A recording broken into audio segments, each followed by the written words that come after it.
Okay, so due to the delay we had, we're actually just gonna dive right into it because we are live and, Twitch never works the way it wants it to. So, good evening or good afternoon or wherever you are in the world, everyone. Thank you for joining us in. We're gonna kick off the Mymanz Mayhem 3v3 event, and I am joined by my wonderful co-casters Honor Wolf and Scout Derek. Oh, give me one moment. I forgot to set voice activity for Discord as well. So I just did the whole greeting, and Honor Wolf and Derek did not hear me. So once again, Yes. welcome Awesome. everyone. Thank you for joining me in as we start the My Man's Mayhem 3v3 event. I am joined by my co-casters Honor Wolf and Scoot Derek. Say, Hello. Hey, what's Ooh. going on? We're here. We're here to cast. alrighty, give me one We're here moment. to be stupid.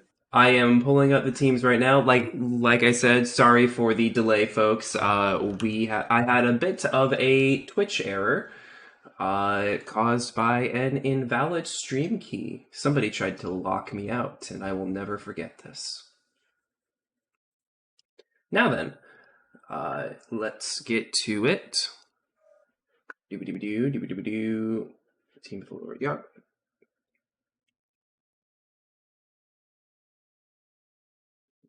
Moment. I'm actually sorry. I'm actually still like playing some other game. Oh my goodness, Honor. Hey, he's multitasking. Yeah, it's an Asian trait. Is it really? No, it's not. We're just good at killing our own people. Yeah. So now we are getting in. Our first match is going to be Tech 49, Blackwing 88, and Thor 2.0 versus Snake Hughes, Crabs Work in Pairs, and Trillium Boot. Let's see. Is MWO League still not showing as live? Oh, that's right. There's the delay. My bad. Now then, we are just waiting for the map ban to begin. Bit of a shaky start, but we have a whole event between us and the world, so we can get it rolling.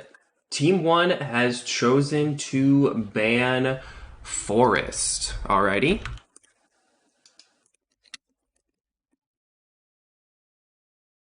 Team 2 bans Hellbore.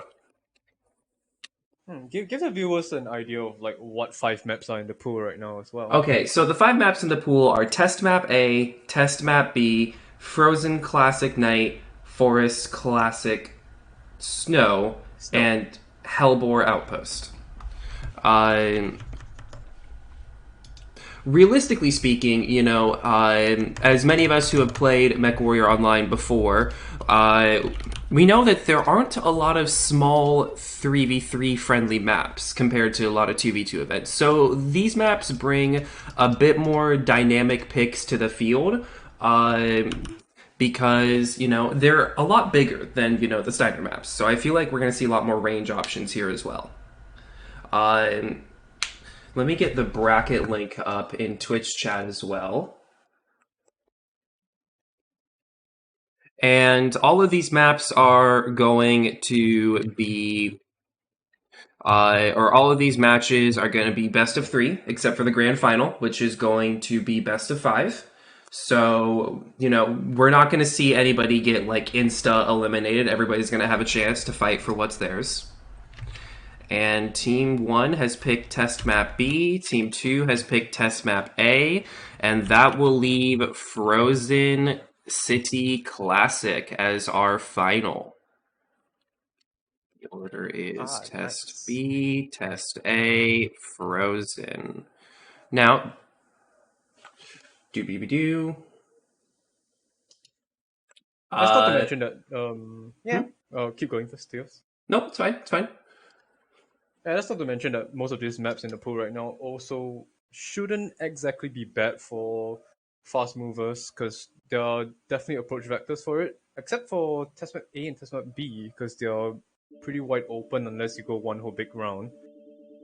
Yeah, and so far I believe we can see some variation, especially with these two teams right now, because they are kind of in the lower brackets in a sense. Mm-hmm. We have If PPB it- at 58% in average and DPSV on 61%. So it should be a good, interesting first taste of Mymanz mayhem.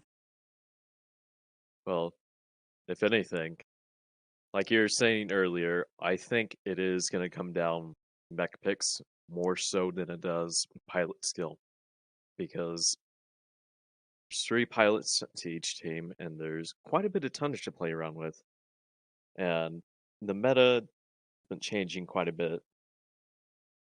It hasn't been like it has been in years. There's quite a different amount of picks you can do with 3 players, and I believe it's 180 tons. Correct me if I'm wrong there. Drop 1 is actually the lightest drop, and that's going to be 150 tons. So that's Okay. so it's 50 tons per player to be allotted. So actually, this might be a light drop, even though there's a lot of range sightlines here. Or this. I don't know. personally I can see maybe like 1 Overwatch, 2 push. That could be a lot of variations actually. Let's see how it goes. For bigger maps, I personally think that it's going to come down to whoever has the superior positioning, but in smaller maps like Test B, Test A, Classic, just whoever picks the better mechs to rush in general, like Oliver mentioned earlier, they will win, guaranteed. Definitely. Oh, I've set up the MW tactics. If you guys want to check it out. Awesome, thank you very much. But first, let's get this started. All right, let's see if I can remember all of these caster keybinds. Let's see. On the PPB team, Pax per Bellum, that's Latin for something, I don't know. We see a Veagle, a Phoenix Hawk, and a Nova. Phoenix Hawk running 7 medium lasers, Nova running 12 micropulse and 3 laser AMS. And then the Veagle running LBX, SRMs, and micropulse. Laser AMS is an interesting pick for this. Yeah, especially. I mean, with micropulses, I think you can sustain it, but it doesn't really make sense unless you're really expecting to run missiles. Derek, is team 2 bringing any missiles to the play? Team 2, Mm-hmm. Give us a they've lowdown on got next. some very interesting. So, What do they have on their builds? Let's see some of these. Catapult is a brawl. Catapult. Yes, Article LB10s is and brawl. SRM2. And Vulcan is medium pulse. Arctic Wolf is actually MPLs as well. Midori engaged. Arctic Wolf is pressing ahead of his 2 teammates to catapult the Vulcan. He's backing off, trying not to take too much damage, but he's giving his back. That's not a good start. Good Pax skirmish Rebellion going taking the on. middle ground, it looks like. Meanwhile, the Savages are still on the low, keeping it tight. PPSV seems to get caught up, just stuck there right now. Pax is starting to move in now. They're getting closer. The Vulcan starts to engage first. He's in the front. He's tanking. Oh, feels like a mistake because Pack Development has the range in a sense. The Vapor Eagle's getting singled out here. 68% already. Back shots, good from Vulcan. Yup. Vulcan's hurt now, though. Vulcan is extremely hurt. Vulcan might go down first. Blackwing is tearing him See apart here. with those 12 micropulse. The Nova is not getting challenged at all. All right, Vulcan and Veagle go down. Max down H. Arctic Both Wolf shut down down. for the Arctic first Wolf shut time. down. I think this Arctic Wolf's gonna go down. He's getting focused really badly. Catapult No, they're needs to split get up, the they're work split in up right there. now. Catapult is starting to lay into the Nova, though. It's started to turn around, it seems. Blackwing's taking a lot of damage. Nova's Nova. halved. Nova's half. Nova's open both sides. Yep. Tech needs to get a kill in there. The Phoenix Hawk is just lacking the DPS, though. He's heat capped. Oh, never mind. He's at half heat right now. If If Tech he actually runs right now, I think he can win. He just needs to kite them out. Arctic Wolf is cooking itself. Arctic Wolf cooked Oh, itself. starting to goes down for Nova. He's going for the legs. Interestingly, when there's open But- right torso. He can just run right now. He needs to keep his range. Yeah, he's got a kite. He cannot But brawl he's against going his for the catapult. legs. If he gets the legs, that's it for the catapult. Catapult's out of SRM ammo. It's down to LBXs only. Phoenix Hawk is one touch though. Attack goes down though. Oh, He legs him.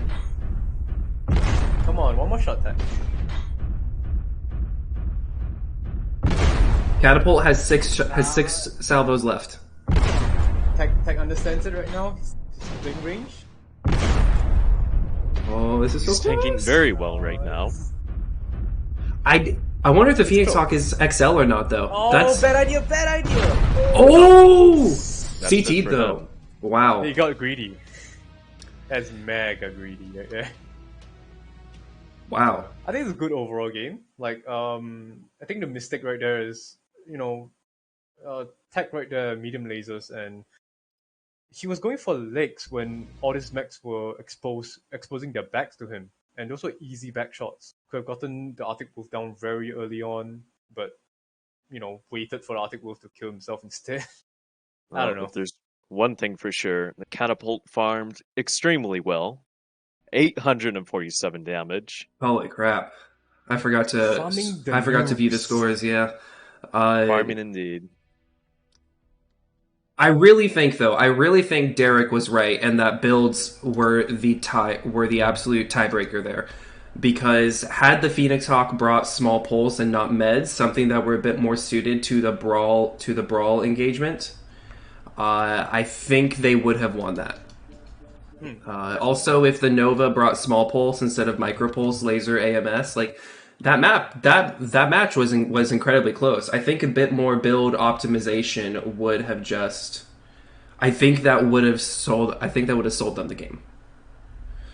I mean, both of them Absolutely. playing smarter on the early game would have been great as well, because you see PPB running, you see DPSV running Met Pulses, right? Early on, they could have been poking and prodding and getting their armor down before the rough scrap. But them just going all in at the first time just doesn't really fit the build out that well, fit their composition out very well. Mm-hmm. Alrighty, and I'm getting reported scores from the other parts of round one. Let's see, the first drop of the RJF team against the SROT team. RJF has won, drop one. Let's see where that goes. Let's see. That's the...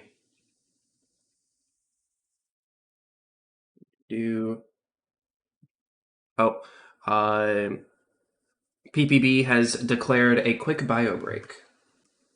I did not give you the authority to declare a timeout. Excuse me, sir?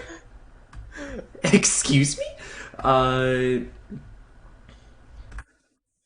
Why is challenge being a bitch right now? It's not letting me update scores. Mega base.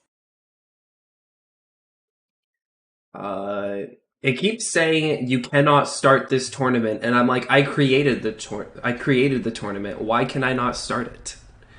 Come on. Your position is now usurped.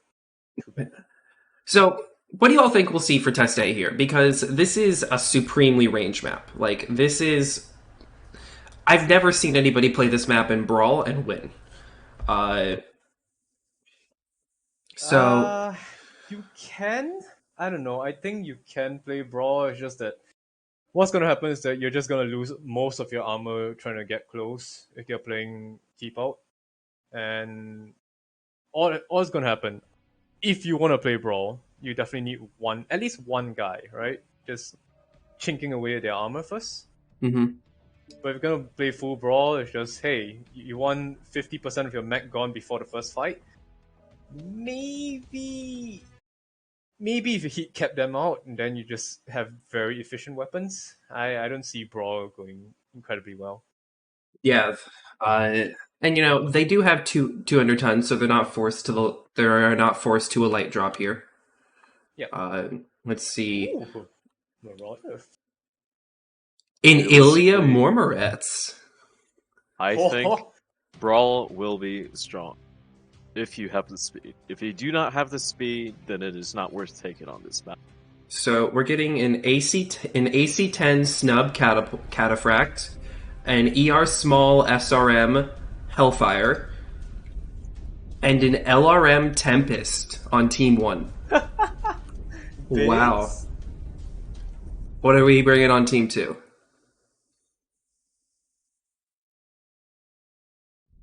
For Team 2, Hunchback is Laser Vomit.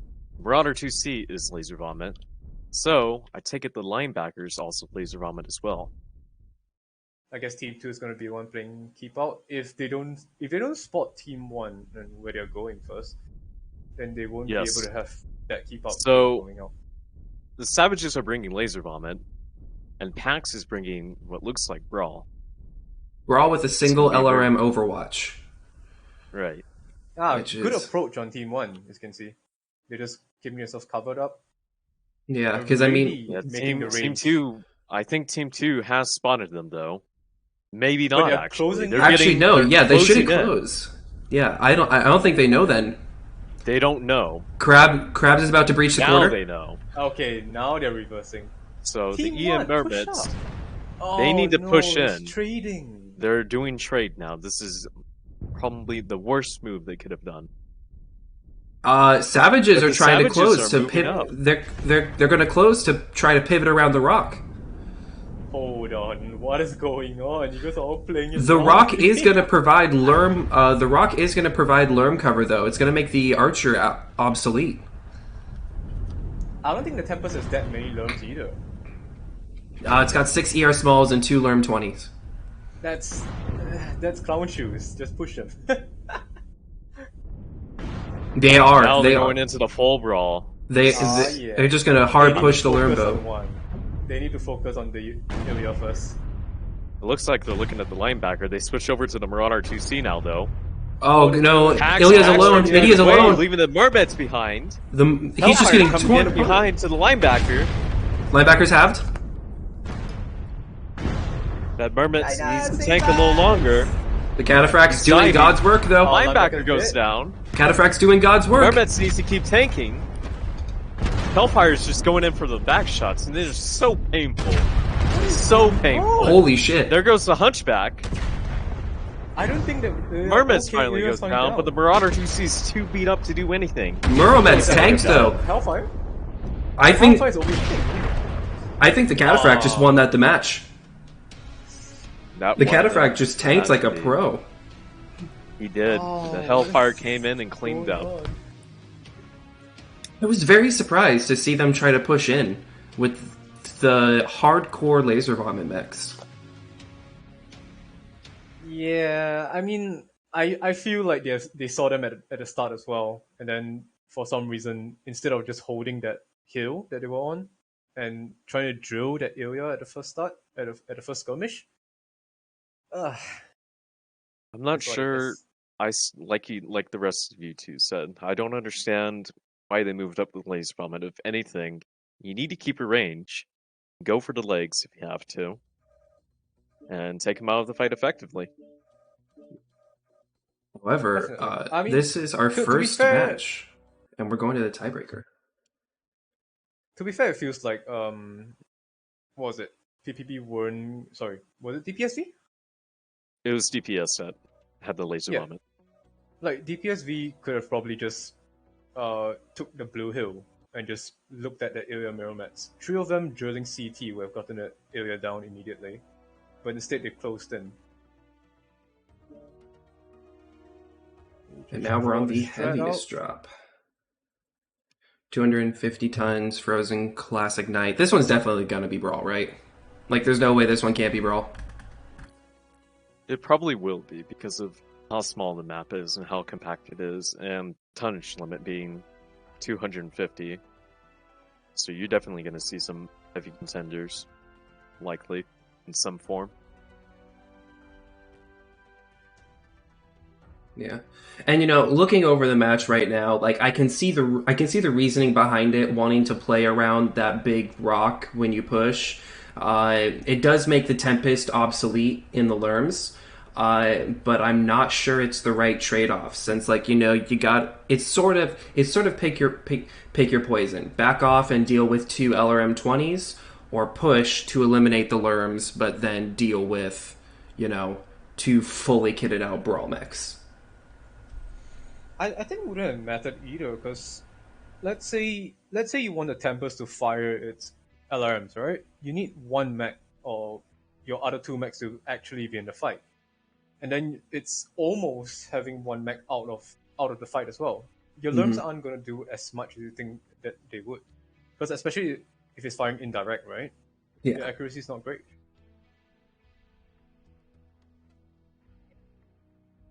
All things considered, though, I really think the Tempest was a very poor pick there. It's just 2 LRM-20s and 6 ER smalls is not a very comprehensive loadout. You typically want to see heavier hitting mechs in this. Oh yeah. All right. I mean, the fact that they won, even then, if they brought something with more, right? Oh man, they would have won so much faster. That match was more of a decision issue than a mech issue, if anything. Yeah. Alrighty, we are on to drop 3, Frozen City Classic Night, because apparently you can't see in day. I keep forgetting that. Every time I make a league, I keep forgetting that Frozen City Classic Day is borderline unusable. But let's see what these teams brought this time. What, you don't want to be maximum thermal vision? What? Oh my goodness. Team 1 is bringing...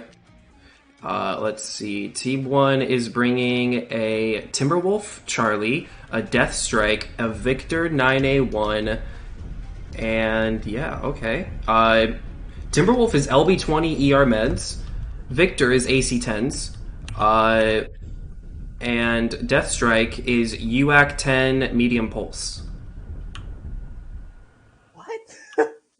Okay. Seems like short mid-range for them. They brought mid-range trading mechs, but then didn't bring mid-range trading builds. Someone has disconnected. DPSV disconnected. But no one's calling...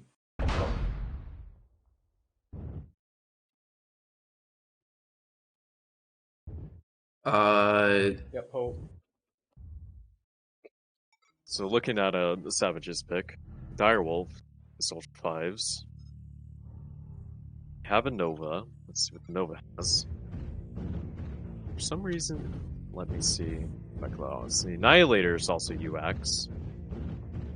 And the Nova is medium pulse and light machine guns. Why is Snake still moving? Get him to go back to spawn. He is still moving. Oh my gosh. Sir.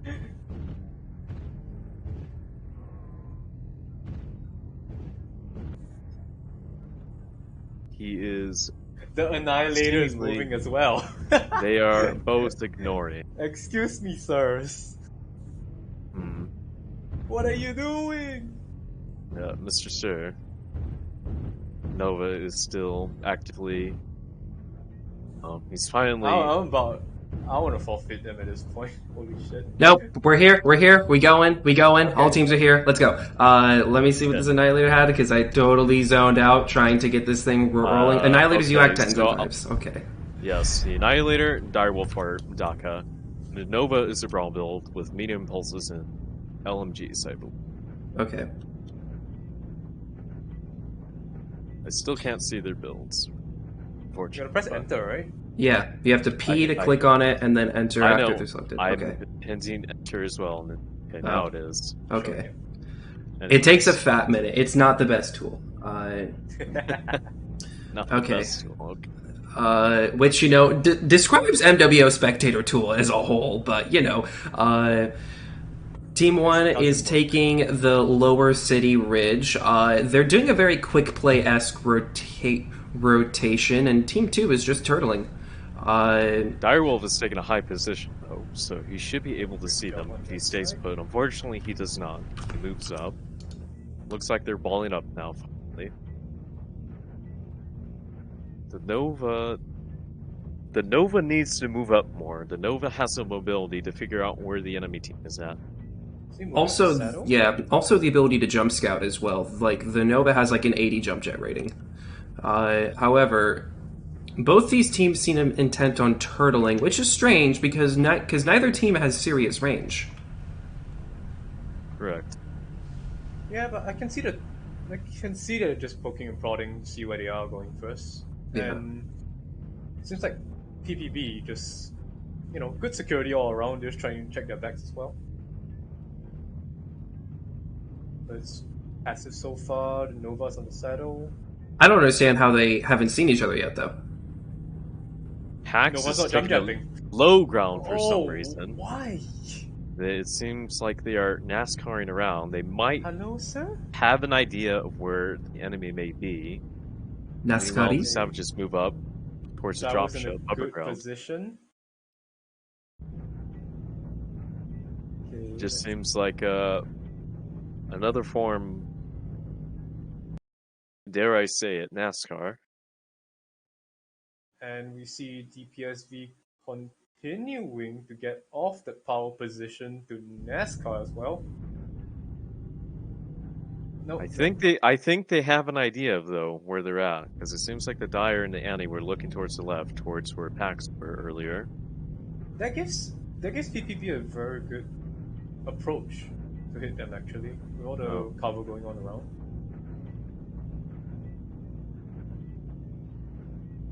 I think the Savages know. They're looking in that direction now. Okay, they're going up the valley right now for PPP. The Victor moves up first. The Direwolf. That was easy. There we go. We go. We found each other. Now It took they 5 make minutes. contact. Direwolf returned fire on that Victor. Victor backs off. Victor looking back at his teammates, asking them something. Indeed.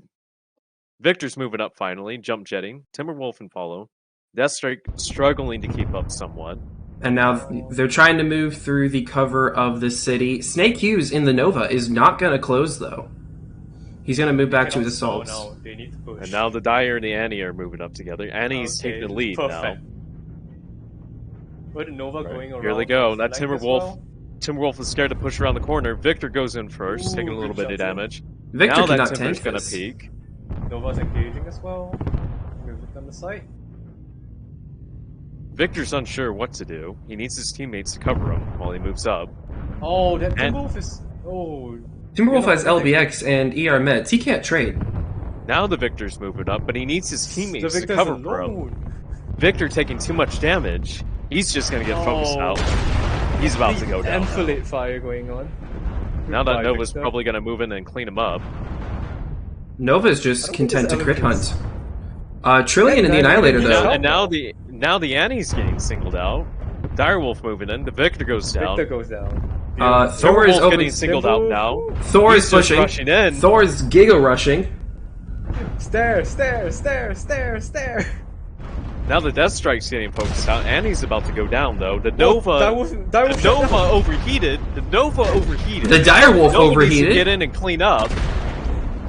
The Direwolf Deathstrike goes overheated. down. This Beautiful. Timber is Okay. gonna get killed here in a moment. Oh my There we goodness. have it. This feels like a very a comms issue, right? That Victor goes off alone and then This feels like a lack back of off. coordination, yes. Yes. Like, somebody didn't call that they were going to push.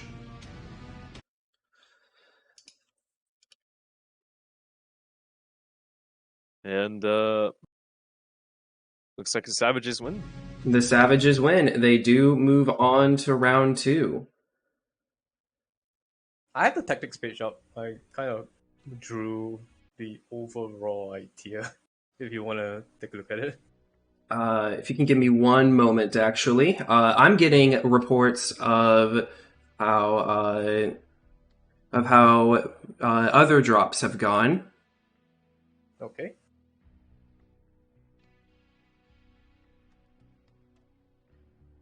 So, let's see. Pete Zoni of Clan Crossfire has beaten G-Ram's team. Huh? G-Ram's team lost round 1, and round 2, one of them dropped a strike, and they auto-forfeited that round. Or they lost drop 1. It's surprising. I expected GRM's team to actually win it out against Pete Zone.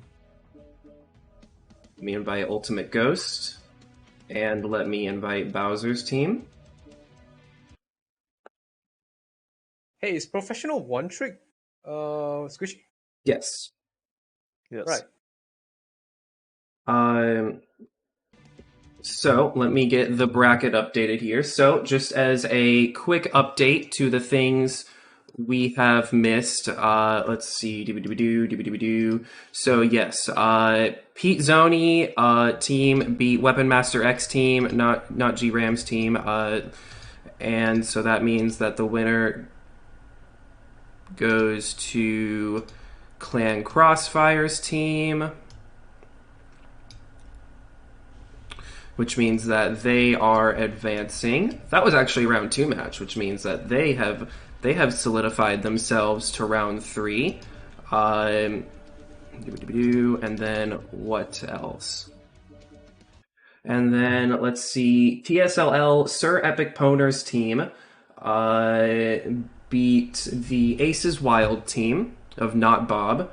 Let me just make sure.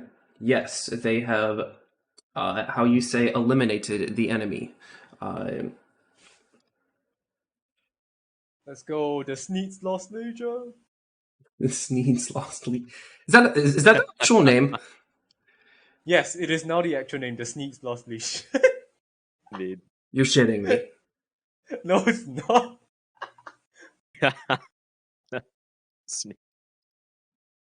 Wow. Let's see. RJF has defeated SROT. Solovy Razbunik has beaten the Apostle Burke SROT group. Makes sense, RJF.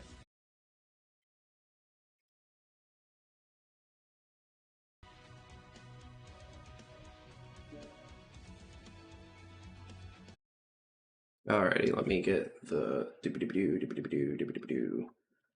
how Yes. many RGF teams are there? There are 3 RGF teams. Yes. RJF never dies. Oh god. Can we have Shower Day back? No.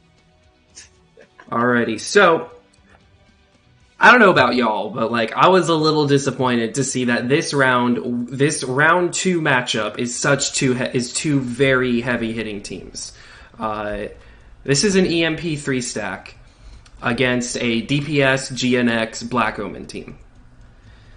And I don't know about you, but that seems like a waste to have it happen in round 2. It's pretty much woes. It's just woes right now. Yeah. This is Worlds. No, see, but we need Map with GNX, boxes. DPS, and JGX to win, so we can say DPS won EMP. So now Level gets to say something. Test map with boxes. God fucking damn it, Bowser. Let me double check to make sure. Oh wait, no, that's test A. Yeah. I mean, they both have boxes, so. Box. Yeah, that Yeah, one. that one. That one. This one, that one. That one, yes. This one, that one. Yes, sir. Right away. On me. On that rock. On that rock. There. He's one touch. One touch! He's Okay. over there. Best callouts. Thank you. Thank you, my good man. Okay. We'll get there eventually. Team 1 picks Test B. Alright. Drop 1 is going to be Test B.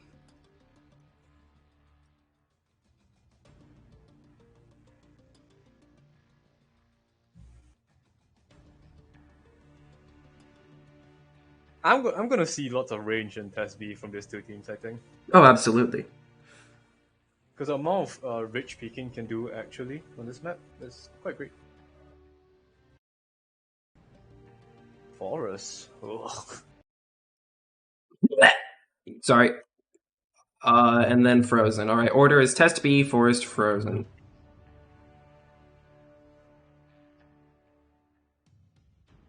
Listen, I've been very open about this from day one. I believe Forest Colony Classic is a work of art. I believe Forest Colony Reborn, aka the modern Forest Colony, is the worst map in MWO. And no, I will not change my opinion. I think It's both just- are shit. I agree. I agree. Both. I think the superior map is Frozen City Classic. I think the superior map is it's the one where I leave MechWar Online. It's the So, one where we're indeed. free. Indeed. It's the one where I can go out and touch grass. Yes.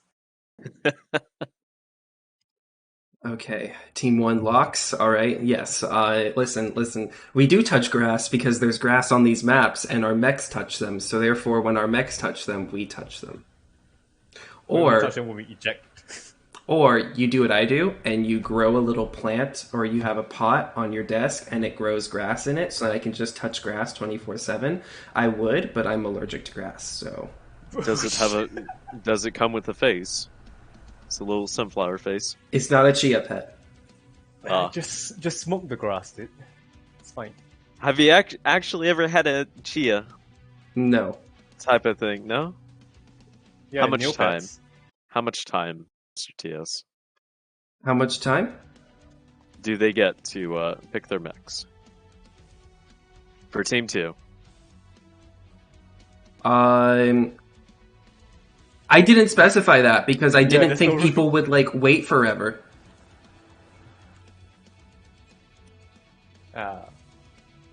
Well.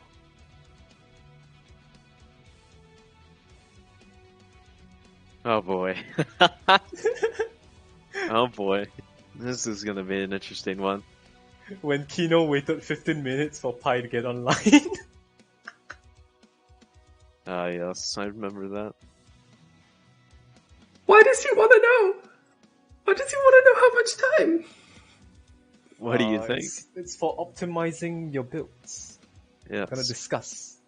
Did you know? Can you optimize builds before, please? Why? Oh, need to check mech. Steamrock probably hasn't played the game until now. Dear. Hmm. Oh dear.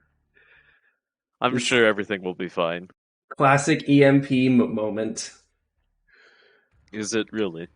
It's not an EMP moment, it's a I don't. high tier don't- team moment.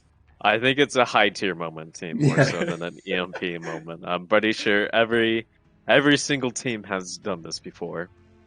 Be it GNX, DPS, JGX, Oops Bro, 228, especially 228.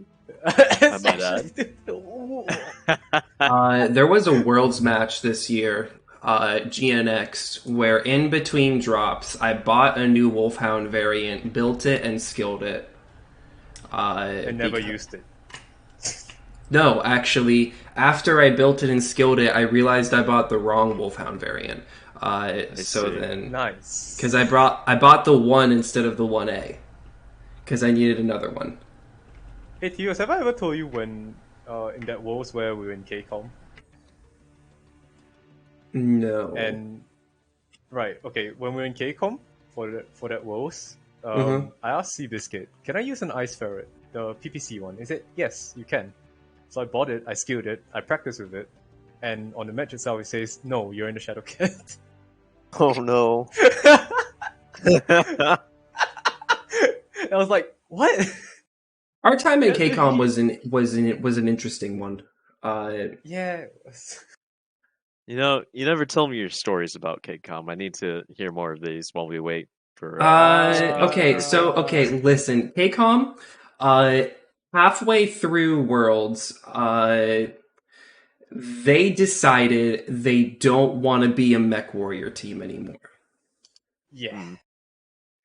They kind of... I think Seabiscuit was playing League a lot. Yeah, no, like the entire team, like I'd say like 9 of the 12 players just went, you know what? We're a League of Legends unit now. I've That's a very interesting swap, but okay. Yeah. It looks like so that they're locked and ready to go. So nobody practiced.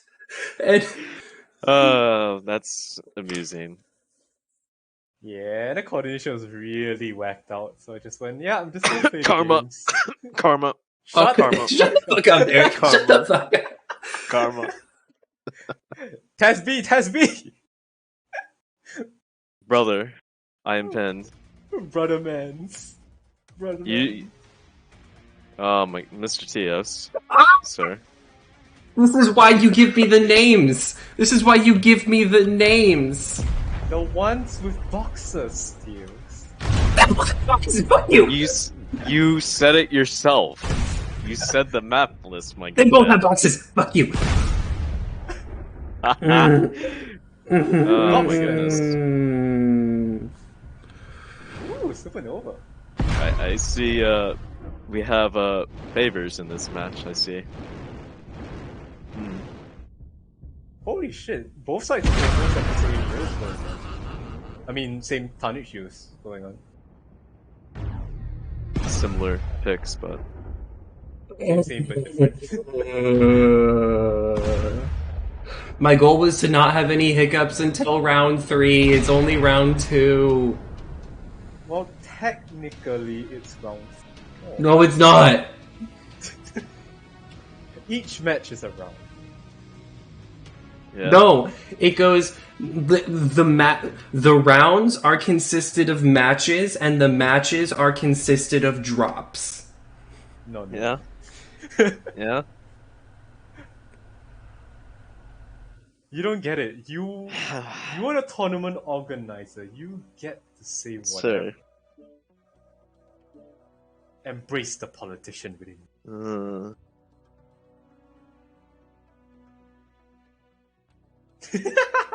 Yeah, you don't say.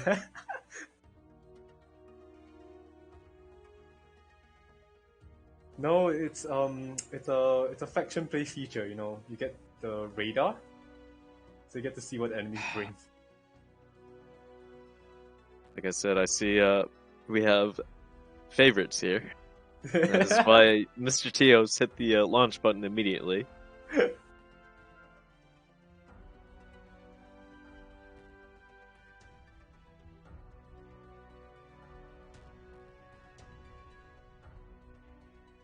Yes, the honorable way. Do not switch your map. Yeah. We will know. What's that saying? Information is ammunition? Only No, this they rotates can up. they can swap mechs if they want because it was my my mistake, and I'm not gonna punish them for my error. Rick Rom just called me a furry. He's banned. Anyways, You are a furry. You are a furry. Do not lie. You can't deny that now, Teos. We've seen what you've done. Oh no, bro. We've Oh, seen no. what you've created. Rick before. Rom, no. Oh well, what's this? Okay. Shh. Don't you ever say that again in my presence, ever. Okay. Don't you dare. Team 1 has locked. Team 1 has done the honorable Laku. I'm gonna smash you, dude. I'm literally gonna go over to wherever you're at, and I'm gonna body slam you, okay? We're like 3,000 miles apart. Okay. Team I don't 2's care. locked. I will fly there, and I will body slam you, okay? So are you gonna clockle on his cock? I'm gonna find you as well, okay? Honors in Singapore. You're gonna have to fly to Singapore to beat his ass. Don't worry, I'll contact Juju. I'm sure he knows where Honor's at. Yeah, Juju does know where I live. Yeah, exactly. Okay, the Squishy's team, Ultimate Ghost's team, is bringing a Firestarter, a Commando, and a Madcat Mark II. ER Large Gauss, Commando has SRMs and smalls, Firestarter has smalls and light peeps. What is the EMP team bringing? EMP bringing the Supernova with the classic larges. Rick Rom is in a mislinks with a variety of machine guns and Bowser got lasers. shot. He did indeed. And Simrog is playing the middle ground, playing that bait, playing light PPCs and trying to get them to peek out for Mr. Bowser to shoot them. Rick Rom has heavy machine guns in his links. His base. His machines are pretty fucking awesome. I'm gonna check how much ammo he has. Give me a moment. It looks like Ghost is taking a bit of damage there. It looks like he overheated as well, potentially. Yeah. Oh, I thought He his cooked arms were himself. open already. How much ammo does Rick Rom have? Okay, Rick Rom doesn't have too much ammo. I just want to double check. We're checking out Ghost. Yes, he did overheat. Yeah, Ghost dropped. UAV up, Simrod takes it down. Bowser's still looking for targets. Yeah, we're Slot by seeing some. PPC, but little to no damage. Yeah, it seems the Lynx and the Commando don't want to push. They just want to screen against any unwanted advances. What's Bowser doing in these trades? Oh, Bowser's just doing swell. He's definitely winning these trades against Ghost. Yeah, absolutely. He's just laying down that cover fire on the Mad Cat. Ultimate Feels like Ghost the can't do Gosh much should at be all. doing more. Yeah. He's trying to jiggle peek him, but I don't think it's going to work. Imagine jiggle. He's picking looking an again. assault. His side torso's open now. Yep.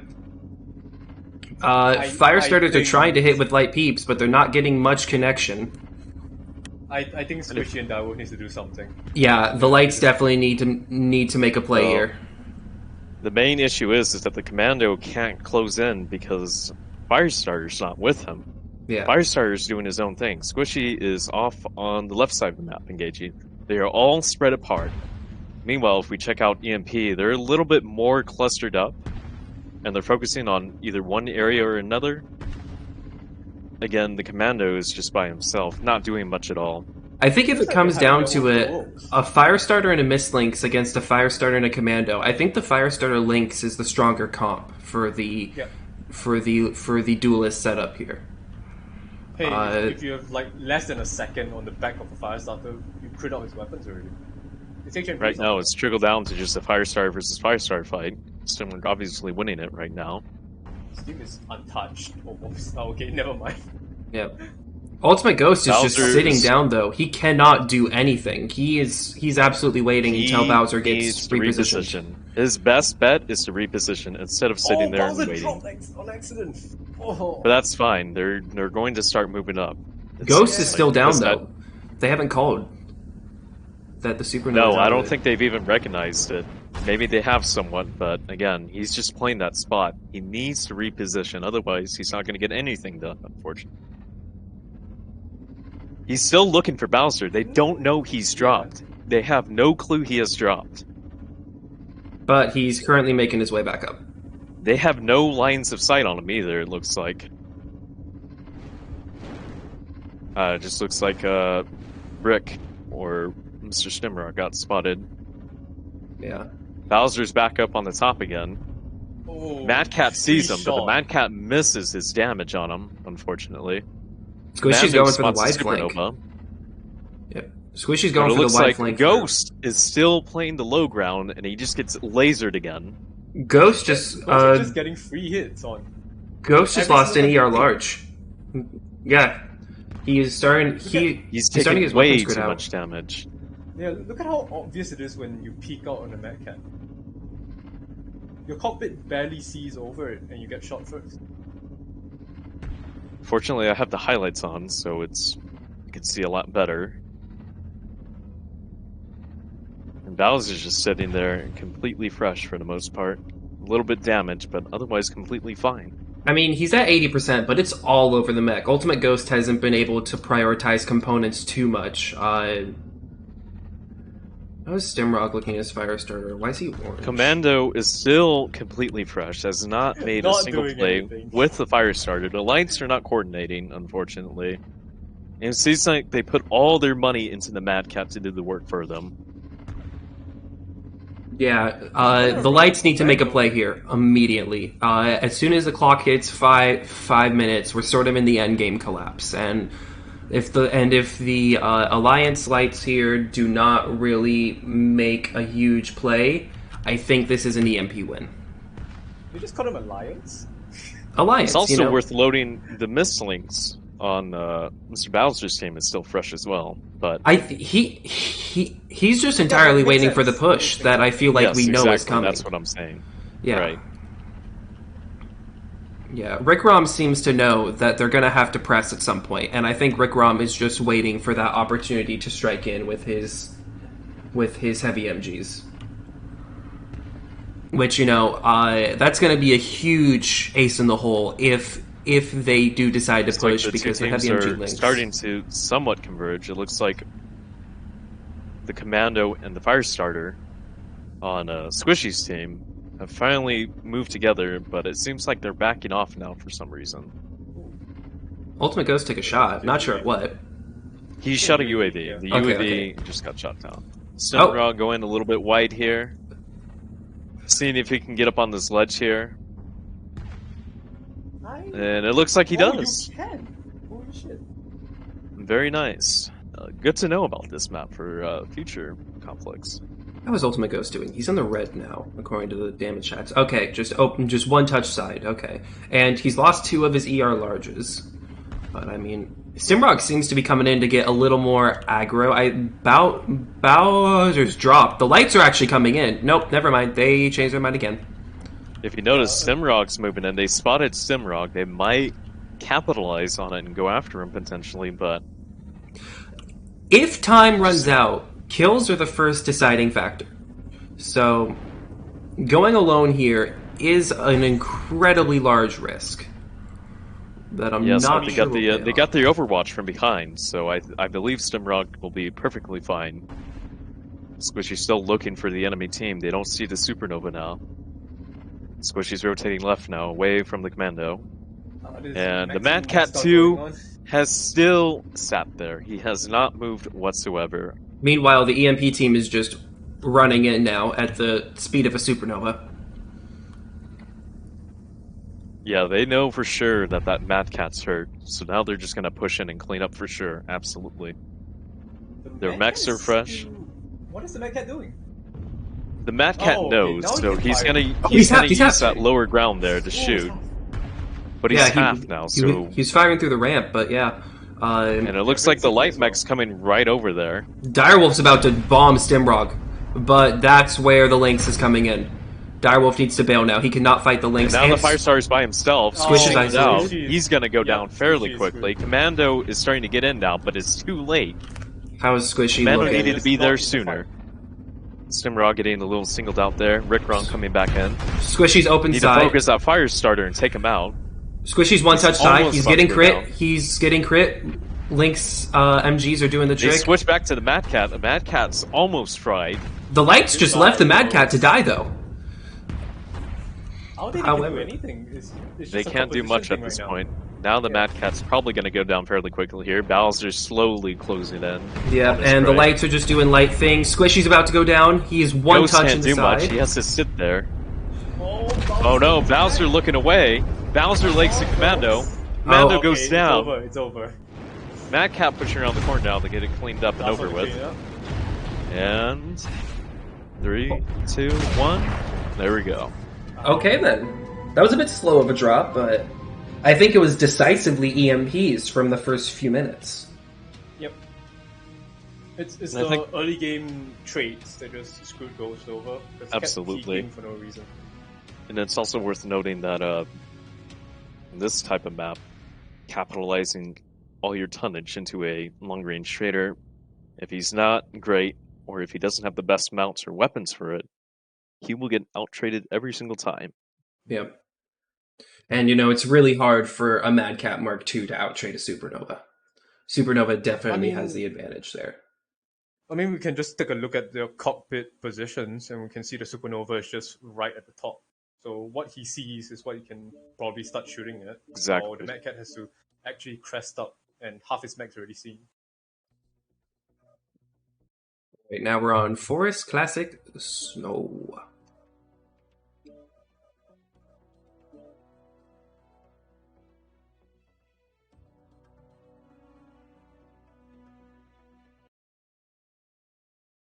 I don't want to draw the the tactics for this. That's like you go left, you go right, we go back, and then we go one whole round.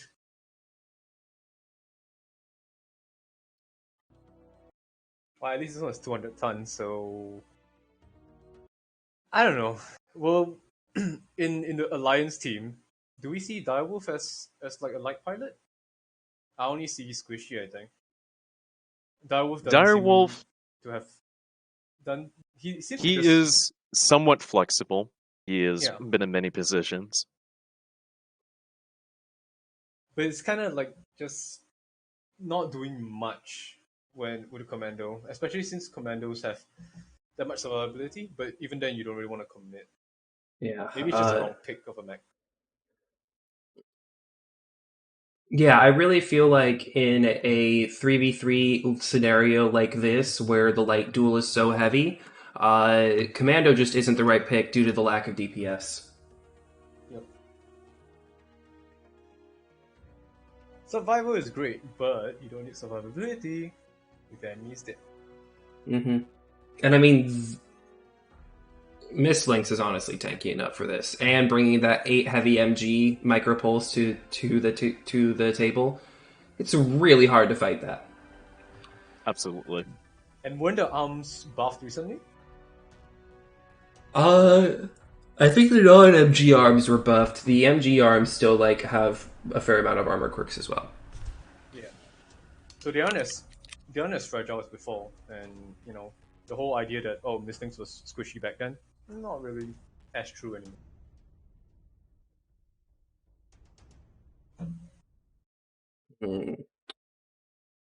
The Zoomer team. I love this name. I don't actually. That's what they weren't. Are The they Zoomers? I called them the Alliance because GNX, DPS, Black Omen, that whole thing. But apparently they're called the Zoomer team, which I just realized something. I would have preferred the Alliance a lot more. I just realized something about the MechWarrior Online Twitch title. Oh yeah, It no, says it's CS21 Grand Finals. it still does, yeah.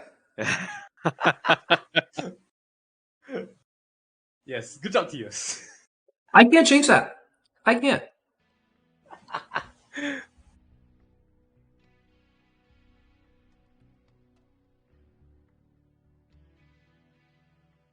10-minute cooldown on posting screens. Oh yeah. Kraz put slow mode in the actual reporting channel to prevent spam. I can't actually change that. Yo, I'm not an admin. I just get the power to host this league, and I tell Live and Kraz what I want, and they set it up, and then that's it. They could probably edit the screenshots in, right? Mm-hmm. They can. Yeah. Here, let me just.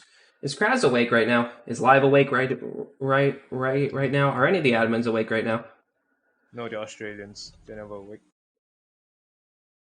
Isn't Kraz in South America? Still Australian. He's below the equator.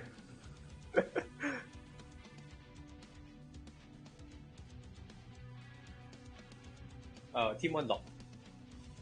Thank God.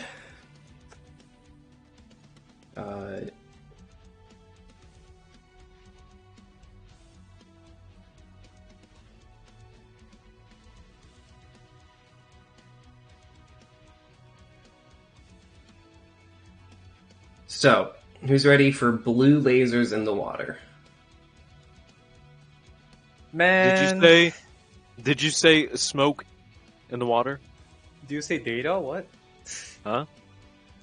What? Data in the water? What? No.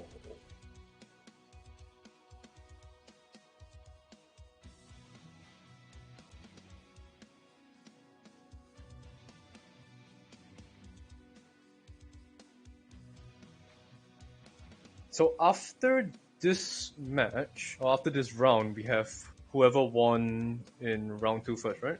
I mean, first bracket in round 3. Sorry? Oh, After this round? After this round, we are gonna cast every match. Let's see. I do see that GNX team has 2-0'd the Psyche, Bonson, Rick 88 team, so they are moving on. So let's see. The rest of the matches that are occurring are going to be there's Brower and Audeus. Bros. Let me know when they're locked. I'm going to pull up the bracket on stream. All those nuts. So, oopsies. Here is the bracket on stream for those who are curious. So, these are the matches that still need to occur here. Brower versus Audeus. Bowser versus Ultimate Ghost is currently up and running. Kieran Yagami against RJF Hess. RJF Hess. Unfearing versus Sir Epic Poner. And RJF Daniel versus Snake Hughes. And yes. And then after that, every match in round 3 will be cast. Every match in round 4 will be cast, along with the grand final. So we are skipping these rounds here in order to help eliminate some of the preliminary time, so this event doesn't run 14 hours. Because I know a lot of our players in the Oceanic time zone and the Singapore, like Honor, and they'll die if it runs for 14 hours. They'll just flat out keel over. So we try to avoid that.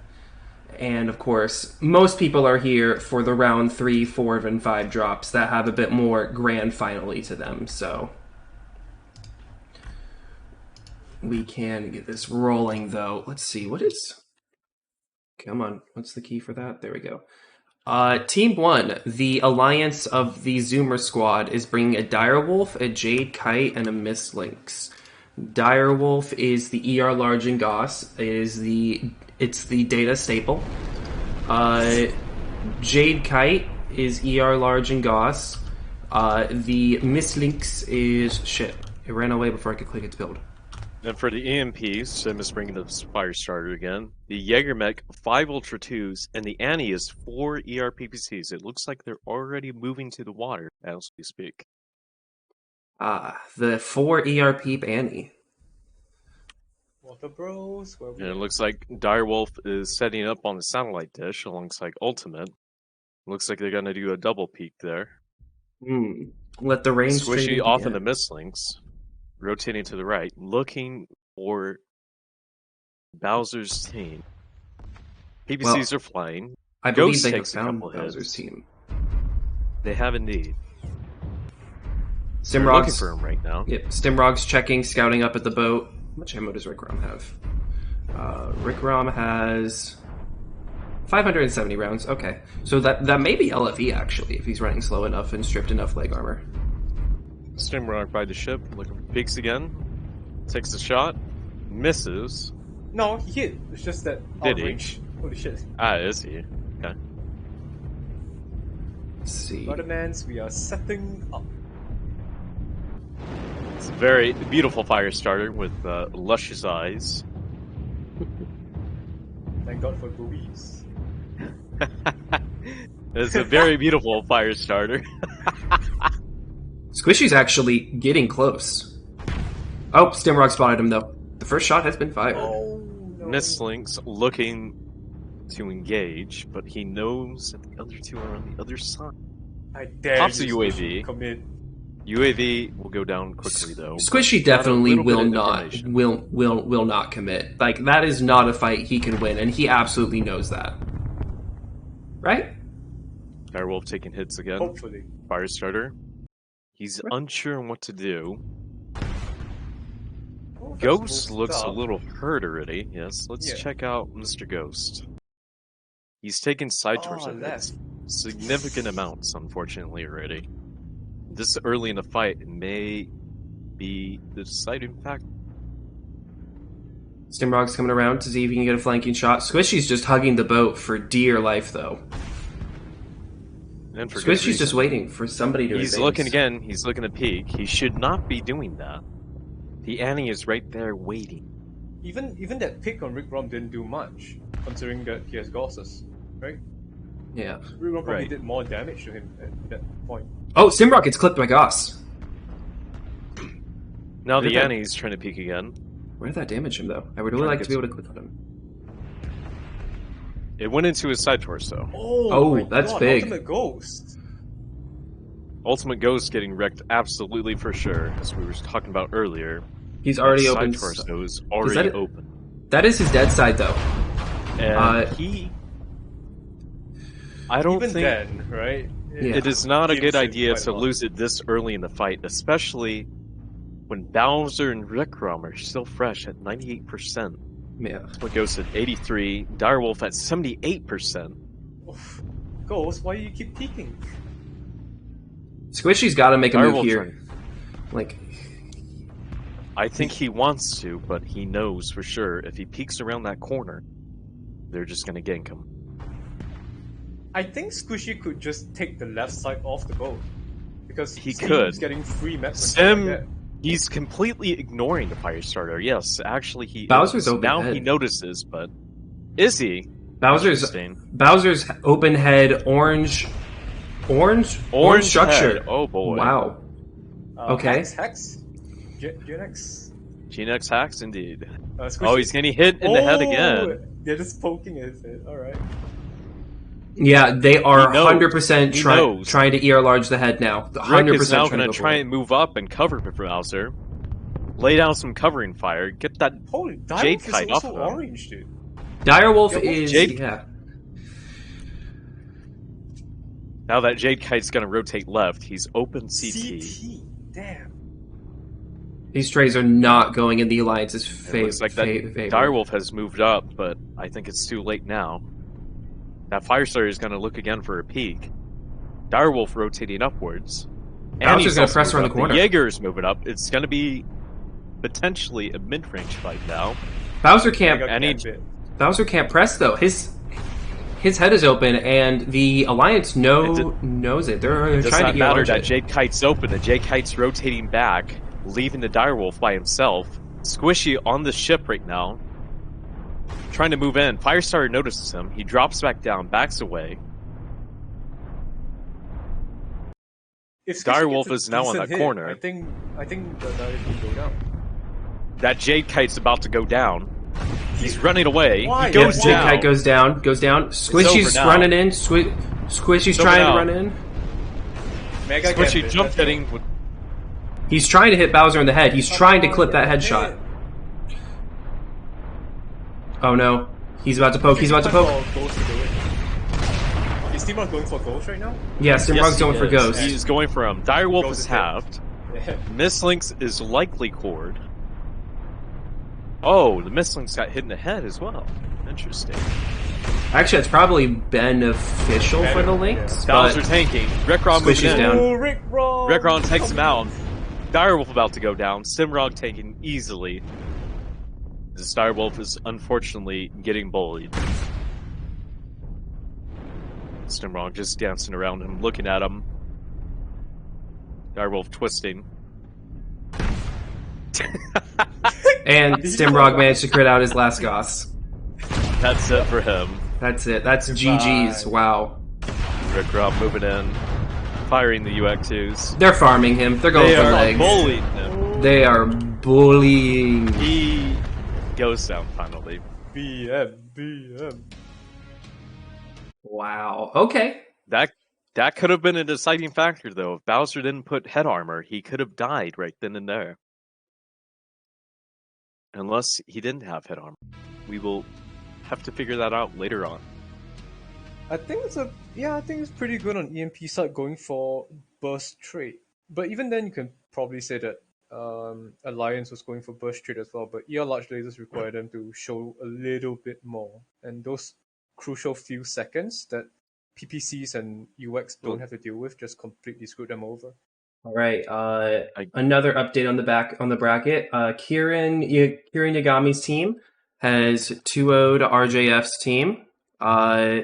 And Brower's team has 2-0'd. The Oops team has 2-0'd Audeus. And the RJF team, Daniel has 2-0'd Snake Hughes. So that is the end of Drop 2. which means now it's the end of round 2, so now it's time for round 3.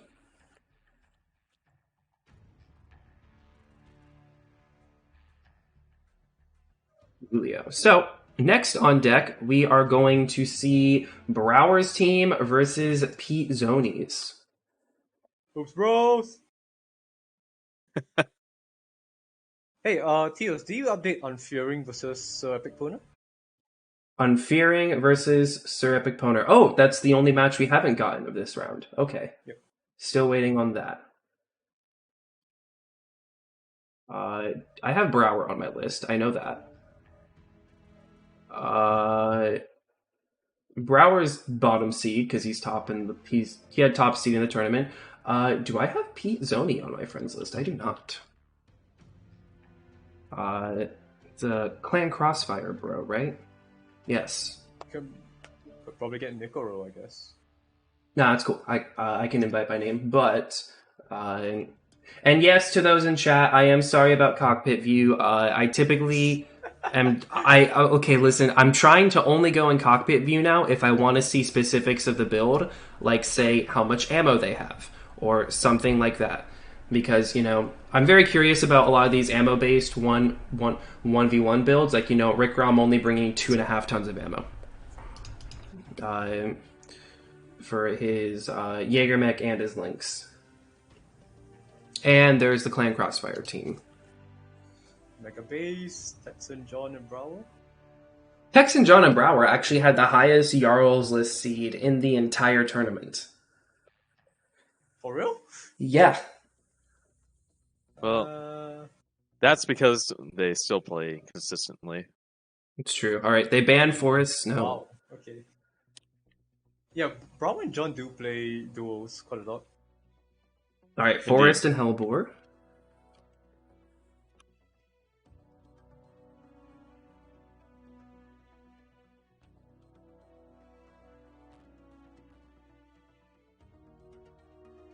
Frozen Classic.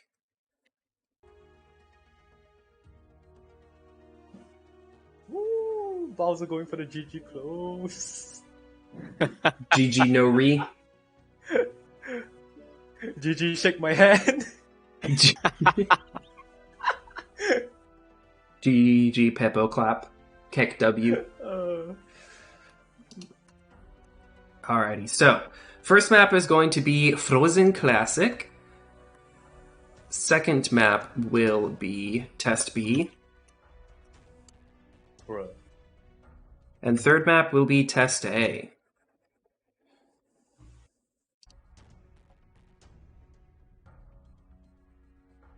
Oh yeah, I need to check. Did Bows have full head armor?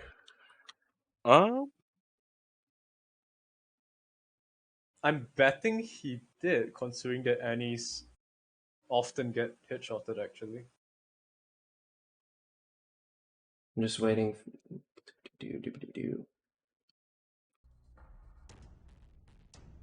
Bowser said obviously yes.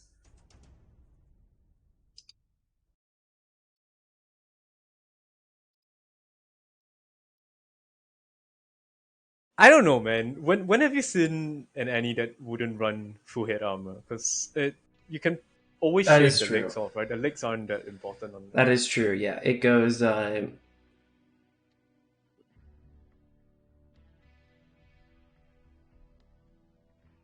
And cause like the hitbox for it is also one big square, right?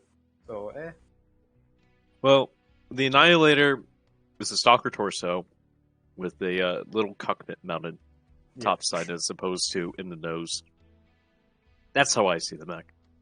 definitely. Like even for a stalker, right? It's a lot harder to hit its head anyway, because of how rounded out it is. Also, its head is a slit. It's easier to headshot a stalker from above than it is looking at it on actual level ground. Mm-hmm. But let's see. Let's go back to this light drop. It's Clan Crossfire. So listen, every time there's a light drop involving Clan Crossfire, we've always seen a commando. Clan Crossfire. Actually, no. Knives loves the commando. Yeah, it's only nice.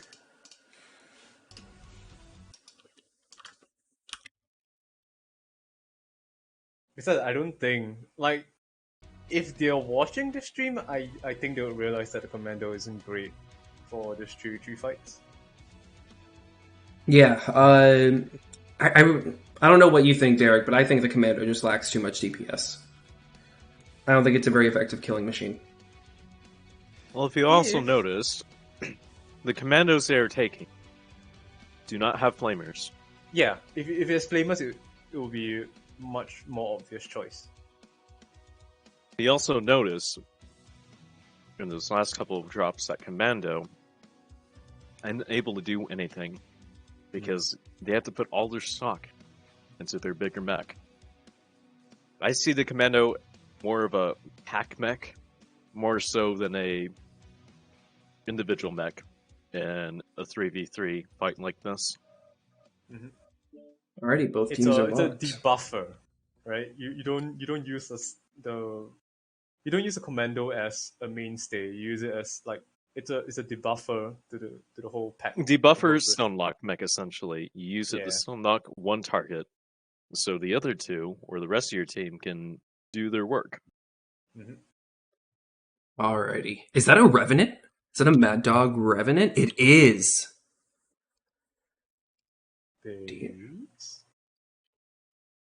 It's got 6 small pulse, 2 micro pulse, 4 Serm 6 Artemis. And then Texan Scrublord bringing the 2 light peep, 6 small pulse. John McFuzzy bringing the Veagle with LB20 SRM 6 Artemis.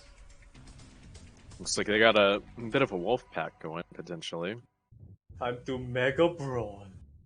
Pete Zoni in the 7 small pulse Phoenix Hawk, Voidwalker in an 8 small pulse Firestarter, Necro Doomguard in the 6 small pulse 4 SRM Already a 4 UAV linebacker. has been popped up by Crossfire, trying to get those early peaks and information. Whoa, They know where isn't they're that at. Teos? There's the Void and there's the Glasswalker. I didn't know we were playing Warframe.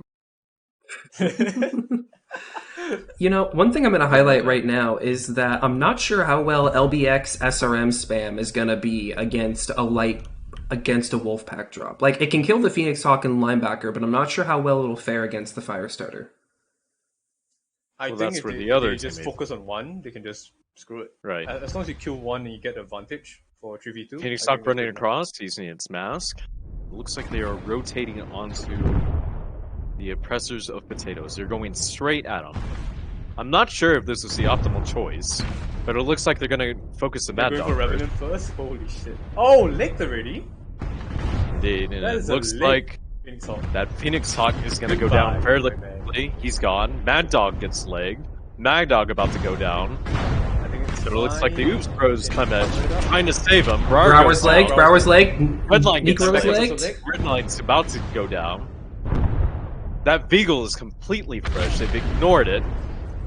Redline goes Goodbye. down. John needs to turn around, address that Firestarter.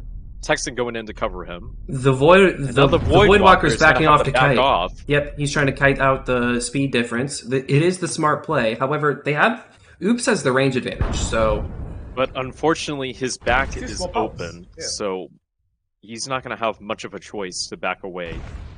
He's going to have to rotate around them, and unfortunately, John's just going to close in and almost Goodbye. leg him. He gets away, luckily, Both legs are but open. not for long as the rotation gets tighter and tighter.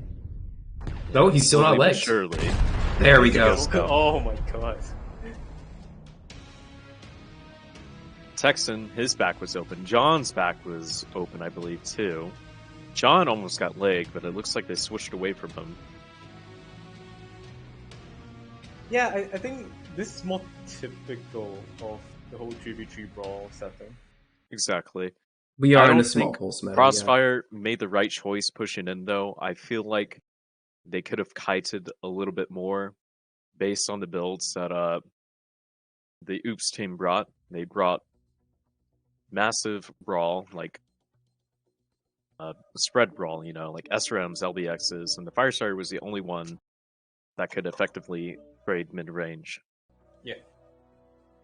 But even then, like CXF side, they were all bringing small pulse, right? So Right. they kind of have And to. But it's more. And you pinpoint. noticed And you notice that this team, Crossfire, brought a Phoenix Hawk. And in previous matches earlier, we noticed that the Phoenix Hawk was lacking, I would say. Yeah. I mean, look, Firestarter 8 small pulse, Phoenix Hawk 7 small pulse. The main thing is that the Firestarter is 10 tons less, I believe. Yeah, Yes, 10 tons less. So, in my retrospect, I don't think the Phoenix Hawk is effectively worth bringing at all to this 3v3. I think the Phoenix Hawk Whatsoever. 1K is good because it can run the 8 small pulse. Yes. I don't think the issue with it is that these fights are usually going to go down quick, and they're not going to be dragged out for very long. Yeah, so I think the maneuverability variant that is the 7S is not the better pick here. I think if you want to bring a small pulse dueling deck, you need to like just go on full gunboat. Everything needs to have 8 small pulse. Yeah, it has to be a decisive fight, right? Everything has to go in straight. But if you look at it, their approach wasn't that great as well. They kind of, when Pit Zoni was going in, he was taking a lot of fire to the legs before he even reached Revenant. Yeah, that is true. Few shots at the start were kind of crucial for CXF. They could have gotten a better approach by the side, where either John or Texan had to move their mechs a little bit more. But he goes straight into the three of them.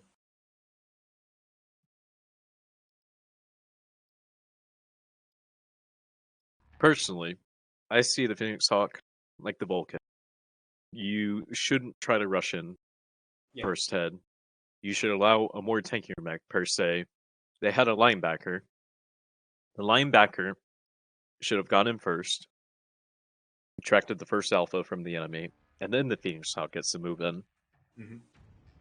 Because if you notice, the Phoenix Hawk went in immediately, he got legged instantly, and that was an overall deciding factor for the match. And he double D'd too, so he definitely did die too quick. The Phoenix Hawk only got like 70 damage.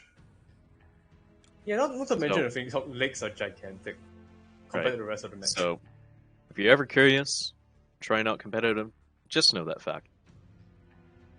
Those who do not move with the team die alone. Indeed. Somehow I always thought Pit Zoni was GNX. I don't know, man. There is one honorable GNX in Clan Crossfire, and that's Lol BBQ. Ah, yes. My CXF brother, that's also Singaporean. My beloved. My betrothed. Oh, wait a minute. Ooh, they split spawns? Separate spawns! Yeah. Are these map strats? In my 3v3?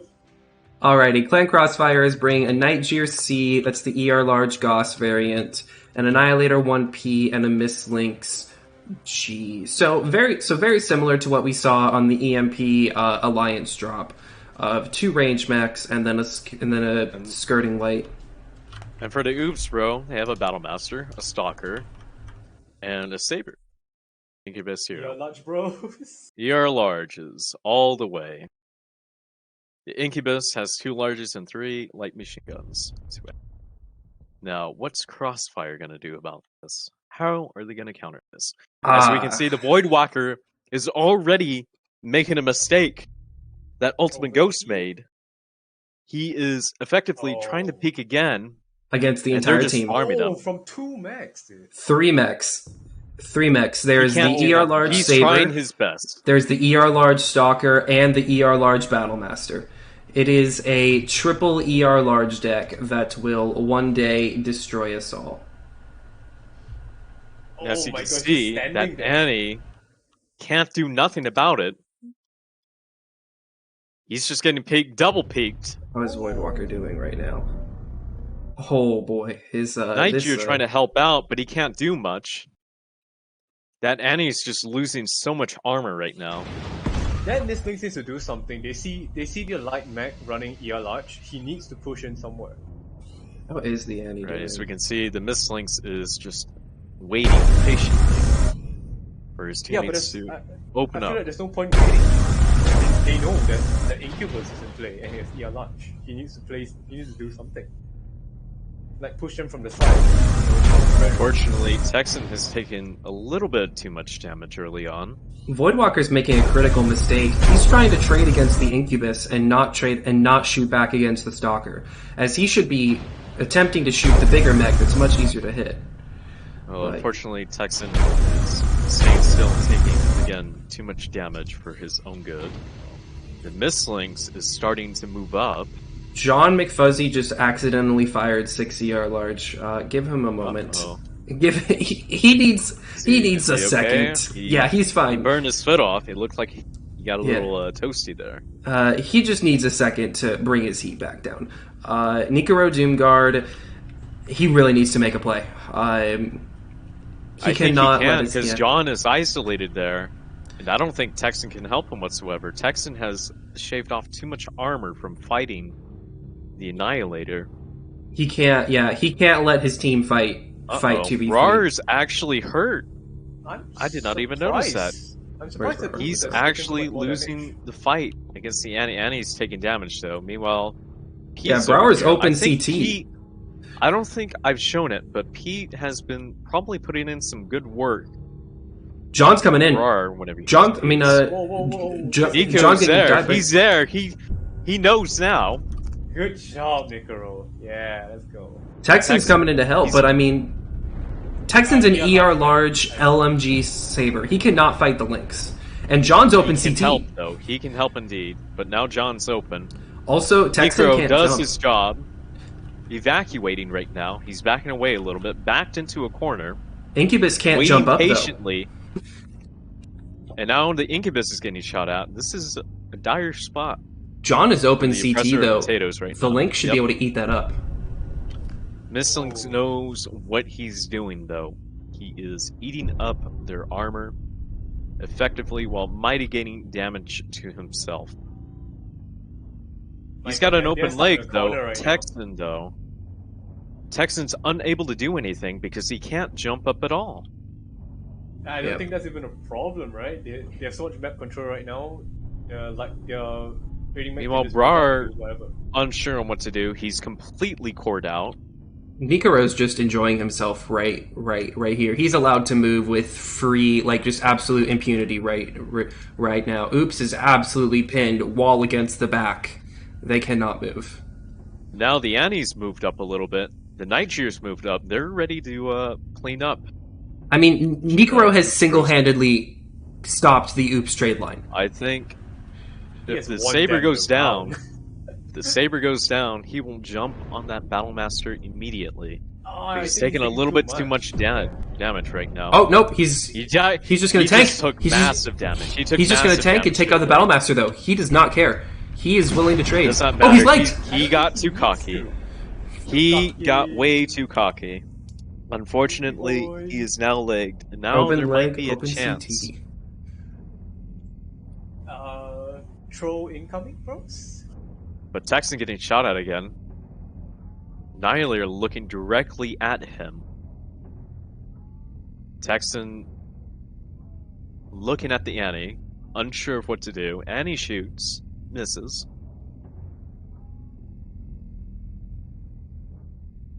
Texans Mislin's is left, patiently though. waiting. Actually scared. I would be scared too. Don't worry. This thing's getting leg worse, I think. Nightjare moving up though. Nightjare focusing on that saber. How's Texan looking? is Texan's about to go down. Yeah. Looks like he's lost his side torso. I think Yep. Necro can end him right now, actually. Yep. Necro looking to capitalize, misses him. Barely. John kills the Nightjare. Oh, John gets dropped by goes down, Void. though. Goes down. The ramp gap, the sliver of was all he needed to thread the needle. Annie's side torsos are open. Texan might be able to strip him completely. Texans one touch, Brower's one touch. This is pretty much who blinks first now. That's it for Oh Texan. my god, boy, Walker takes him down. Now Brar, the lone stalker, the CT, he twists away.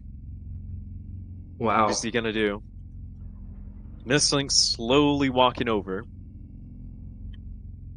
all that Striding. Annie has to do is just hold that angle while If Brower threads the meat, Rogers. no. Oh That's no. Ooh, he got timinged. This is what an. That was not how I thought this round would go. That's a back and forth right there. That's an upset right there. Yeah. I do believe that was an Is it upset. an upset? I I don't don't feel like think- it's an upset. Okay. Yeah. I think What it's I a didn't, good play. unfortunately, what we didn't show was Nightshare capitalizing on the Stalker and the Battlemaster peeking when they're looking at the Annihilator. Yeah. That is true. Like Pete Zoni did it very well. Honestly, it's a pretty balanced matchup for both teams. And Like, like I they said both earlier, did good unfortunately, moves. Texan took way too much damage early on, just sitting Mhm. there, trading with the Annihilator when he didn't have to. He could have repositioned to a different spot and maybe effectively taken out the Nightshare early. I'm not completely sure. All right, we're going to round tree. Treat. And it's going to be 200. This is the heaviest round.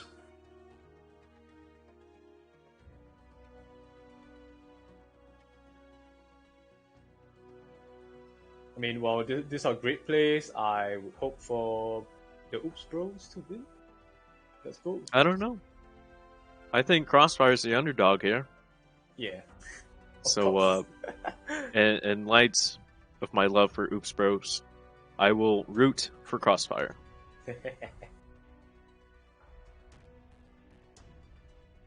I don't know. Let's see. As the tonnage goes up, because I know Texan is a very decent light pilot. You know, hopefully it goes well for them as well. I love them both, but only one can win. And the final drop of round 2 has been completed. Sir Epic Poner has lost to the Unfearing Smokeouters team. So now we are Nice. all in round 3. So the Sneed has lost. The Sneed's Lost Legion has been vanquished. They are once again lost. Lost to the ages. They are Lost forever. lost tech. They are lost tech now. Never to be seen again. But where's Rockstar? Rockstar is busy trying to send out unit invites to everyone who has a heartbeat. I need you to join my team. We're gonna win the next Worlds. Please. I will show you the way if you come with me. Sounds like a princess movie, actually. They do not know the way. Do you know the way?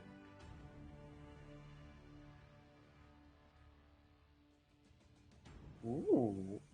Look at Oops going triple split spawns. Going three-way? Oh yeah. For the maximum range deck, obviously. Yeah, definitely. If we're gonna split up that much, it's just to split up their attention for 3 angles.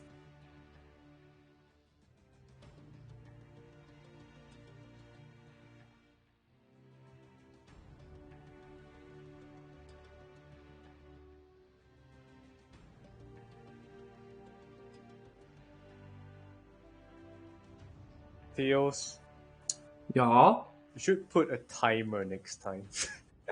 should. I mean, listen. I get it. Oops is the slowest team on the face of the earth. But Brower is not a slow man. No, it's both teams now, actually.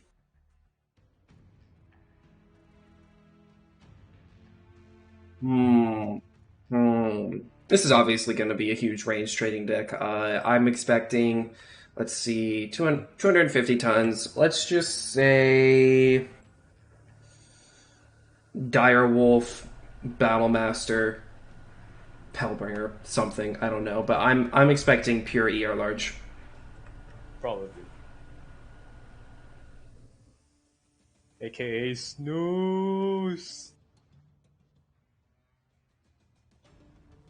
I'm sorry to the chat. Listen, it's only an upset as far as Jarl's list seeding goes. However, these are both considered these are two of the top teams in the event. So it's not really an upset. I'm sorry. That was the poor choice of words. I'm sorry if I offended all of the Clan Crossfire stands out there.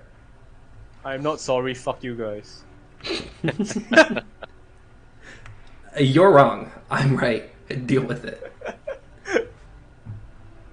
It is not the job of the caster to be impartial. It is the job of the caster to be right. Yes, I'm always right. Cauldron, please have me, please, right now. I can balance. I will make things maximum handhold. They will crush your hand in their grip so hard that your hand turns to paste. Please no. I like my hands. You assume that I would give handhold quirks, but no, I'll give everything negative quirks. Fuck you all. Yes, the Stalker 7D laser duration plus 20%. Dude, if you could give a mech more laser hard points and give it negative quirks, would you do it?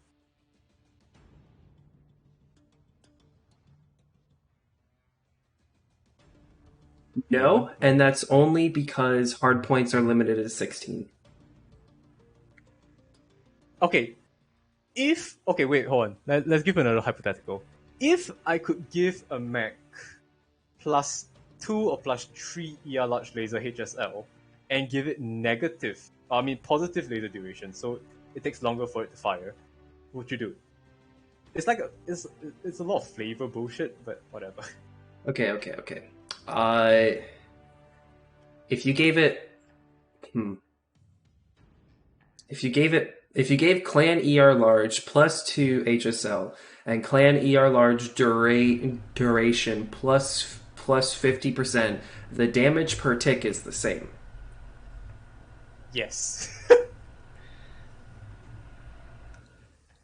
But technically, over time, if someone Face peeks tanks out that it. long, yeah, then they get completely screwed, right? Sorry, not plus 50%, plus 100% duration. Bruh. Yes. Bruh, that would hurt. That would hurt. Like just sitting there. Heavy large laser bros for yeah. The Oops Bros have locked. Thank God. Faster than Team 1. These DeVay guys, am I right? Oh dear God, Brower. Let's see. Oops.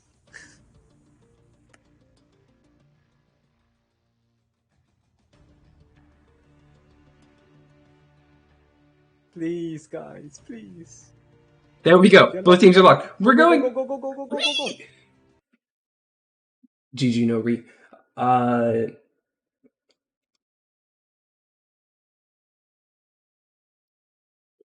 Hey, chat is saying we have oops favoritism, and I find that to be offensive. No, it's not. We're all 3 from Oops. Game? At least once.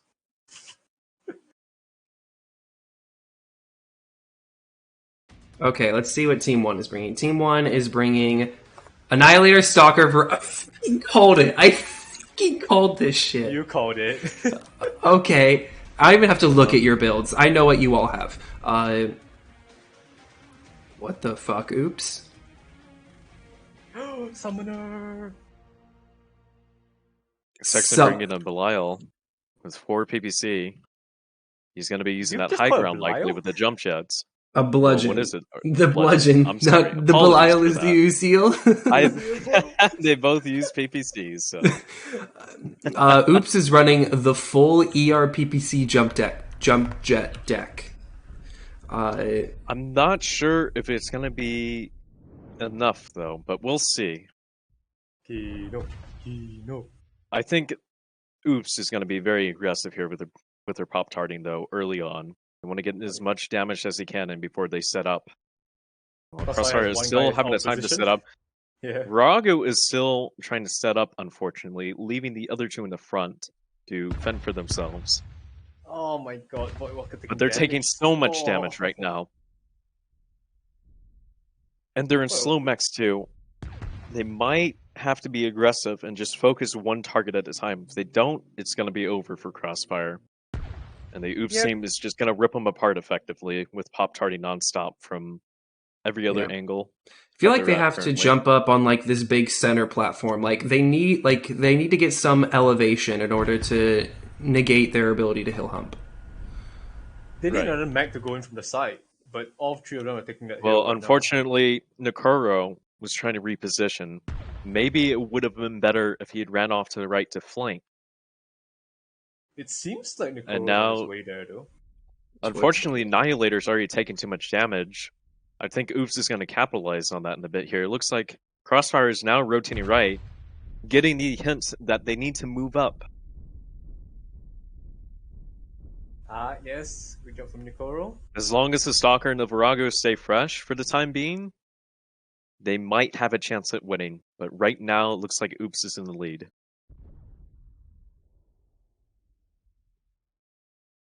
Texan rotating left with Rar. I think they caught on, potentially. Kuro's still moving up. Was Woodwalker halved, or did he lose an arm? We're about to find out right now. He lost an arm. His side torso is open, though, but his CT is open, too. Nakuro needs to move up now and do something. Get that pressure off of them. But they're still trading. I think they should Nakuro is not being aggressive, though. He's still going wide. He just needs to get their attention. He just needs to start shooting, period. And now, unfortunately, he's wasted too much time, and now Uthro is slowly closing in. They've spotted him as well, too, and they might capitalize on taking care of the Stalker and the Annie. Brower loses his shield arm. It's not too big on his summoner. Voidwalker down to 50%. Pete Zoni is at 95. Either he's not tanking enough for the... Oops is caught on. Texans moving up aggressively, right up in the front. John a little bit in the back. John getting a little tag. John is actually hurt in CT. He's got red CT armor. Nikuro's still taking a wide angle, though. He needs to just turn back and beeline towards now the Stalker's his friends. Getting focused. Nikuro needs to be aggressive. He needs to move in now. But again, he's just playing that range game. And I think this is a decisive match now. Unfortunately for Crossfire. I think Nikuro took a bit too long to come around. And it's been costing him. John is open CT, though. John just took a solid burn. John is now one touch. The Annie is hurt, and the Stalker is hurt. They're just eating the Annihilator up. Does not matter now. Yeah. Nikuro trying to get a couple back shots. Does not matter. Texan jumping over the hill. He's on self-destruct. Stalker exploded. Now it's just Nikuro. I think that cost them the match. I think any chance they had of a clutch was lost with the Stalker self-destructing. If the Summoner can drop John... Nope, it failed on the kill shot. Does not matter now. Nikuro needed to flank initially when they saw that they had PPCs. Yep. I think Nikuro took a bit too long on the flank. Oh dear.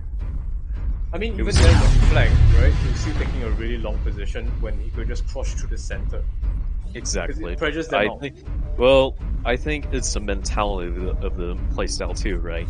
Yeah. You want to keep your range as much as you can with the build, but with something like this, when PPCs have the same range, just about, it doesn't matter. You need to just get in there. John is one touch, though. The Annihilator came so close to dropping him, but just couldn't get that last tick of damage. I mean, at the end of that, right, PPCs versus ER large lasers. ER large lasers technically have... You're trading duration for higher damage overall, right? So, correct. Gotta make do with that. Yeah. Oh, wow. But here's another thing too, right? Here. If you notice, Crossfire had the Inner Serum Mechs. The Inner Serum Mechs had a lot more hit points to work with, as opposed to, say, the Warhammer 2C and the Executioner. They could have easily walked in there and cleaned up, and Nakuro could have flanked and attracted their attention, split their attention, right? The less mechs you have focused on the bigger ones, the more chance that the fat mechs have to move up and clean up whatsoever. Yeah, you want to make use of the hit points that you're given as the tech-based difference. Alrighty, so that is the first round three. Brower has solidified, or Brower's team has solidified their spot in the semifinals. We are now moving on to Bowser's team against Kieran Yagami's team. So that's Kieran, Pasha, and Polycat against Bowser, Stimrog, and Urikromu. EMP versus JG. Yeah, pretty much. Technically Do I JG. have Kieran on my friends list? Do I not have Kieran on my friends list? Okay, whatever. Lobby by name. Kieran Yagami. Alright, let me inform them that invites are out.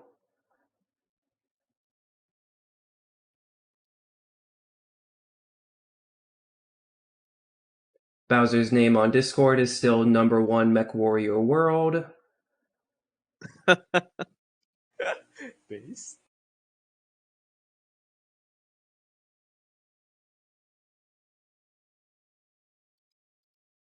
You know, it sounds like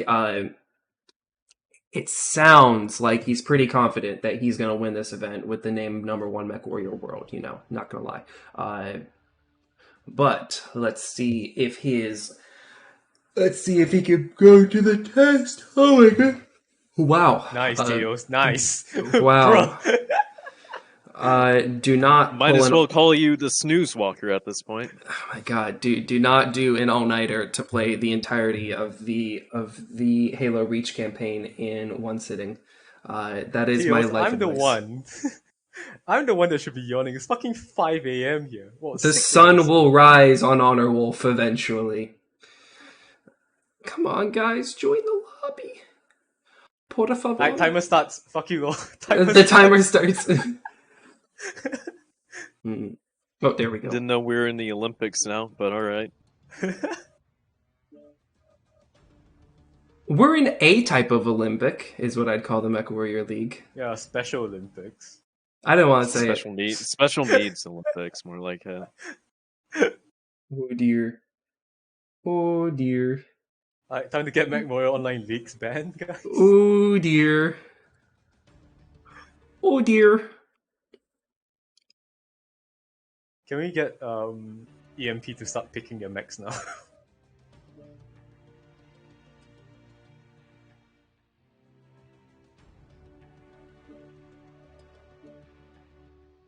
Please, Kieran. Kieran, Accept you the got me, invite. my friend.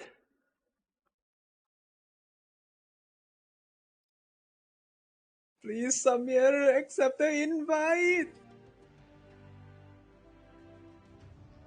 Senor JGX, can I has match, please? Senoru?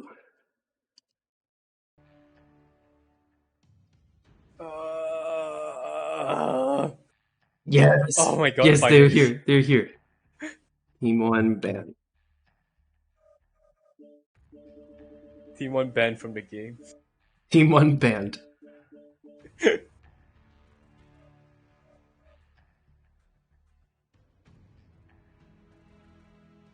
They ban Hellebore. Everybody's banned in Hellebore. Yeah, no one likes for that. good reason. Yeah. I think the map's a little bit too big for the 3v3. Ironically enough, I wrote these rules before Hellbore released, and I put it in there because I was like, new map, let's do it. No, that was a mistake. I should have put Canyon. Hey, add the new map so everyone can ban it.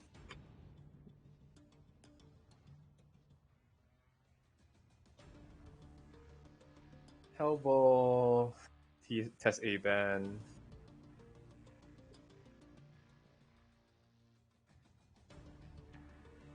Bruh, test B.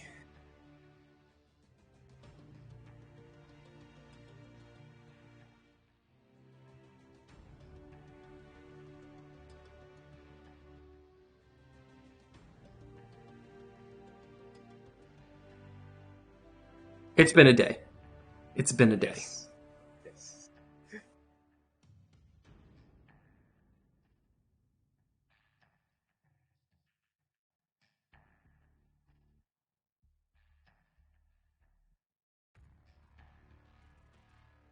One of these days, I'm gonna make an actual map ban tool for this. One of these days. I told myself I would do it after August Arenas, but then after August Arenas, I was like, fuck Mecha Warrior. And then, yeah. Wasn't there an actual tool for it that they were using for Worlds? But it doesn't have all the maps. Right. Yeah, just create a simple C# program for it. Just the names for the maps.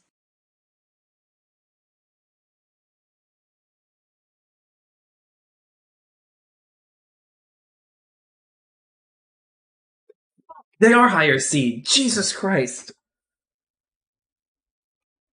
Oh!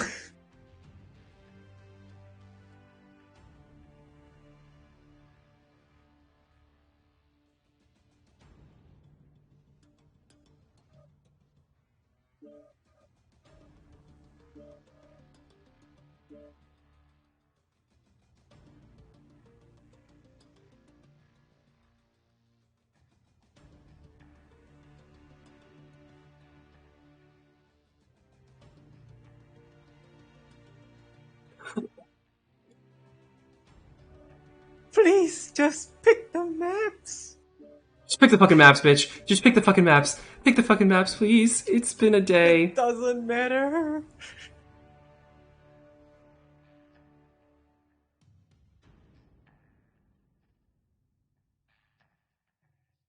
I'm losing my mind. I'm losing it. Pick the maps, please. Test B. Okay. Okay. They picked Test B.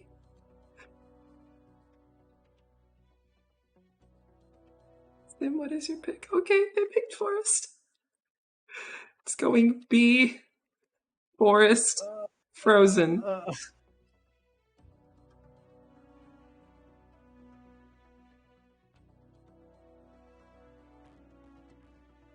Hey, it's going B.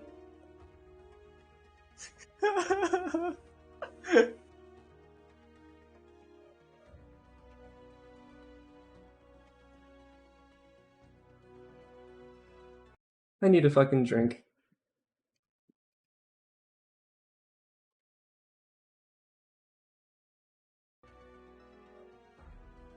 We need to die.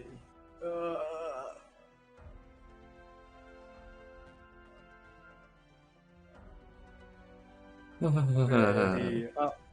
Ready up.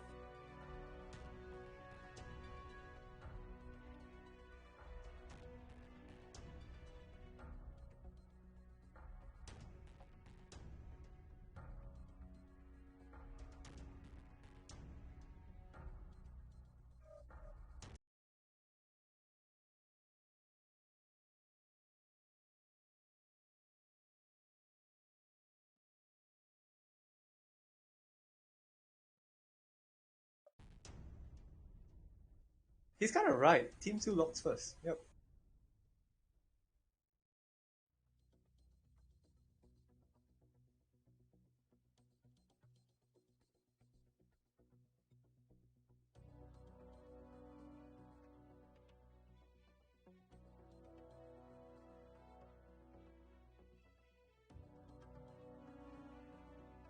Please, just go.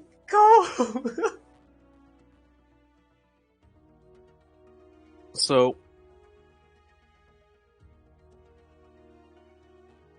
while we wait, While we wait. let's talk about what they'll probably bring. I feel like it's going to be just the same setup for EMP. A definitely Supernova, is. a Firestarter, and a Mistlinks. For JGX, they might bring a Supernova themselves. Supernova has been proven to be effectively pretty strong, as is the Annie, but I think the Annie becomes JGX better has proven in to higher tonnages. I think JGX has proven to prefer the Dire Wolf over the Supernova, though. Have they? From what I can I don't see, think it'll be good. I don't think it'll be good for this map though. Because if I agree anything, with you need the DPS, and on a map like this where it matters who gets up first, that Supernova is just going to get there first before the Dire. The Dire is not going to be able to contest. I mean, you really want a mech that can actually crest the ram faster, right? You want a Like mech where that it can sits that can first. either crest effectively or just get up the ramp faster. Either or. Yep. Do you think a stalker would win a supernova in that sense? Because the stalker Uh, can crest and get its weapons up faster than the supernova can get all Yes, its but I weapons think up. once the supernova's on top, it can establish serious map control. Correct.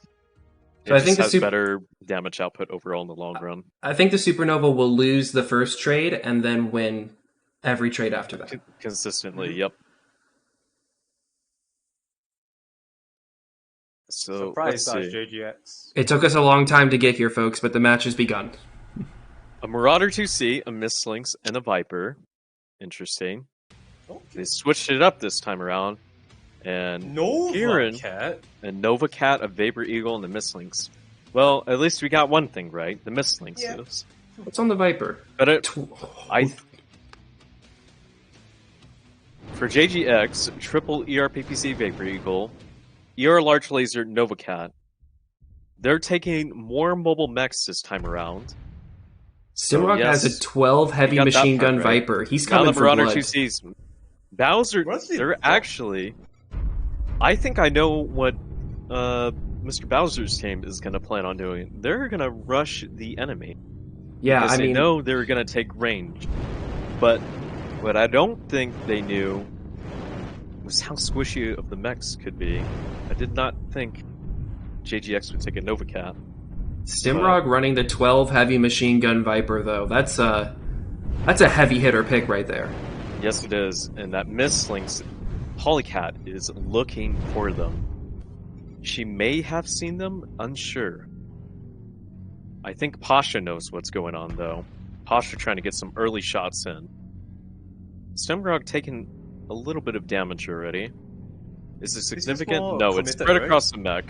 Yeah.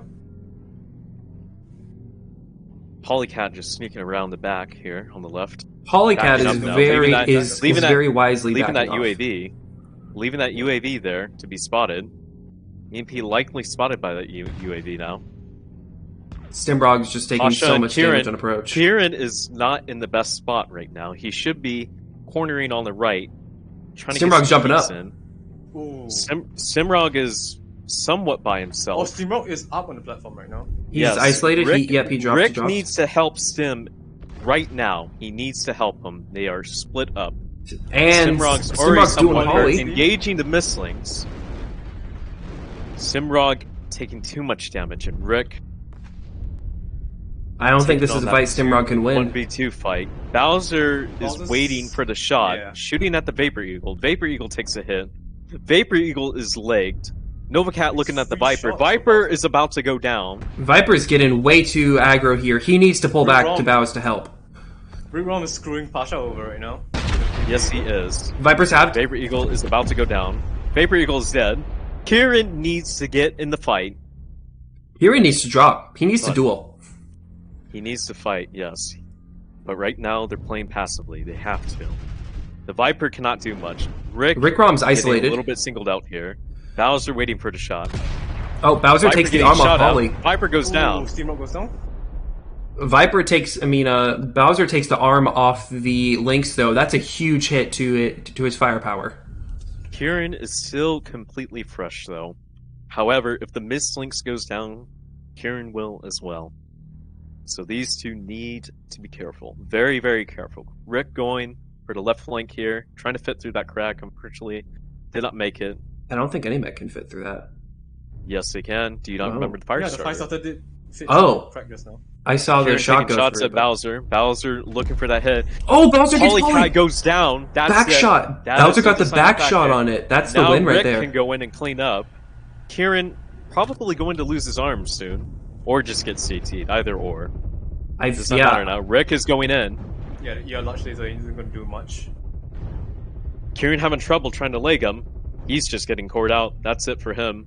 I honestly His arm thought mounts EMP are- lost that. Unfortunately, not enough.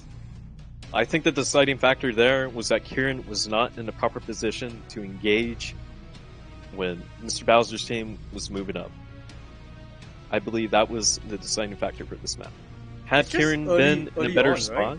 Yes, early on, if you notice, Kieran was a little bit further back on the platform, not really engaging like he should have. He should have been peeking with Pasha Because properly. the Vigo should have been the one backing off a little bit further because The he has the jump Beagle, jets to actually get his so weapons on track. effectively, the Nova Cat should have been a little bit more up front and Vigo a little bit back behind. Because the Vigo has jump jets, right? The Vigo is going to be able to pop tart. The Nova Cat won't be able to pop tart because all its weapons are in the arms, and Kieran did not take Very any low jump bound. jets for that. Indeed. I think that also has to do with early scouting, but it's not really the fault of the scouting. It's Well, because EMP I think did take a covered position all the way if across. anything, mechs are also a factor Yeah. in this fight. It's mega push against like Pop Tart ER large. But if you notice, as we were talking about before the match, we needed, like, we've noticed in the previous matches, whoever gets on top of the platform first in a train game will usually win, but that won't matter if the enemy team brings a push deck. Definitely. Like we saw there. It doesn't matter. You will likely lose. And you need to back up when you have a ranged deck like that. Rick Rom actually had a comment saying that there was very bad MG reg throughout a lot of that battle. Well, he has the Mega Ping, as we all know. That's so true. I'm not sure how much that will hold up, but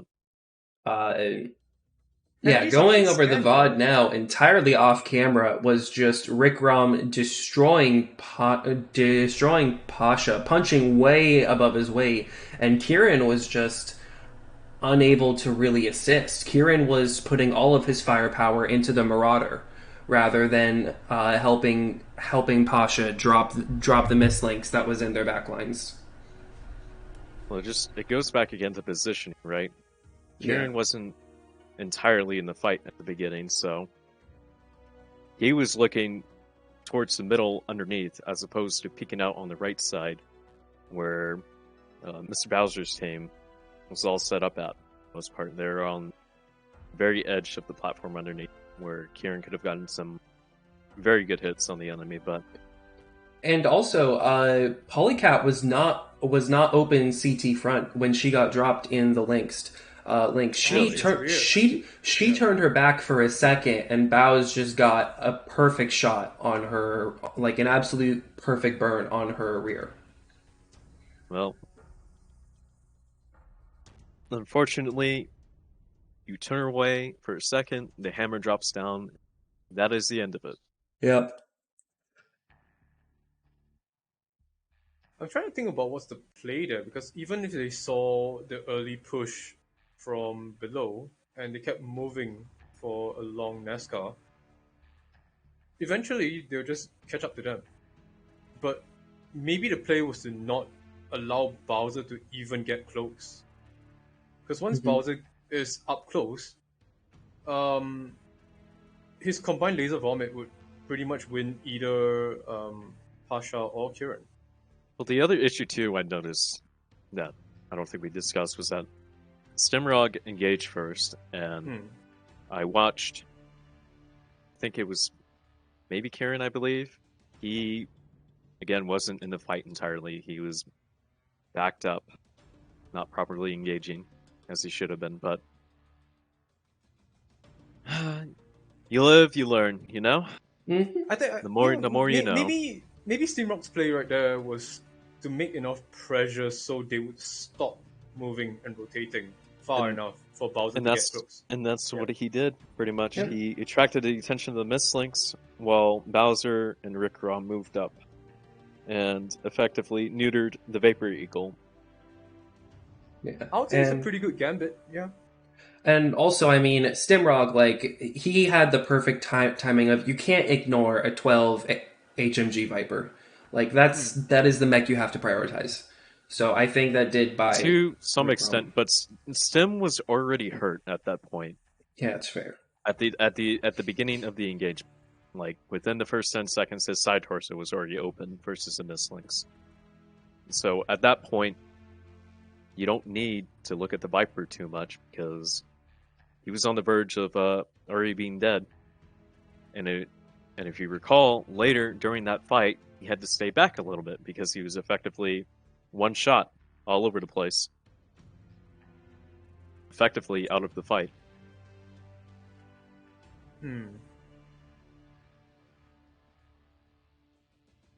I don't know. If you still do put Polycat right there to stop Steamrock from getting anywhere near close to them, you get Rick Honestly, trying to push her as well. Honestly, So, yeah. I think Polycat did everything right Yeah. for the most part. Not much you can do there at the end, really. It's your leg. Alrighty. Team 1 is locked. We have returned to a semblance of high-tier comp. Now we wait 5 minutes for the JGX. I don't. We can hope. I feel like it's going to be a ranged deck again, somewhat, on this map. I mean, it's a cold big map, so you can't not run range here. But I have a feeling they have a couple decks set up differently. Simple flora of mechs to choose from, but I'm pretty sure either side is going to have at least a large mech. Probably clan. One IS mech. Well, we know what the light mech is going to be, obviously. Probably a fire starter for either side. And Firestarter light or PvC Lynx fighting. are the only real options, yeah. If you saw EMP's previous match, let's if JGX was watching stream, right? If you saw EMP's previous matches, would you think of bringing Pop Tarts against what they were bringing? Against the AC2s, definitely. Yeah, because you can't burst them down when you're Pop Tarting as much. Well, the other thing, too, is when they brought the Ultra 2s, they also brought the Annihilator with quad ERPPC. So it's not like they're throwing all their dice into the ring. They had different dice. They had the Jägermech with Daka, Annihilator with ERPPCs, and then the Firestarter. The micromanage basically everything else. True. Comes at them. And in that fight, when they took that deck, they're up against a Nightshear, a Dire, and a Mistlynx. And the Mistlynx was effectively useless because it had no range. Could not engage whatsoever.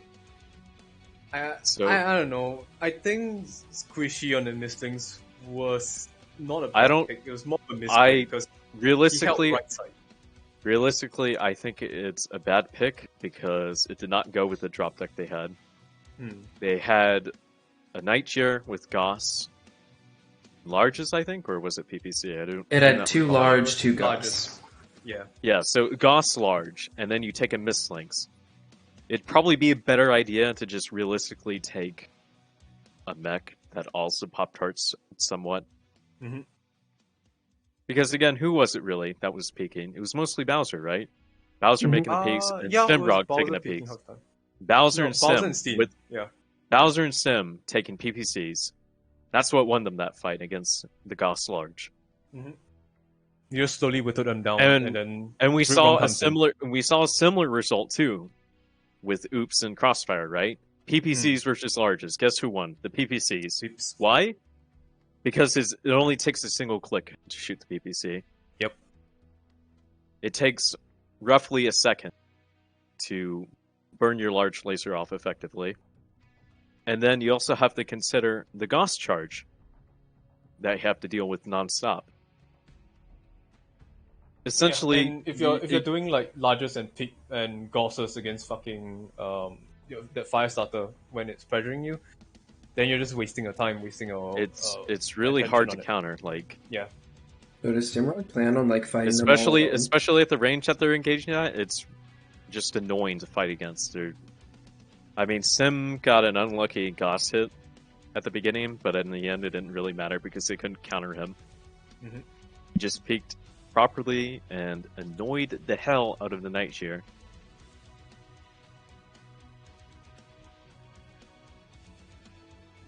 Wait, where's Bowser and Rick from gone? I don't know. Let us ask them, huh?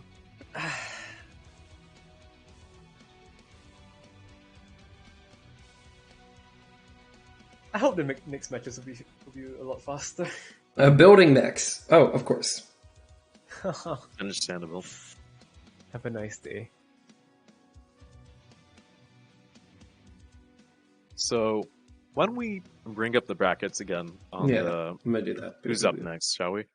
It's Unfearing and Solovzi. Solovi Razbunik. Let me pull up the bracket again. Yep. Screen capture.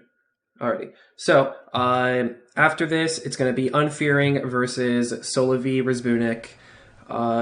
And then after that, it's RJF Daniel against Call Me Gil, the GNX team. The winner of the Bowser and Kirin Yagami match will go to Brower to fight in the semifinals.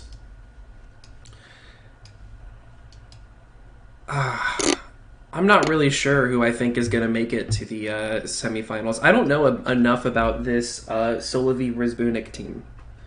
I believe they're an RJF team, if memory serves. Let me pull up their enrollment.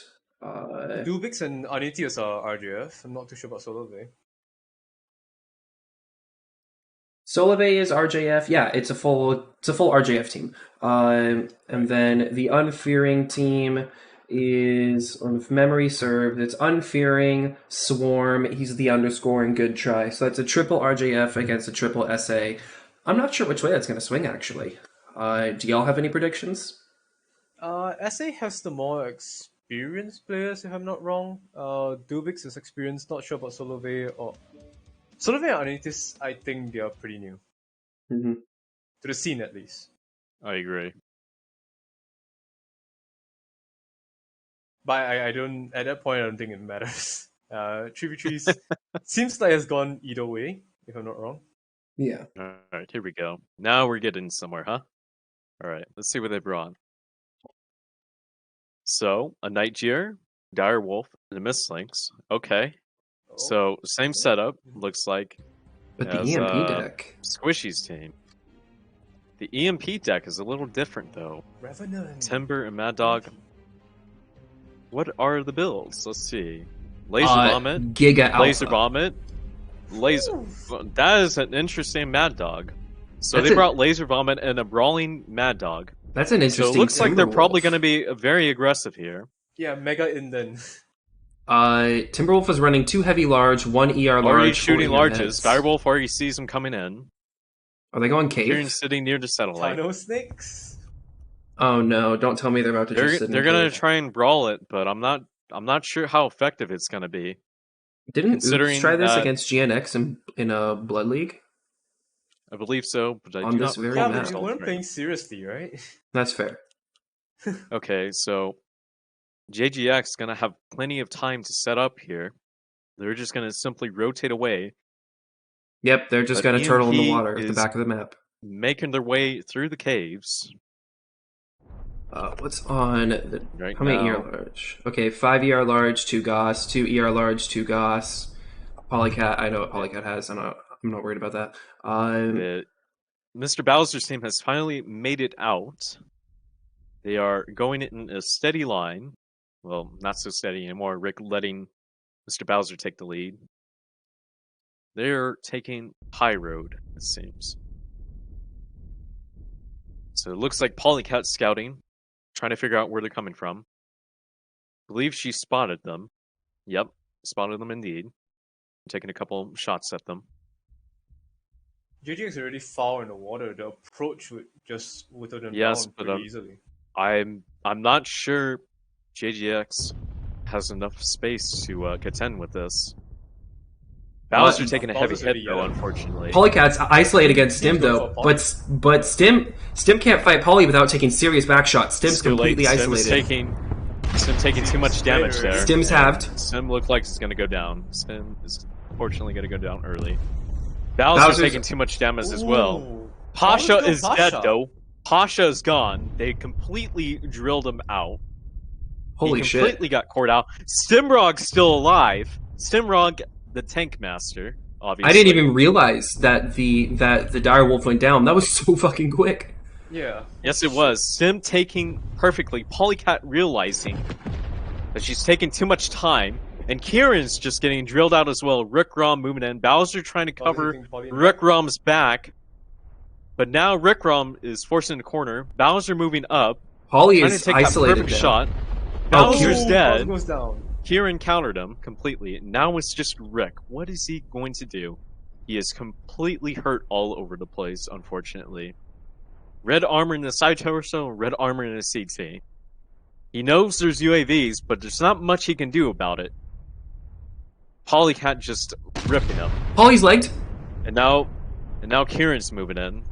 And that's it. Oh! Good job, Polly. Polly carried this. I gotta say though, EMP build ingenuity goes to them. There was not a single mech on their team that did not break Ghost Heat. Absolutely. Simrod getting 48 damage though. That's not what I think. If they brought another high alpha vomit mech, they would have been able to win that. Yeah, I think Potentially, yes. But I think the Mad Dog was there too to potentially counter the light mech, right? Because of the way it was set up. It doesn't work You don't out think so? anyway. Yeah, I feel like if they brought another high alpha mech, just delete it's also- two of the big mechs. And Well, I then think just the other call thing it a that day, was right? worth noting too is that Sim was able to attract the attention of the enemy mechs, and apparently we didn't get a close up of what happened on that. Pasha got completely drilled out though by Rick Rom and Bowser, and that's why the match was a lot closer than it should be, because that mech just got removed, deleted, absolutely removed. Just gigantic CT just gets. But So it's also worth noting that Mad Dog got removed completely too at the beginning. So, and Bowser got hurt as well. I think that's also another contributing factor to why JGX won. They split the damage up somewhat, I guess. I have an update Anyways, about the bracket. Apparently, GNX and RJF did not get the memo that their match will be streamed, so they decided to fight off camera. Nice. I mean, I guess and that's one less game. who was the winning It's factor fine. of that match? GNX beat RJF 2-1. They beat the slave. They beat the slave labor Volkadav team. Slave labor. They beat the slave labor Volkadav White IS team. That's actually disappointing. That was gonna be one of my big drops to put on stream. That was a huge heavy hitter match. For everybody watching, do not play any more drops off stream. We did that in round 1 and round 2 to eliminate preliminary drops in order to save time. Everything round 3, 4, 5, and 6 is all going to be on stream. Do not play without me inviting you to a lobby. Thank you. We are now returning to this match. Yeah, considering in that RGF and GNX match, both teams are actually filled with pretty experienced players. That's unfortunate. I am very sad that that happened off stream. That was definitely like one of the absolute heaviest hitter drops I wanted to see. I agree. It would have been very interesting to watch, but it is what it is. And Indeed. we still have a match to get to. Wait. Indeed. Team 2 locks first here. We are on Frozen City Night. This is the heaviest drop. I'm putting my money down on EMP. Yeah? Yeah, I think like with Steam and Bowser being more experienced, I'm not too sure what Rick Rom is experienced in for mech classes. I know Steam and Bowser do enjoy their assaults. Well, as far as I remember, I know Rick Rom likes to play heavier mechs in general at times. So we'll probably see something fairly heavy drop this time around. And it's going to be a tighter knit map, so there won't be as much room or time for JGX to set up like they did on Forest Colony Classic. That's 250 tons for both teams. I think EMP is just going to take another Brawl deck and just run them through, essentially. What mechs they'll take, I'm not sure. I Yeah, think what JGX, assault fasts are there?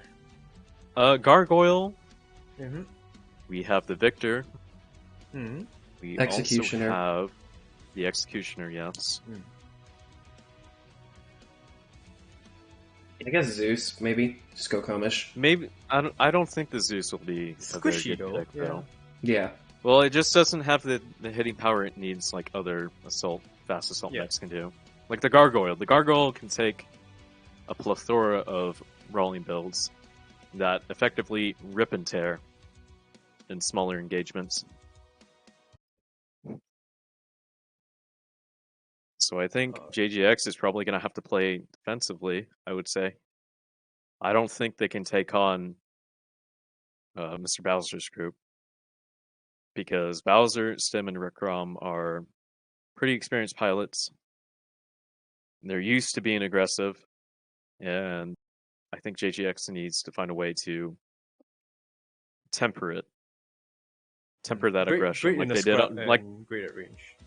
like they did on Forest Colony. But again, I don't think they're going to have as much time to set up on this map. It's pretty tight. It's pretty quick. There's a lot of cover to work with, and it's like what, effectively 1,500, 2,000 meters away from each other, with a bunch of cover. So both of these teams are now building their mechs furiously, trying to figure out what to bring, what to counter, what to fight against. I think this is going to be one of the more interesting matches for sure, though.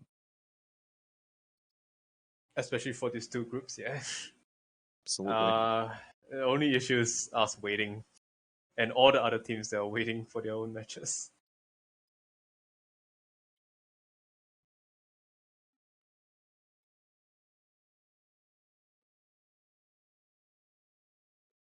Yep. And now we have lost another one. They're all gone. So be it. All right. It's time for bets. It's time for bets. What do you think is going to happen this match? Do you think it's going to be brawl? Do you think it's going to be range? I think it's going to be brawl. They can't. This is not a range-friendly map. Absolutely, it's going to be brawl map. Okay. Okay. I'm trying to summon my inner thoughts. I'm thinking Annihilator, definitely.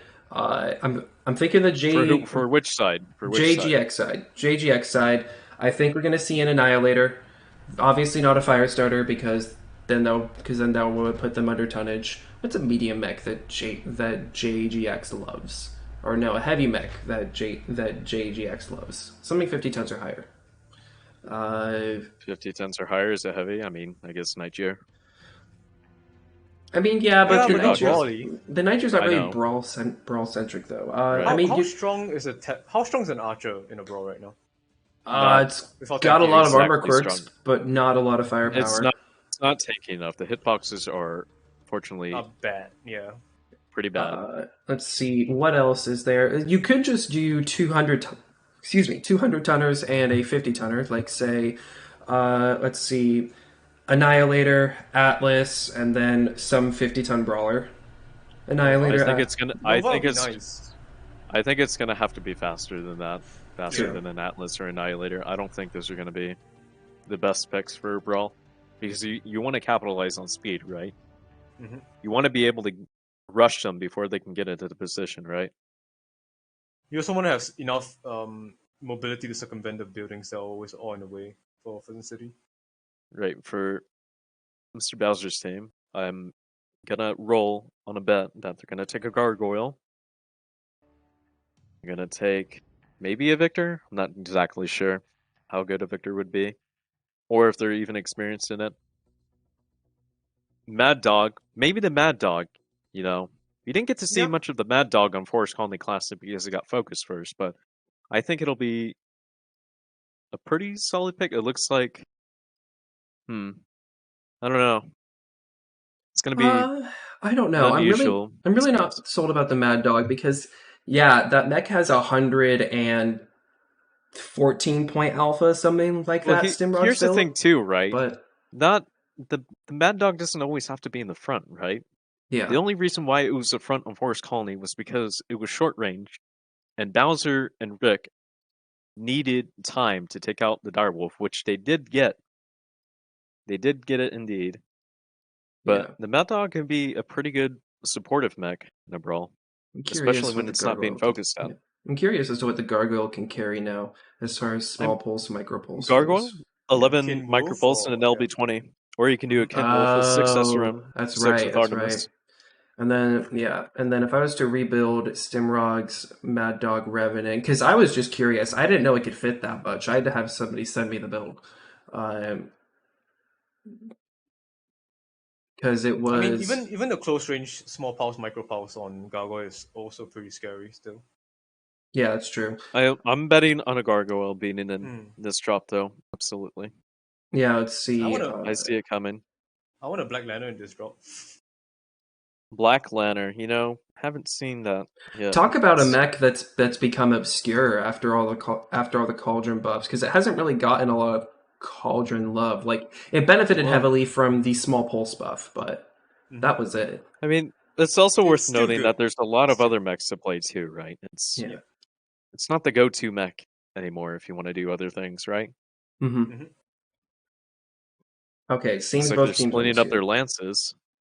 No, they're just switching lances, excuse me. I thought they were doing an oops tactic for a moment there, but...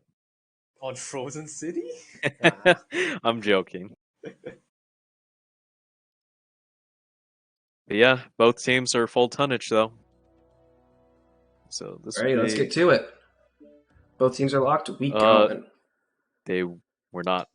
Don't care. Both. God, what? I hate you.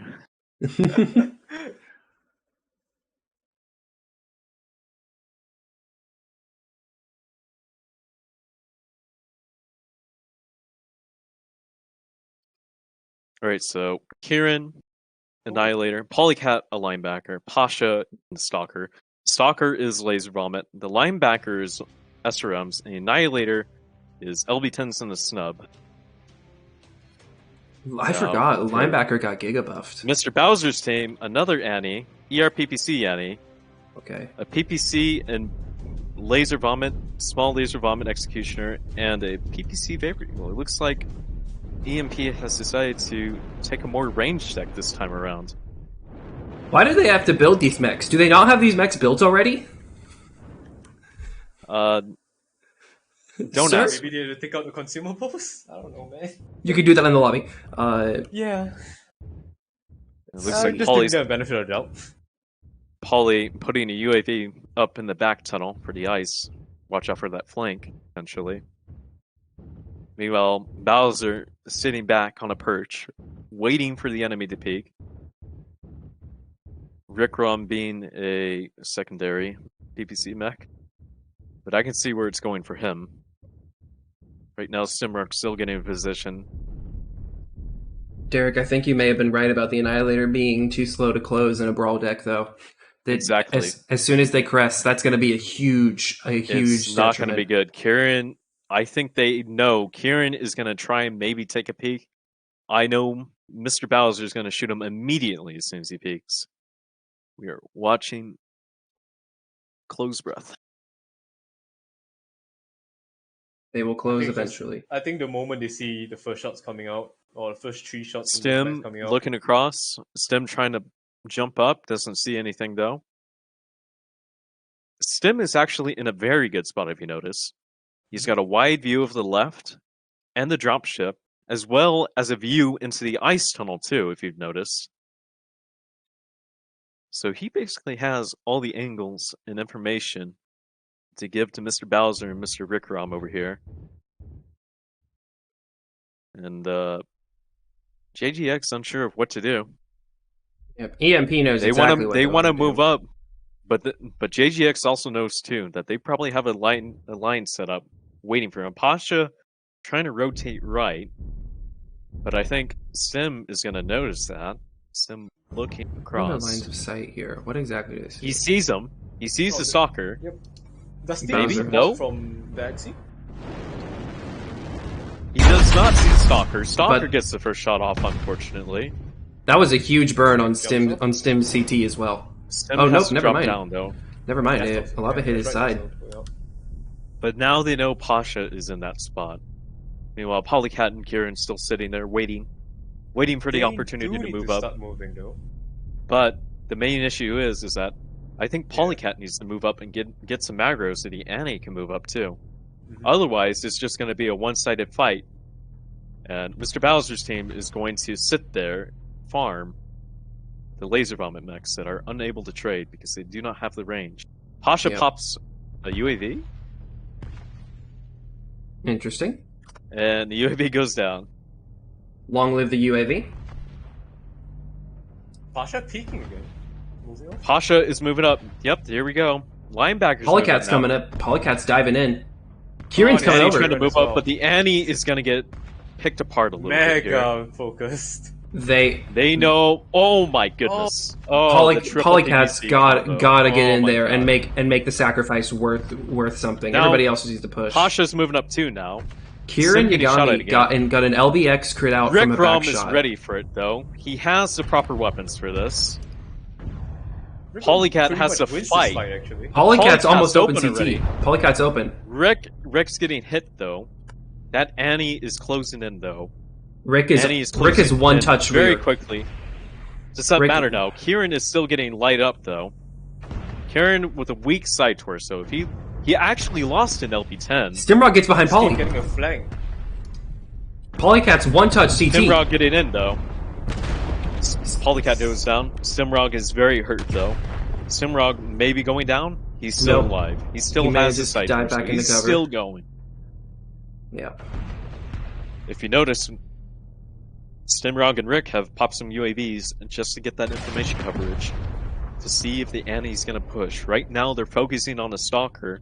Pasha is still relatively fresh, but Kieran's pinned down the here. Annihilator It's is all also on fresh Pasha. too. It's all on Pasha, but I don't think they're going to win. I think this is going to be a loss for JGX.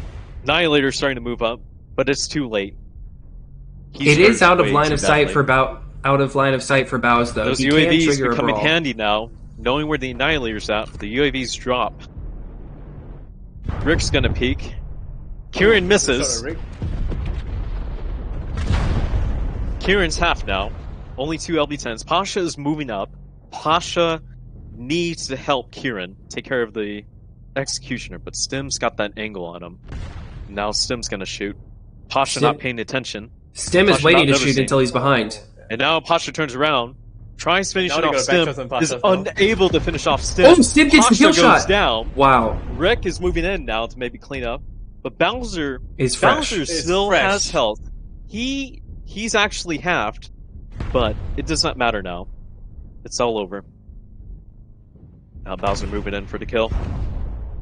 Kieran trying to fight back desperately. Kieran CT. Rick shooting Bowser in the back a little bit accidentally. Wow. That's Okay. it. Well, Derek, you were right. The Annihilator and Brawl cost them the win. I knew something like this was going to happen, but I wasn't sure which team was going to do it, right?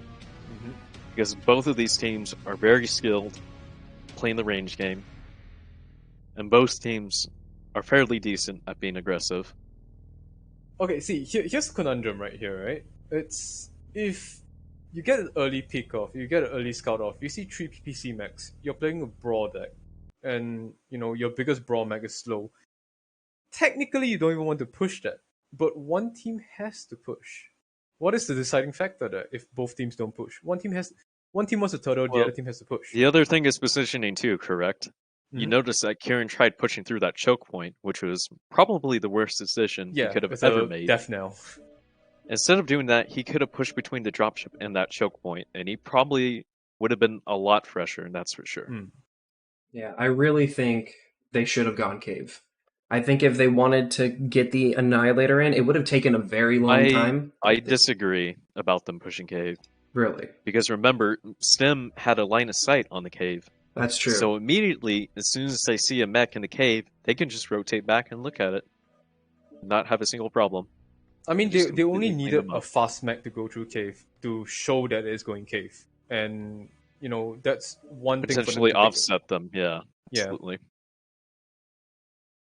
But that was a good showing, though. That was a way to show that Once positioning again, and information is superior. another set of teams that I'm sad to see fight and eliminate each other so early. Like those two teams could have, if they both started on opposite sides of the bracket, they probably could have both made it to the semifinals or the grand finals. But Well, that's just it's not that sad. I think those were good showings, regardless. oh yeah, definitely. I'm just happy to see them fight each other. Actually,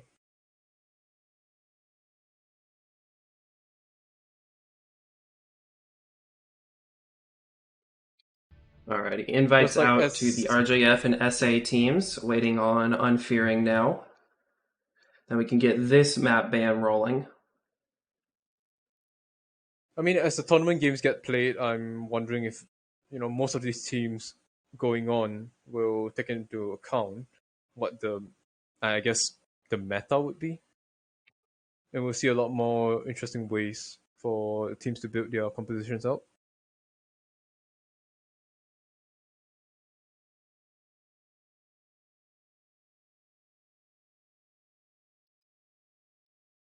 Come on, Unfearing, let's go. Unfearing said he was ready.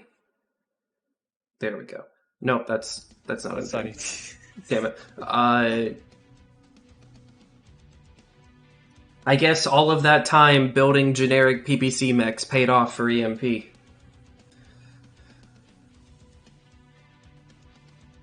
Who's underscores for Unfearing's team? That's Swarm. Oh, okay, right. And it took me a really long time to find out if it was 3 or 4 underscores. I'm still not sure. I'm surprised they allow underscores, just underscores for a nickname.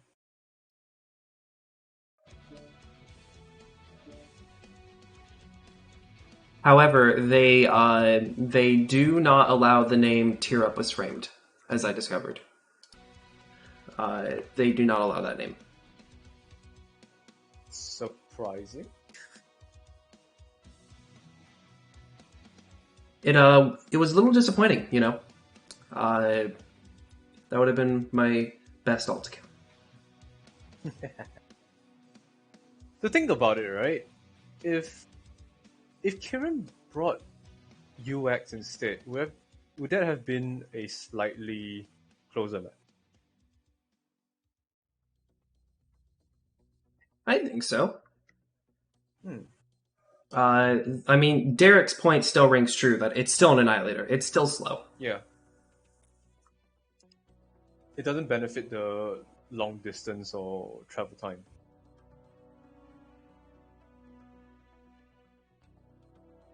Once again, Hellebore gets banned. Hellbor gets banned. My man Hellbor can get 0 love. Hellbor Forest, alright?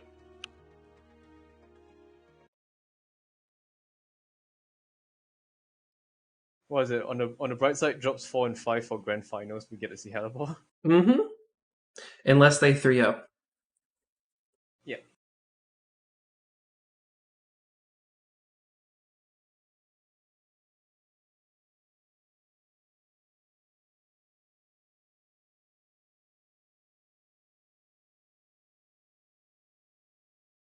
They pick Frozen. Alright, Unfearing, what do you pick?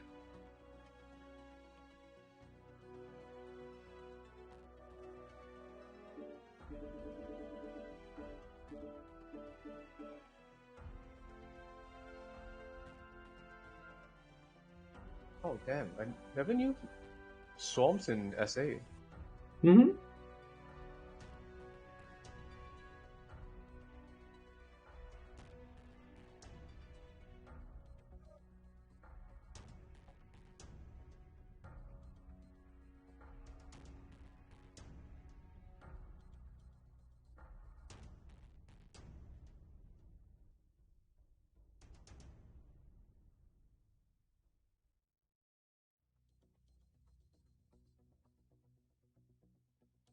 Is Team 2 not picking their map?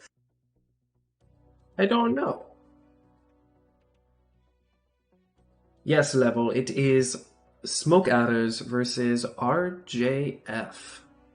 R, he, no, ere, he, f, for those who are Spanish.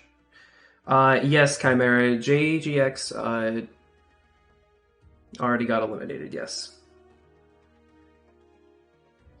Test map A, alrighty.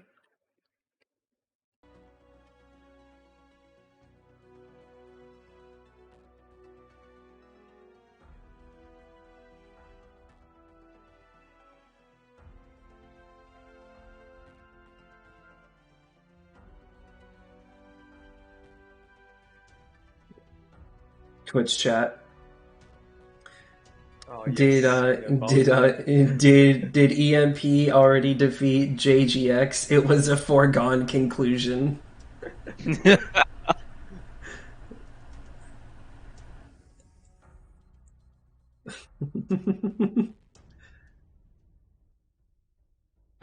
The Twitch chat makes it worth living.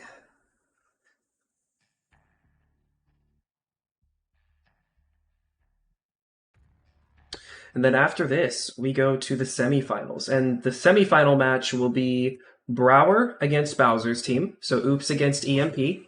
And then it will be the winner of this match against GNX.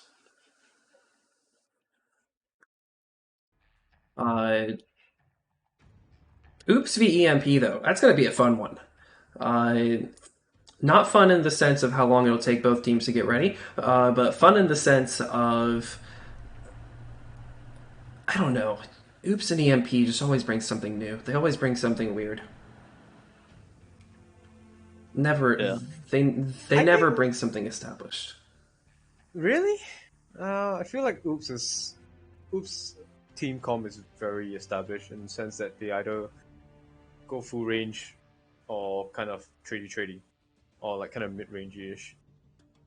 Then EMP seems to be a lot more colorful during this tournament, actually. You don't see them bring this almost the same thing each match.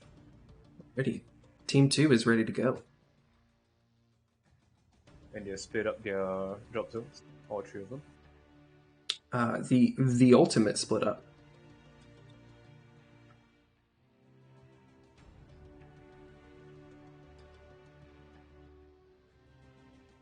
That's on Team 2's side as well. Team 2 is the side with the upper city. Right.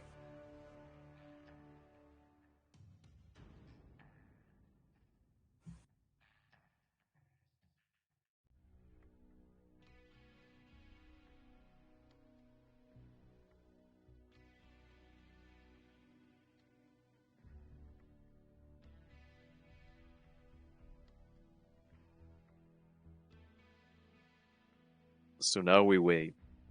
Oh, it looks like Nope, they're green. Let's is go. not ready. So in previous engagements, we've noticed that people like to take the Phoenix Hawk, but again, I don't think it's going to be a great choice. They need to focus on potentially a more higher DPS mech for all the long. I think a lot of people hype the Phoenix Hawk 7S from Mass. And as we see, they brought a different Phoenix Hawk. RGF brought the Phoenix Hawk 2, a Hellfire 2, and a Hellspawn Paralyzer, which also has a 2 in it, by the way. The 2 team. And on the other side, a Night Cheer, a Firestarter in the back, and then all the way on the ground, Unfearing is in the Arctic Wolf. And that Arctic Wolf has Laser Vomit on it. Oh wow! So trading Night Jeer, trading Wolf, small pulse Firestarter, Phoenix Hawk. You know, when I said the 7 was not the best variant, I didn't mean the 2 was better. I meant the 1K was better for this. Hellfire has 2 heavy large and 4 heavy means. Oh, already taking shots. What? That's a very large alpha coming from the Smoke Adders have the range, but they do not have burst They don't have DPS coverage. that RGF has. And now RGF is going to slowly move up towards the Smoke Adder line. I think what Smoke Adder needs to do is back up, keep backing up, Unfearing and getting the memo a little bit. Good try, not so much. Good try needs to stop backpedaling and do a 180 and back up. Maybe do a little flank on the right there. Committing, that's why. Good try, though, cannot trade against this, though. It's too much. RGF popping UAVs, both sides popping UAVs, getting information on each other. Smoke out our UAV goes down.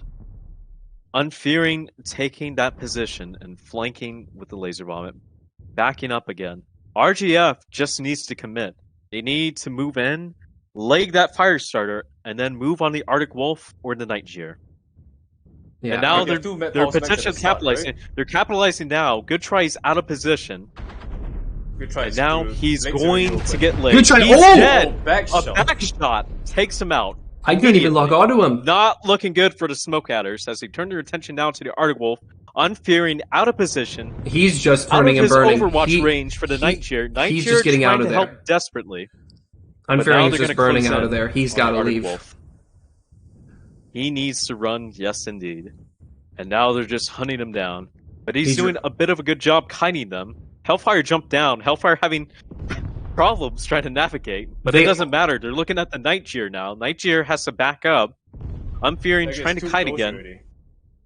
But it's too late. And he gets legged. He's pretty much gone. He's done. Arnith gets legged, but it doesn't matter. The Phoenix Hawk and the Hellspawn are completely fresh. Hellspawn's legged. That is a checkmate, though. No, actually, with 2 max leg, maybe the Night Jeer still has a chance. Night Swarm Jeer has is to too slow to get seriously away, in my clutch. opinion. He's got a Night Jeer is about to get legged. Yeah. He's about to get legged already, so it does not matter. He's legged. It's over. Yep. That was the deciding factor. He shielded the wrong leg. He put his open leg forward. Oh well. I don't think it would have mattered. Nah, he probably wanted a back paddle. Yeah, that's RL.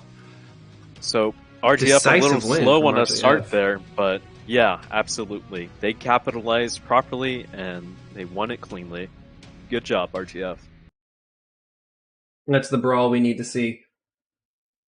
Perhaps the brawl push would really benefit on 150 tons more than on the higher tonnage. In the lighter side, absolutely, because there's more tonnage disparity and there's various type of mechs you can take. Mm-hmm.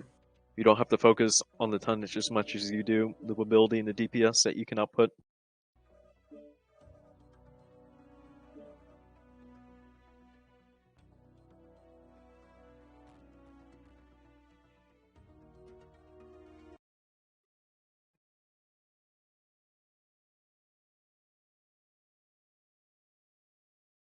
Alrighty, let's see where we go from here.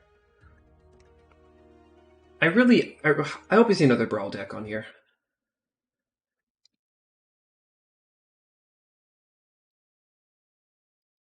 On test A.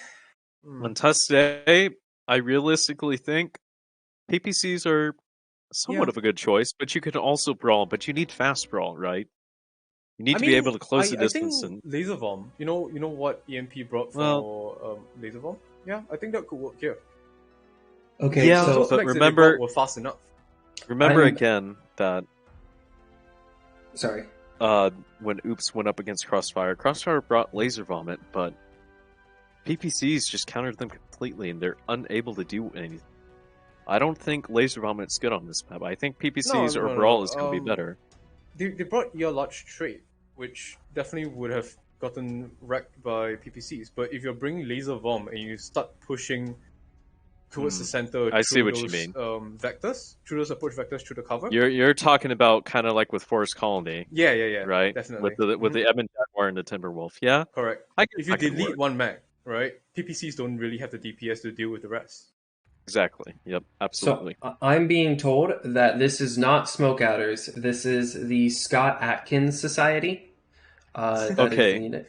I apologize for that. Okay. Yes. The Scott Atkins Company. Yes. No, society. Not company, society. Because we live in a society, obviously. Thank you, Twitch chat, for allowing me. Okay. Let me put that down in my notes so I do not make the same mistake.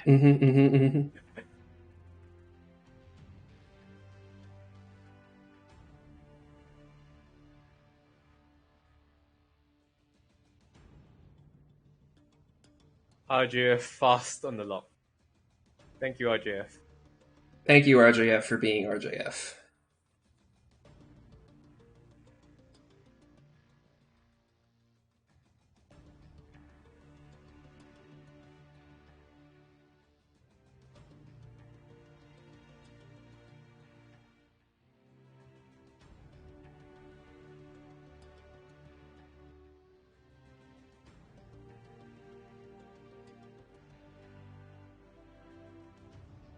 Speaking of which, even if Phoenix Hawk wasn't that strong or that tanky, the Hellspawn is actually not a bad pick, considering the armor cooks on it. Yeah. I know the Hellspawn got a pretty big buff, but if memory serves, the Paralyzer wasn't the most buffed variant. Oh yeah, definitely. As in, yeah, it wouldn't. It still is definitely tankier than a Phoenix Hawk because the tankiness of the Phoenix Hawk requires you to twist a lot better, and if they're just going for legs, technically the Hellspawn has slight armor cooks to it, and has a better profile for the legs to not be as easily shot off. Yeah, it's fair. Smoke Adders, or I mean Scott Actings, excuse me. Scott Actings Society, figuring out where they want to be in. You know, you may be right. They may take a laser vomit setup on her. Take something like that. I hope. RGF likely to take Brawl. Since it worked for them last time, I assume they want it to work again on this map. I have a feeling that RGF would take PPCs. I know Arnitius loves his PPCs. Oh yes, they could take that, but I don't think so. I think, and look at that, they are taking what looks like laser vomit. Oh. So there we go. At least one team took it. Let's see what the Scott Acting Society is doing. Scott Acting Society is doing a Supernova with 7 larges, a Saber with the large pulse and machine guns, and then the Nightshare with Gauss and large. I think RJF is going to run them through, unfortunately. Yeah. Scott Acting's company, or Society. I don't like that term, by the way, but Scott Atkins or Society? Society. I don't know, man. But... Oh, Dubix takes the first shot. Yep. RJF running full Aswam. It's going to be all about their ability to close without taking too much damage. So long as they can twist at range, I think they've got this. Right, and they're just moving up relentlessly. And while Scott Acton's trying to... this is a very unusual Nightshare. It's got yellow spots on it. That's a polka dot mech. Strange. But anyways, RGF moving up still. It looks like they kind of close to a standstill. They're still moving up, though. They're doing their best. But unfortunately, these hills are not allowing them to bring full bear for their weapons. Hey, the good thing is that they're not stopping. Unfearing has to back up because he knows they're coming. Dubik's taking being serious but damage. now RGF is stuck in a corner. Dubix is already CT soft in the Evanjag. Unfortunately, they took a little too much damage early on. Swarm gets seriously burnt there, though. Double poke. He is open CT. And now Good Try is backing up properly. They pop a UAV. I think it's just to prevent the Saber from getting around, but yeah. Absolutely. Swarm is one touch. He's got the Nightshare is hurt, though. If you've noticed, the Nightshare is very hurt. He's cored out completely. Unfearing is out of the fight. He can't get any shots. He's got to jump over. No. Unfearing being there makes him open to the shots. The triple pick going on. Yes, so now RGF trying to figure out what to do exactly. I think they're trying to bait the Saber to peek over properly, but they're also trying to rotate. Saber is watching them, peeking with the 2 large pulse, picking away the armor. Now that Saber's going to get closer. Oh, Unfearing just is now open. A single poke. He got triple vomiting. Good tries coming from behind. Dubix is tapped. He knows that they're coming, and the Saber needs to be aggressive, and it is being aggressive indeed. But he needs to get in closer. They're looking at him now. Oh my goodness! Good Try just got burned. All of his CT armor gone right there. But he's still going. He needs to get aggressive again, though. They're moving in. The closer they move in, the RJF is just focus firing everyone. Supernova's down. The Nightshare is running away for his life. The Saber needs to clean up on the Eben and the other mechs, and they know he's coming. RJF is turning because around. Of the UAVs up in the air. They know he's there. He's gone. Holy shit. RJF with the focus fire victory. But the main takeaway here is that RGF placed their UAVs properly as they moved along, and the Saber unfortunately didn't notice the UAVs potentially. Saber had the opportunity to shoot down the UAVs, right? So he It can did, move up, yes. so they don't know he's there. But Wow. they didn't shoot UAVs, so RGF just gets to move up for free. RJS Very focus amazing fire thing about here. RJF. RJS No, focus fire it's here not was just perfect. that, man. Focus fire was great, and if you notice at the start, the Sun Spider is the one that went first, and then on the next movement to another piece of cover, the Ebon Jack moved up first, and then finally at the last push, the Hellbringer was up front. So they rotated their armor perfectly, and they coordinated every move along each piece of cover. Exactly. Again, All right. RGF is showing it how to do it. All Good on right. them. Unfortunately Yes. for Scott Atkins, thank you for joining, playing. You got pretty far, but unfortunately, the semifinals will have to move on without you, as now we are going to Brower of Oops and Bowser of EMP. Number 1 Mech Warrior World. While we wait for them to join, I'm gonna go use the restroom. BRB, sorry.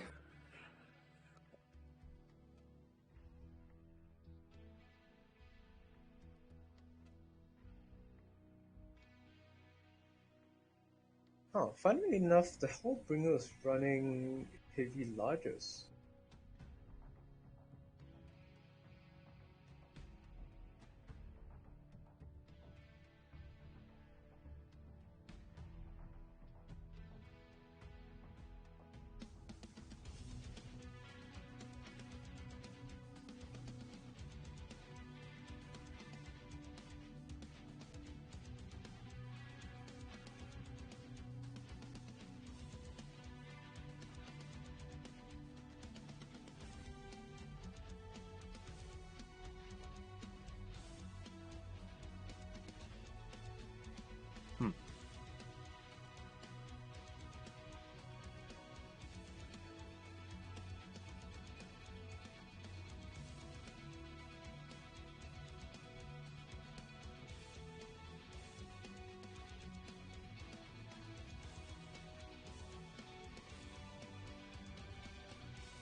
I am back, and only one team has joined the lobby. What is this mutiny? Oh, Brower is currently deployed. Interesting. Oh no. They did a quick play match. Oh no! Did they? They did, by the looks of it. That or they're in a private lobby. Let's see. Brower is seed 1, Bowser's seed 4. That means Bowser goes in Team Uno.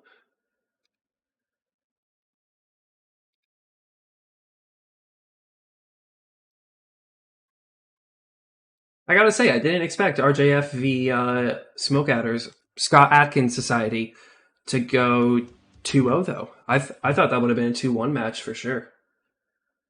I think Good Try doesn't seem like he's on the same frequency as with the rest of Scott Atkins. It kind of feels there's a little bit of lapse right there. But RGF has always been a very, I guess, when they commit to a movement, they do it very well. Yeah. They're coordinated. Yeah, they definitely won that on serious team play. Mm-hmm.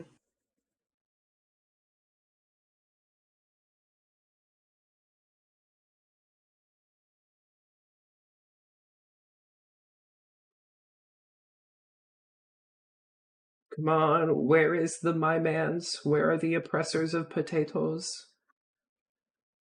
Let's see. I'm gonna invite Texan Scrublord as well, just to make sure.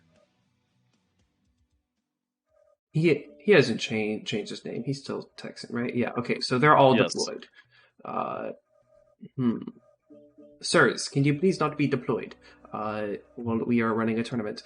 So I'm going to pull up the bracket real quick here again. So we can see that we are now down to the top 4 teams, which means that obviously places 1, 2, and 3 do get rewards. So somebody here will unfortunately not, but we are down to the Oops team, the EMP team, the RJF team and the GNX team. And after the semifinals are done, we are going to do the bronze match for third and fourth place before we do the grand final. And the grand final, instead of being best of 3, is actually going to be best of 5 to ensure that we see the all maps. And we'll probably see Hellbore once in this entire event. Hopefully, probably not, but one can hope. Let's see. Mr. Brower, still in QP. Okay. Let's see.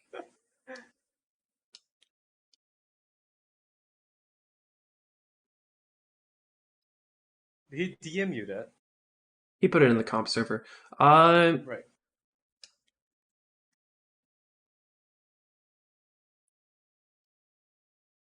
Bowser's team, the EMP team, was actually a last-minute sign-up. I don't think they planned on actually fielding a team, so I'm surprised that we got the full deck of Bowser, Stimrog, and Rick Rom, as those are 3 of the EMP heavy hitters. Brower's team signed up pretty early as far as the event time frame went, but I mean, it's Oops. If you ever say that there's a 1v1, 2v2, or a 3v3 event, you know Oops is gonna show up. Oops is always gonna be there. Let's just have Kong organize another random 2v2 again. Oh my god. And have Kong win as well. Did Kong win that one? Yeah, he did. Oh my He won goodness. his own tournament.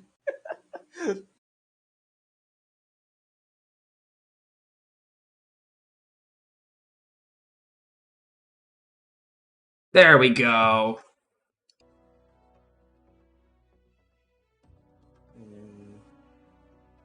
What about John, though? John's power went down. Oh, God.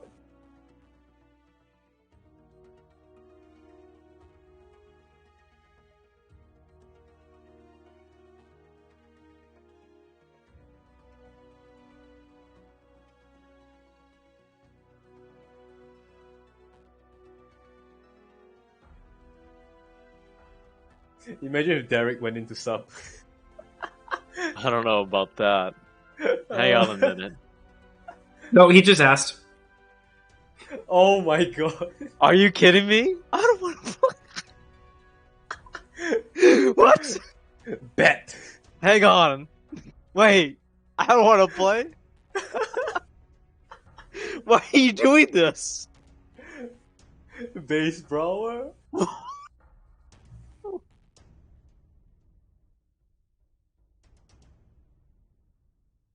It's your call, man. I will not make you do anything. I don't want to play. Oh my. No. Bro, no. That's hilarious.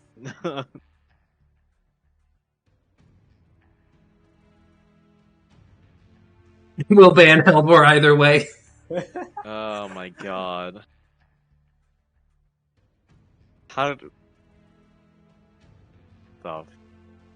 But...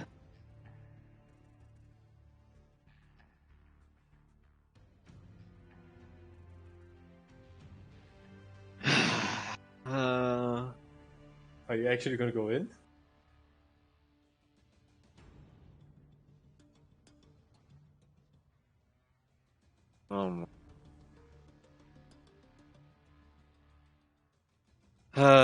I'll...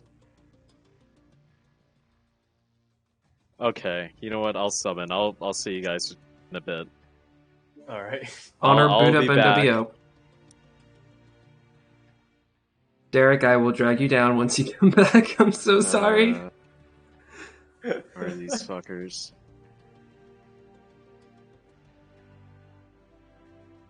John's power's back. Oh my god. I know.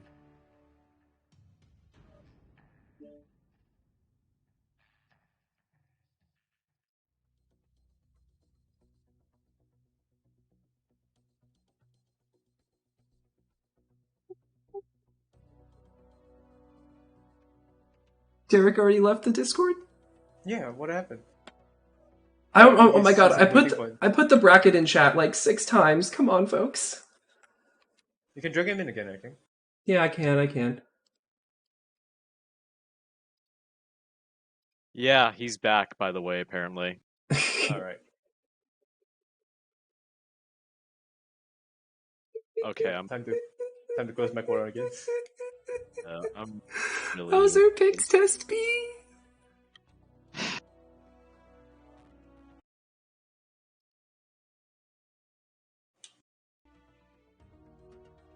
Oops, bro is scaring me, dude. Oops, bro's scared. You're scaring me. Come on. Where does John even live? Is he Singapore? No, it's Indonesian. Indonesia, Yeah. okay.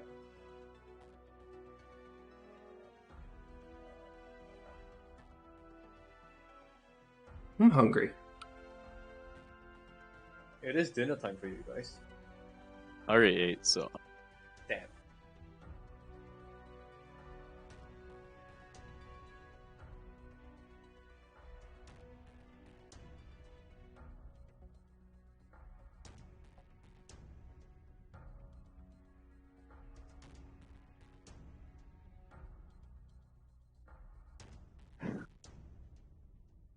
All right.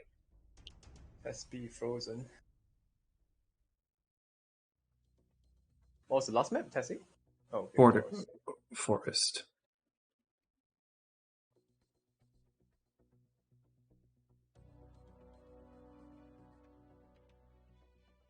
What a lovely event.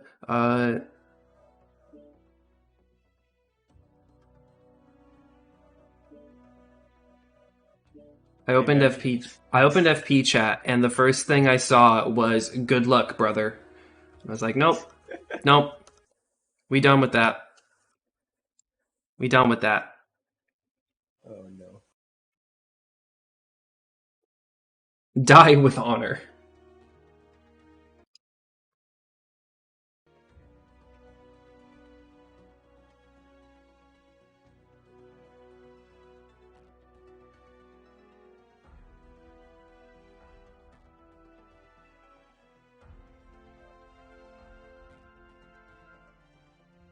You know, I will.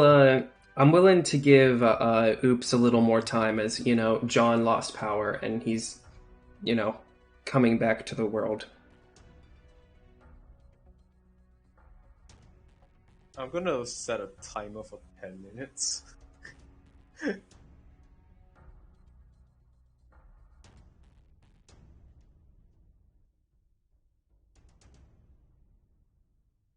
You know, I love the perfect how Honor's profile picture is just the guy is struggling and then there's just a smiling dude in a suit. He's like, hell yeah, dude, go for it.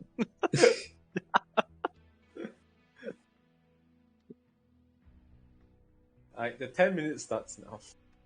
The 10.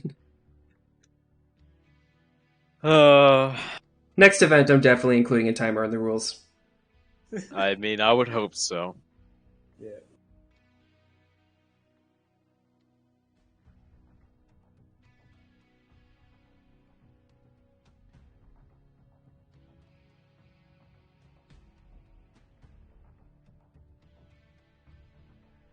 Alright, Theos, test B.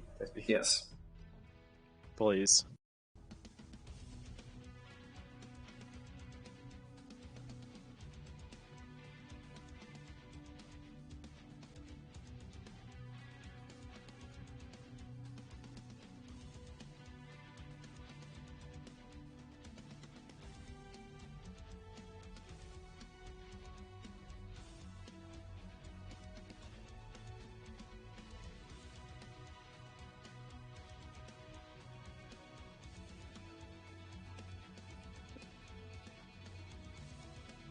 Alrighty. Team 2's locked. Now we just wait on EMP. Bowser is already ready, leaving Stimrog and Urikromu in the dust.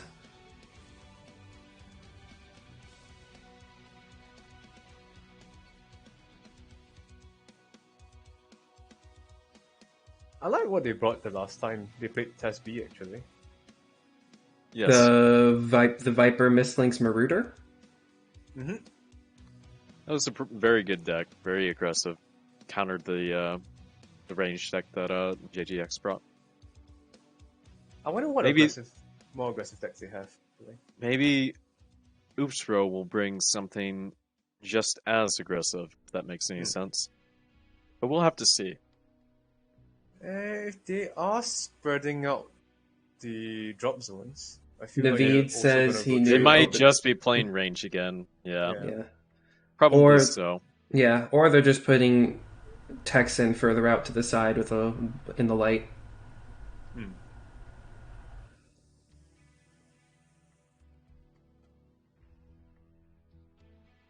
Hopefully Texan doesn't hemorrhage his armor early on. As long as he can keep his armor intact as a light mech, he should be fine. But like last time, he hemorrhaged too much armor fighting that Annihilator, so the overall grand schemes, they lost because of that. If anything, as well as losing trades to the Night Cheer Nanny. They need to just focus better, if anything. But we'll see. Yeah, that was unfortunate because like most of the light mechs end up being the closer for the games, right? So having them just be at low armor at the end is just feels like a crucial mistake.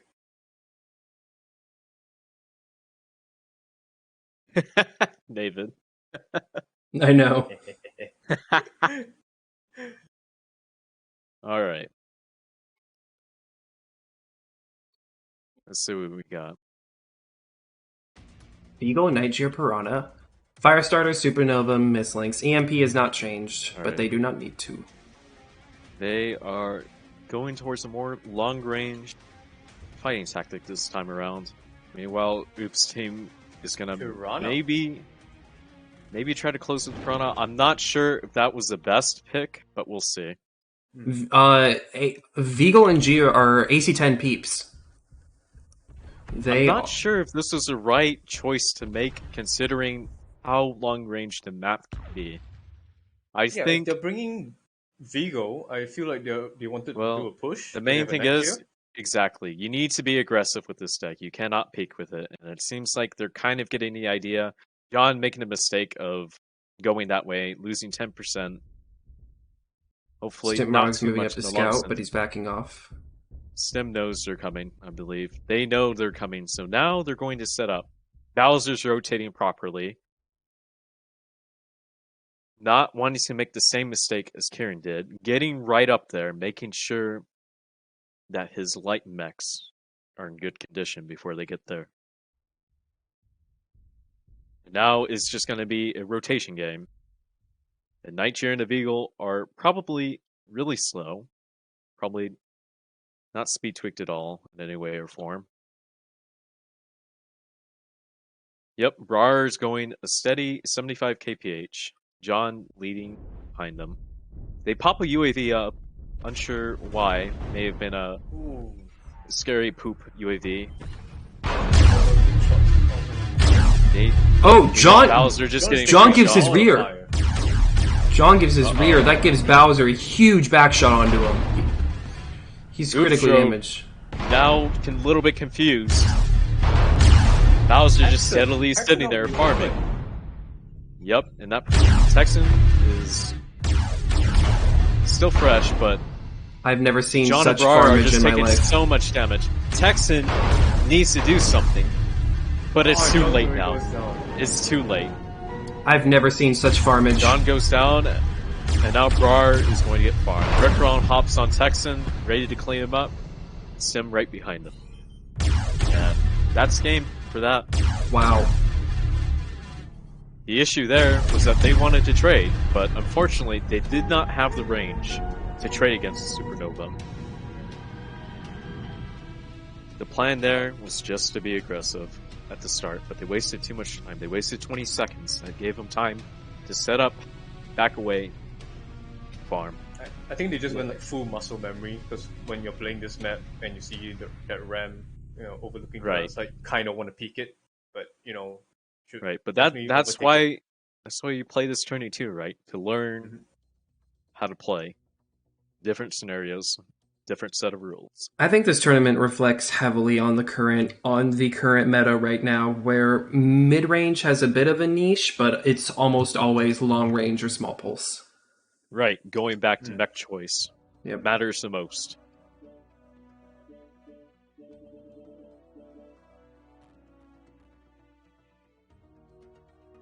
Yeah, that was just unadulterated farming, though. And you know what? Twitch chat is right. Test maps A and B should be in the quick play pool. Consequently, it feels like Oops could have just brought heavier. I mean, take away the night gear and let the light be a heavier map, medium probably, then have it be a fast push. With a map that big, right? The thing with this map is that you also kind of have a lot of cover with the hill angles. So having fast max push, telegraphing that you're pushing one side and going the other way, that would help them out as well. Right.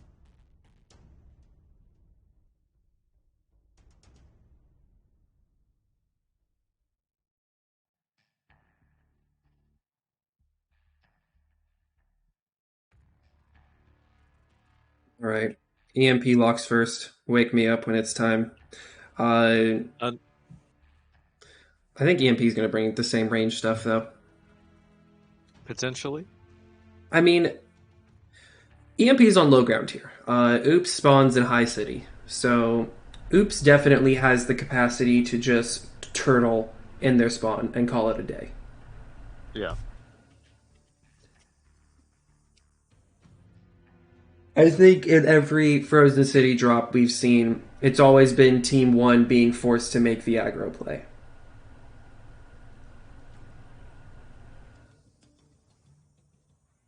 Usually, yes, and some of the cases that we've seen here, they're kind of, dare I say it, goofy play. I kind of wish domination was allowed for the test maps.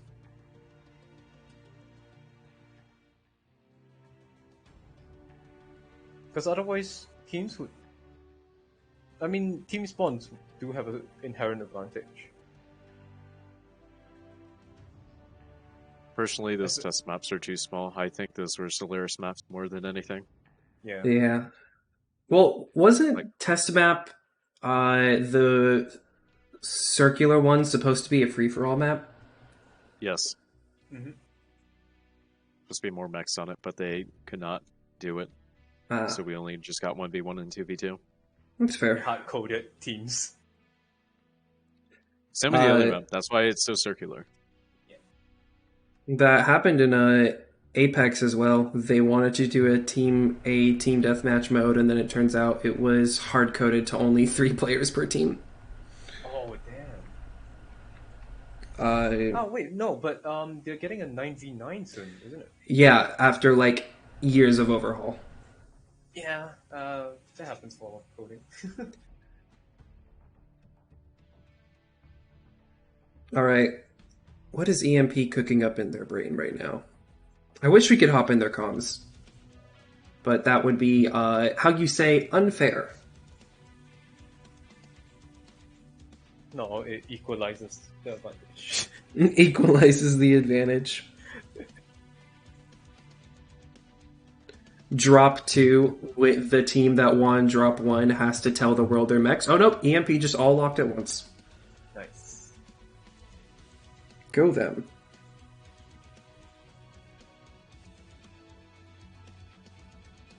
I kind of want to see a tunnel push.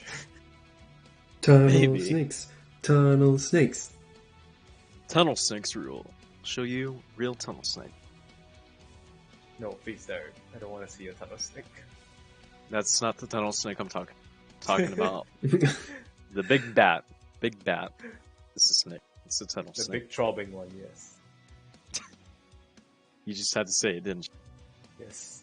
Alright, Team 2's locked. We got one. Alright, let's see. Both are taking the maximum amount of tonnage, but... You said what there? Huh? Oh, never mind. Yes. I was confusion. I thought I heard you say something else. Oh, well. Ah, Oh, there we go. A stalker, a Gargoyle? gargoyle, and a fire star. I'm not sure on the stalker choice, but we'll see how that It's goes. And so meanwhile, It's a Mr. 5M. Bowser's team brings an executioner, the Jägermech, and the Viper. This is normal going to be EC2s? an interesting What fight. did you add? 4 Serm 6, actives. 1 Serm 2, Artemis, 5 Medium Pulse. This Stalker's here to kick shit in. Yes, but that's if it can get to JC. the fight. I don't think it's going to get to the fight properly. The Oh, yeah. Gargoyle and the Firestarter are going to be lagging behind. I'm not sure if the Firestarter was right choice, so Mistlinks may have been better, but I can see why they chose the Firestarter, because they need a little bit of scouting and rain. Stimrog Especially just jump when- scouted. Yep. Pops Is Viper on the UAV as well. HMG again? Let's see. Yes, it is. Right. Now So they're those rotating potentially has right to in be a way. together. If they ever want to actually get a flank off, like one guy going for a flank, I think the Viper. Well, would that's just what I'm rip it to saying. shreds. Oops Bro is going to have trouble capitalizing on a proper push because their assault mechs are not the same speed. The Stalker is significantly slower, Gargoyle. And now, Mr. Bowser's team setting up properly. Oops Bro's trying to figure out what to do here. Stimrog's coming in. Bowser and the Mega Handhole Executioner. Well, Stimrog moving up, getting that valuable intel with his UAVs. They don't see the UAV yet, I don't think. Tro does not see the UAV. I think Texan is indeed being spotted by it as well. John and Brow kind of stopped. They're not too sure whether they want to move up, but I think they can actually move down to lower city. Meanwhile, Bowser, Rickrom standing confident on that hill there, just waiting for the opportunity to shoot. Pride Waiting Rock there boys. patiently, aggressively. Watching them move around. Rickrom looking around, waiting patiently too. But Brar and John have begun to move up. I think they know what's going on. Does Pride Rock look into lower city? Or are they covered? Oh, okay, they've been spotted. Now they've been spotted. Texan trying to give them cover, but I'm sure what's going to happen next. That Viper The light peeps just close aren't by. enough to cover from range, though. Yes. He's just trying to distract them the best he can, but he's out of range. They Now haven't that found the Gargoyle Viper. is going to Shots take a out, little bit bro. of damage. Don't do it, Brar. Don't do it. Do not peek there. Oh no. Taking way too much damage now. They're going to try and charge him right out in the open. This John's is- cresting straight, holy shit. He is going full bore. Texan needs to get in there now. Stimrog's coming in Where is behind. the They don't Viper? know. And the Oh, Viper's God. coming in. The Viper's going to shoot him in the back. That's critted out weapon, Jerry. Oh, there goes John. Yep. And now Brar is going to get chopped up here. Stimrog flying up in the air. Texan trying to counter him, but it doesn't matter. They're just gonna push Brow. Rick and Bowser are He's going to get eat Brar. destroyed. Brar trying his best. But unfortunately, it's not going to be enough. Getting halved and then gone. Stimrog and Texan now fighting. Stimrog doing the dance of death. Texan getting a little too heated. Texan's leg is open. Way Straight up too leg. heated. Yeah. He can't MGs do are about to nothing take that against it. apart. No way to counter it. It's over. Oh, A decisive, And Texan goes down. victory from EMP. the moment Steamrock came in with the HMGs, it's just the Gargoyle just critted out everything. Yeah, which is why I There's said nothing to I do. wasn't sure that Firestar was the best choice considering the drop deck they were bringing. Mm-hmm.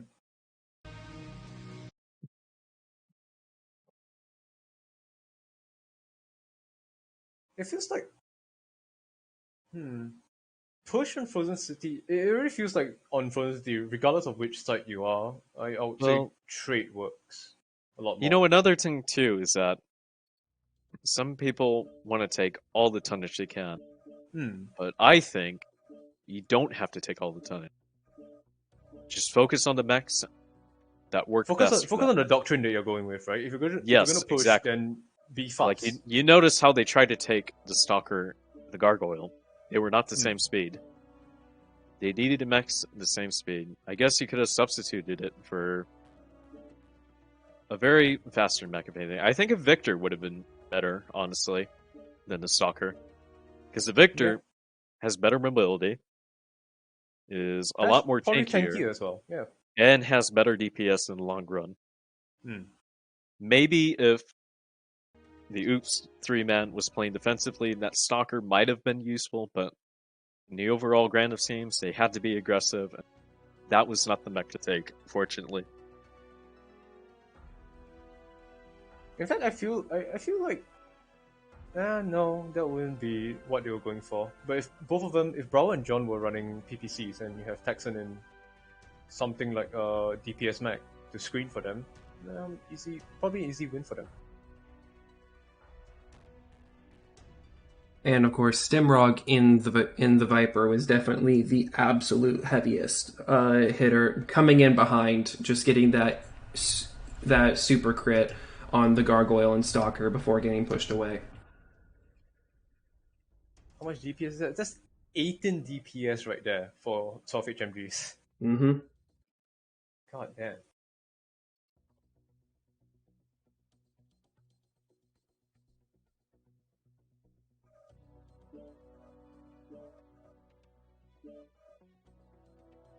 Alrighty, and here's GNX.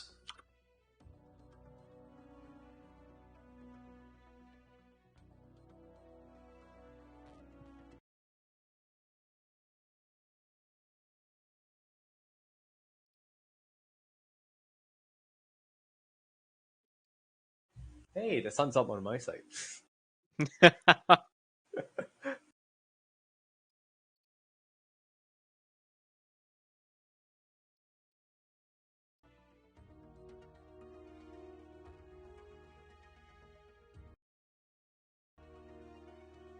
The sun will come out tomorrow. I don't know any of the other words to that song, sorry. Something about pick up your chin and grin and say, I don't know. Does anybody here watch Annie? No. I don't think so. No.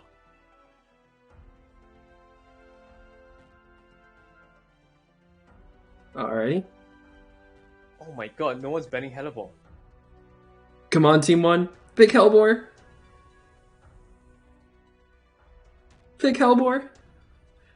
I mean, they have to pick, right? Oh, maybe, yeah, third pick, probably. Okay, Frozen. Frozen, fuck. Just wish for a 1-1 for third round. Yeah.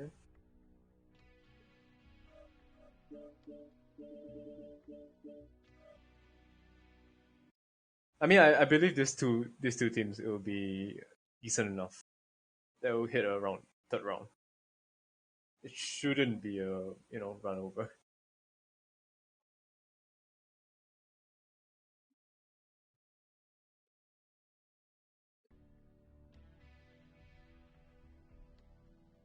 All right. It has been brought to my attention that I'm forgetting to post damage screens, so I'll do that after this, or I'll be sure to do that after rounds. It's your fault. It is. You ruined it and laughed about it. Stimrog, thank the Cauldron for 12 HMG Viper. What is Stimrog said in chat, I don't know who thought it was okay to allow a 12 HMG Viper, but it's not.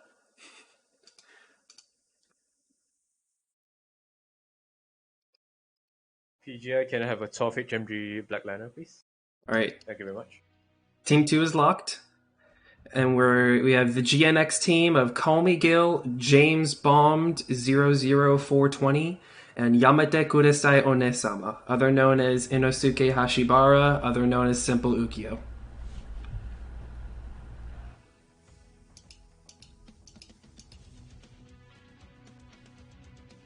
I'm in a unit full of weebs. I know you are. Yep. There's no denying You're a it. weeb. Am You're a I weeb, though? what are you talking about? Am I though? Yes. The only what anime I anime? watch is Yes. Attack on Titan. Yeah, as Yes, we but know. you also watch other shows too, so Yeah, you watch Beastars. Man. you're heavily into Beastars too. Not really, actually. I finished the manga. I haven't Yeah? even watched the anime season 2. Yeah, you're all Same. hyped up about those memes and stuff, though. Oh, Early that's on. true. That's true. Yeah, Anyways, you put your name as Nagosi for a while, didn't you? yeah, literally. I did watch the Alright, Dota so- anime, and I loved that. I love the Dota RGF. anime. RGF doing their classic They did, combo yeah. like they did last time. Hellspawn, Phoenix Hawk, and a Hellfire, and G and X bringing a Blackjack Arrow, a Phoenix Hawk, and a Black Lantern. Black Lantern is here finally. Arrow Bros! Arrow Bros! I'm sorry, y'all, Hey, but someone brought a the 1K, dude. yes, Someone brought a 1K Yeah. finally. the Arrow is my favorite media mech in the game. I am very glad to see it brought. So now, RGF closing in. They want to be aggressive. Both teams want to be aggressive on this one, but it's gonna mainly depend. One side has MPLs, one side has SPLs. Let's see how this goes. UAV goes up, UAV goes down. Oh no! As they know they're there now. Yeah, if they don't get rid of the HMG mech earlier, I feel like it's gonna. Black pour Lantern on them going really first. Black Lantern's really hurt right now. Black Lantern's going in. Black Solvay's Lantern's getting dived, looking at though. the Phoenix Hawk. Solvay's trying to get getting in dived. there, He trying he to is fight. alone. bad. Mega low. But they're having a problem. They're all getting caught up on each other. That is not good at all. They're still chasing after the Phoenix Hawk, though, but they're James- getting their backs down. James Bombs is down. Leg swept. He's gone, though. They're still chasing after the Phoenix Hawk. I'm not sure if that was a play, but now it's just the arrow and the Black Lantern. Gil is legged in the Arrow. It's a massive DPS disadvantage on RGS side because it's They're going all over the laser place. bomb They and keep Hellfire. switching targets, and they keep switching each other. Hellspawn is one touch rear. Hellspawn is one touch in rear, absolutely. Yep. Hellspawn's And leg now too. the Hellfire's getting shot in the back. Inno's got to help. Blackjack Inno's goes got to help getting Gil though. hurt. Blackjack goes Ooh, down. Arrow goes Hellspawn goes down. Now it's just a Hellfire and the Black Lantern. I think the Black Lantern wins this, so it has so much more DPS. We'll see. Hellfire's Arnett has an all open anti-leg. leg. But the Black Lantern is fresh, like you said. Absolutely. Let's see how it goes down. Ardith desperately trying to win this. Twisting. If he can destroy the He's laser, legged. he will win. But no. Black Lantern's still fresh. Arden trying to hide his back from him. Ooh, good movement on Black Lantern. Oh, the Black Lantern just took a big hit. He is completely cored out now. And he is trying his best. He is really hurt. Arnett's just got to fire. Oh. Fuck heat. Ooh. Arnett's just got to alpha That's strike. Fuck it. heat. Oh, he That's gets it it! for him. Holy He's shit! out. Arnett clutches it. Canadians. Holy shit! Oh, And the first my- round goes to Oh, RJF. God. That was a close one. A very good show from both sides. Arnett putting out 590 damage, though. 590 damage. Wow. But also, Inosuke these and the guys Black Lantern as Black well. Lantern. Yep. GNX made a mistake very early on by following that one mech into the dropship itself. Yeah, RGF managed to funnel and cluster them up, jumbling tunneled where hard. they're supposed to go, and focusing too hard on that Phoenix Hawk, Mm-hmm. causing their own to get killed instead. Yeah, if we look at the damage here, I mean, James kind of got swept the leg really, really early on in the match. His Phoenix Hawk went down very quick. Not quite double D quick, but you know, still swept out pretty quick. But I mean, same as Solo V. He actually did double D because he was caught alone. He spearheaded the push and then just got insta crit out. You know, if somebody told me a heavy med, heavy large Hellfire would clutch the day, that's not what I would have expected. Well, again, I think the main factor is that they all got stuck on the dropship chasing the Phoenix Hawk. Yeah. Mhm. And that ultimately split them up overall in the long run. And, you know, costing them that what seemed like a fairly easy win at that point. Yeah, I think the odds were definitely stacked in the Black Lanterns' favor there. Because composition-wise and position-wise, GNX should have won that. I think they did bring the Also stronger deck. followed. Yeah, They brought had the a stronger stronger deck. deck overall, but again, their positioning and the targets they focused were. I wouldn't say they're the wrong targets. I think they just took too long to focus them. You know, they took too long to kill that Phoenix Hawk. My Phoenix Hawk should have been dead 10 seconds earlier. Should have been. Let me pull up that Hellfire quirk, because I want to say it has a heavy laser heat quirk. Hellfire I believe 2 it does. has laser heat -10, -5%, heavy laser heat -5%, so it has a -10% overall. It has structure quirks and armor quirks on all of the torsos. So I underestimated that mech. That is a tanky son of a bitch. Okay, RJF, go off. I see you. Arnith displaying the power of the Hellfire. Very interesting indeed. But I am all for it. I'm all for these more unusual mech picks.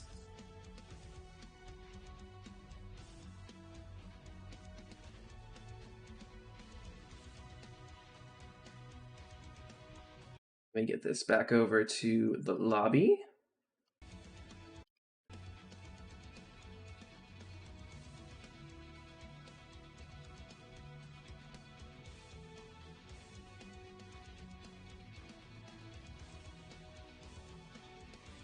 Too much ready.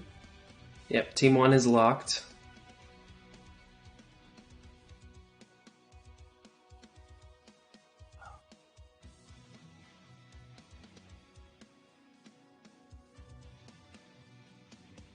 Yeah, going over the VOD there, when GNX was trying to hunt the Phoenix Hawk, their arrow and their Phoenix Hawk stood still, and Arn in the Hellfire just came over and just blasted off James Bomb's leg in almost one shot. Anyways, both teams are ready, Mr. Teos. Yes. Excellent. Get in that now. And I feel like this map is probably going to be an aggressive push again by RJF. Pushing with their laser vomit, potentially. And let's see what they brought to the table. Yes, they did. They brought their same deck again. If it ain't broke, don't fix it. Meanwhile, GNX is running a 3 PPC Executioner, 3 heavy PPC Summoner on the variant that has the HSL, and James Bond is in an SRM-4 Assassin. Interesting. So heavy I get PPC Thunderbolt, a PPC Summoner with a SRM Assassin to cover them. Yep. I wonder how this is going to go. The Thunderbolt 9S has been a little bit of a dark horse pick since it can run the 3 heavy peeps with the HSL. It is a very effective trader, but I'm not sure how well it's going to fare against the power that is Clan Laser Vomit. So watching RGF getting a couple hits on first. Oh, Arn just get a lot. Took it to 5%. Yeah, Arn just got a little team damage on the Epijag. Considering that heavy peeps have to go slightly closer, I think that's a lot more vulnerable to the laser bomb, actually.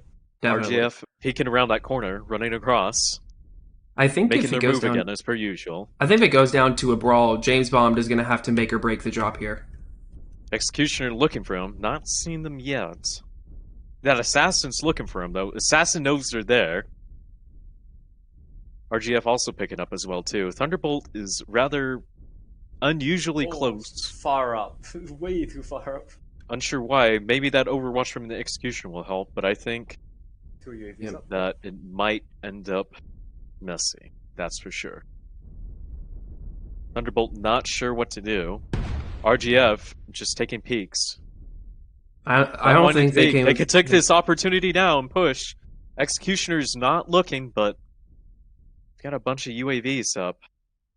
So GNS can see what RGF. James is actually in the pocket from the UAVs. They did not know he was there.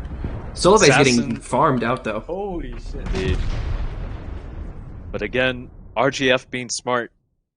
twisting their armor, and now they're going to shoot the assassin. Assassin has to back up, losing lots of leg armor, almost leg, red on one almost leg, and he's rushing in. He's coming back for rushing more. in. He's coming back for more. What He's are you late. doing? What are you doing? James. What are you doing?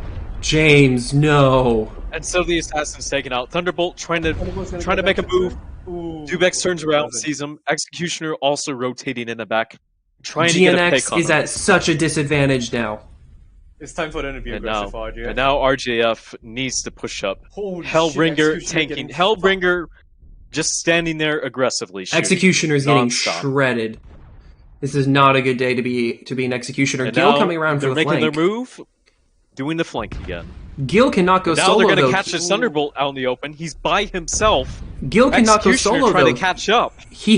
Gil has There's some nothing mid he range. can do. Oh There dear. is nothing he can do now. Arn is going to Both push to get in Gil's Executioner mid and range. the Thunderbolt are hurt. They're both hurt. They need to back up, but unfortunately, they're going to just have to stay in the fight. Gil is and the halved. Thunderbolt is going to go down. They're looking at the Executioner now. Executioner is dead as well. Holy shit. Gil is almost down. Gil is one touch. This very Gil's down. decisive. Executioner jumping up, making his shot. He's almost halved. He does have the... Trying his best. Arn is one touch. But it's not Then I gonna might be be able to enough. get the kill, but nope, Ooh, not back enough. shot, isn't it? And that's it. Wow. Well done, RGF. That was very nicely done. That was a crisp win right there. Definitely not what I expected. Unfortunately, I'm not sure what the assassin had in mind. Rushing in like that. Very weird thing about assassin. If you looked at where the assassin was, if he fired off SRMs and went to the cover or went to the corner of where RGF was actually holding, he has cover from the executioner. Initially, he had a good spot, but Yeah. I think he got lost a little bit and forgot He when to go back backpedaled a into long cover. way, and that just gave the laser bomb max a clear shot to his leg. Again, well done, RGF. Alright. Showing people how to do it.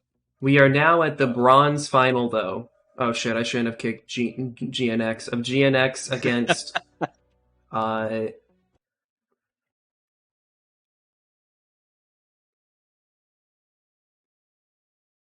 of GNX against Oops for the third place final. I guess you don't get to see Hello Boy yet. No, I don't. Why me? However, this match will be best of 5, so hoping.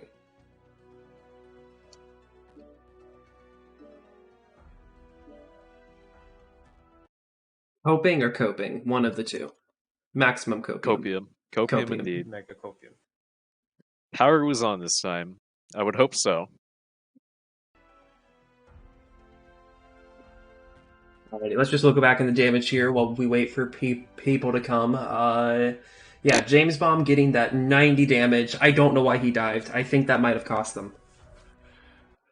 Very much so. Definitely cost them, yeah. Like I would understand that move to peek for information, but not to just NSR like that.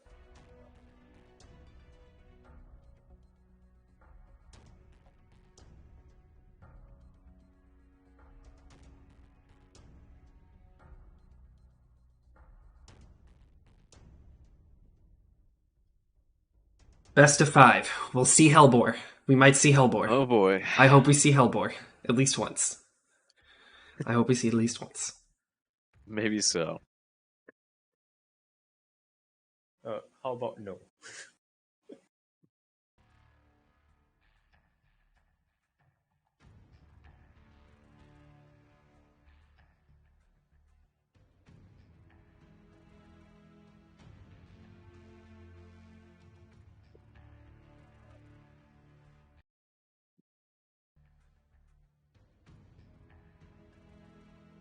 Please don't ban Hellbore.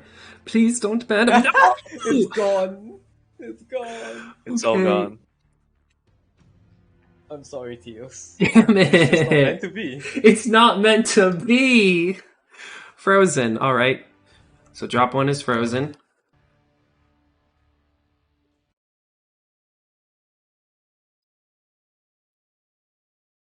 Hellbore, one day my love shall return to me. I don't actually love the map. I think it's a shit map, but I want to see it at least once. You just want to see the players suffer, don't you? No, I've never seen the map done in like a competitive environment. I've Indeed. I've only seen like Hellbore and Nuke Caustic. I've only seen them in QP. That's the thing. Now, from what I've seen in QP, they're absolute shit. But Yeah, because it's a jousting match half the time up there, up top.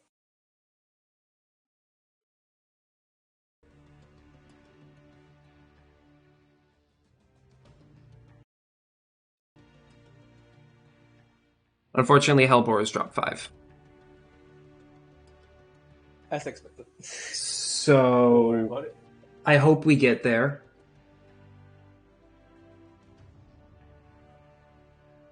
I really do.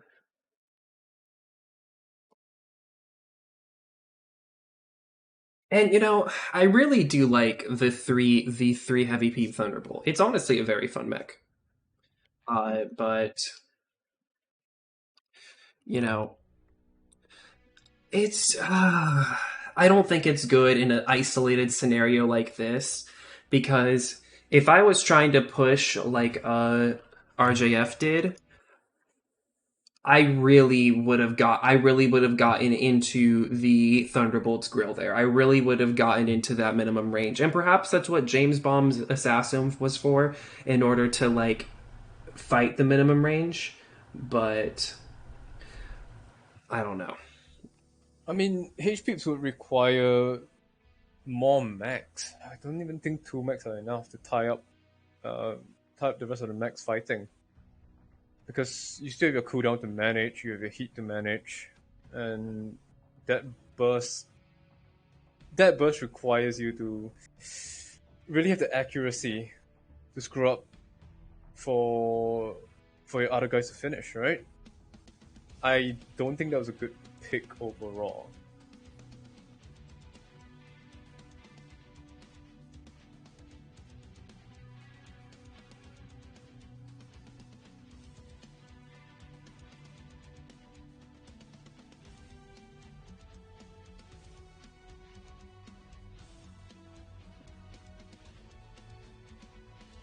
Twitch chat is when your leg is red in a fast mech, do you choose option A, hide, B, turn and protect leg, C, run to your enemies, or D, charge the enemy? You mean teammates? Are the Oh, run to your teammates teammates. Run enemies? to your teammates. Well, it, My it man's depends. grilling James Bomb, dude. God Yeah, damn. Oh dude, boy. chat's going hard over James right now. Uh, double D bombed 420. Oh Uh, no. oh god, Don't don't be chat. too hard on the man. He still I has a don't. lot Yeah. to learn. My James man is can, good in a flea. My man is good in a flea. James can still get Congrats. GNX can still get third place here, and that's no small feat. There were a lot of good teams that joined in today's event, so I am we don't got to hate on him yet. And of I like course how you everybody say yet. Come on, man. and of course Come on, dude. Just every don't hate on him at all. and of course everyone who played today will get 100 GSP as well. It's not much, but it is my thanks for participating in my events. Because of some of the prize budget going to the GSP, it does diminish some of the final. It does diminish some of the bigger prize pool that I can give towards the finalists, but I think it's worth it for some of the players. I just want to thank them for like coming in and joining, even if they get eliminated early.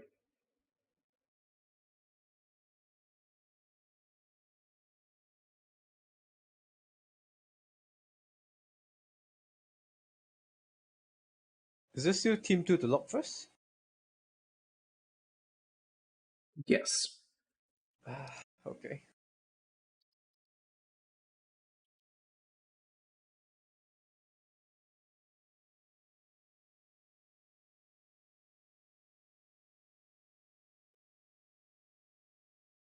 Looks like Mr. Yep.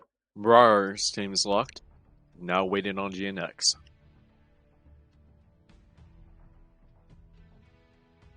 I hope.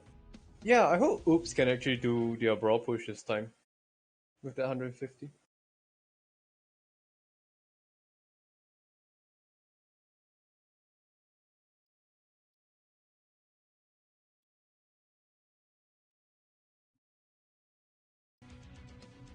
Yes, I would like to see Oops have a brawl drop payoff.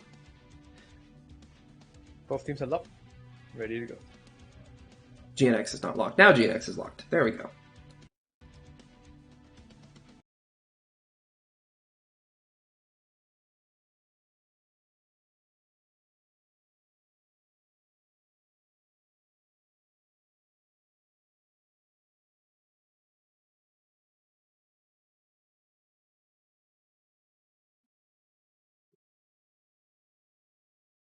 All right. What do we have here? Another Mad Dog. Mad Dog. A Mad Dog appears with a Vapor Eagle and a Fire Starter. Oops' drop deck has For not the changed. Bros. A Blood Ass, a Blood Viper, Ass. and a Flea. It looks like James James has back. learned. He is Let's back go. in his Flea. A 5 large pulse Blood Ass. Talk about a dead meta after the large pulse HSL. I mean, the large pulse Ghosty got nerfed. It's still not bad. It's just not good. bad, but considering it's a 3v3, we'll just have to It's see. not a great pick. Unless it's going to take Pride Rock immediately.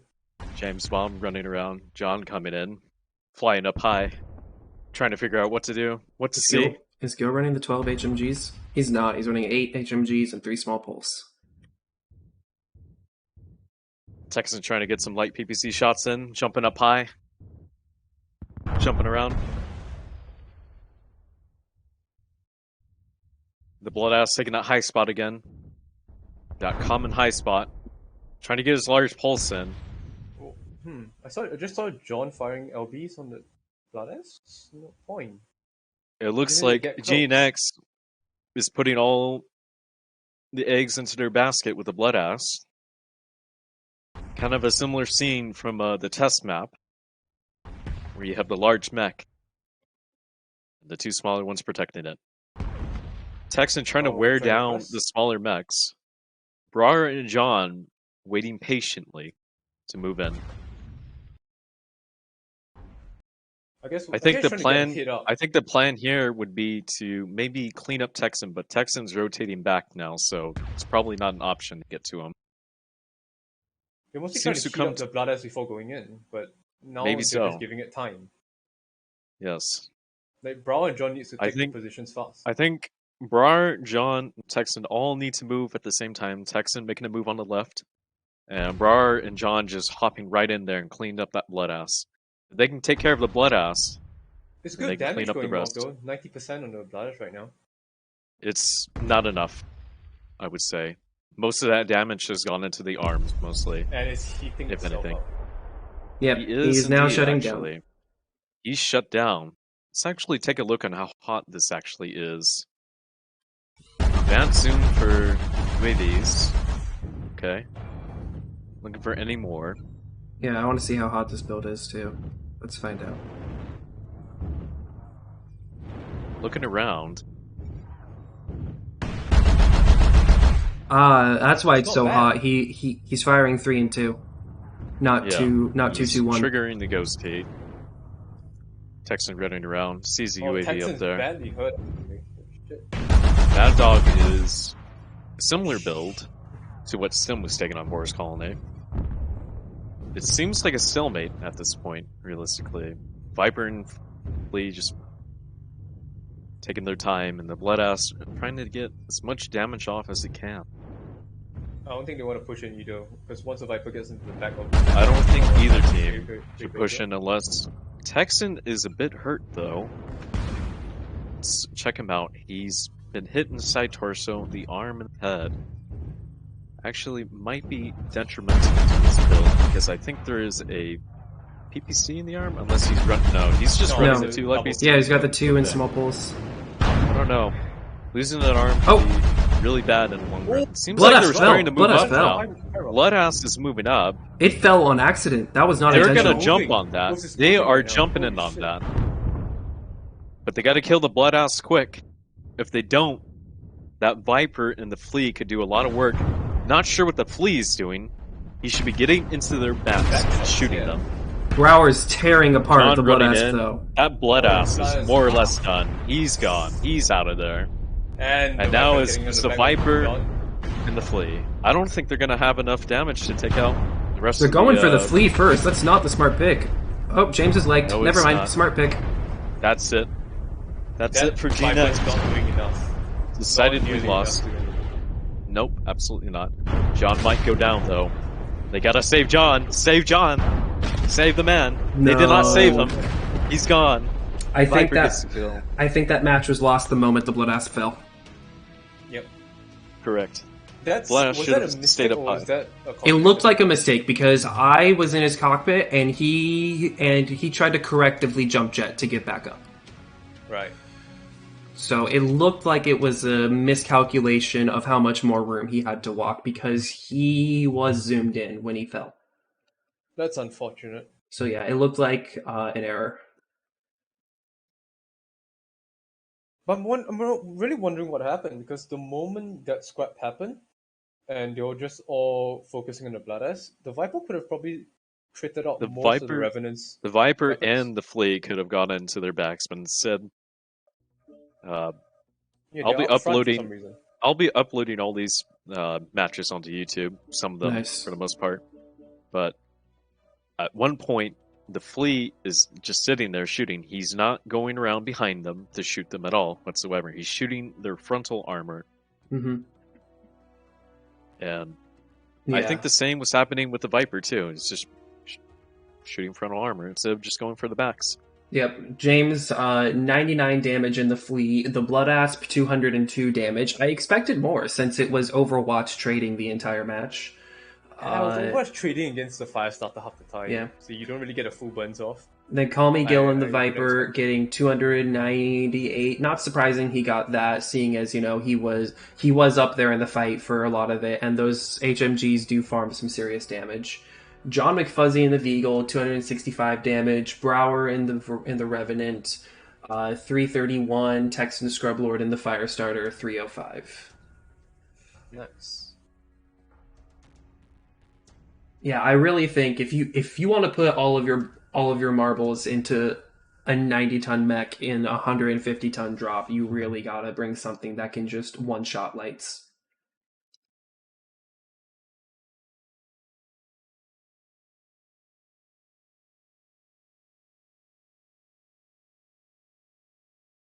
Feels like maybe I don't know the way James played right there. Probably could have put Gil in something else and have James play a Firestarter since he just likes to I think, stand off a little bit. Yeah, I'm not sure how well the Flea did there.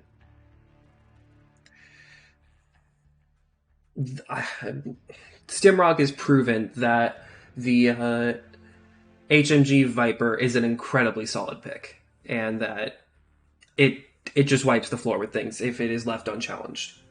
Mm-hmm. So I believe that's the strongest pick.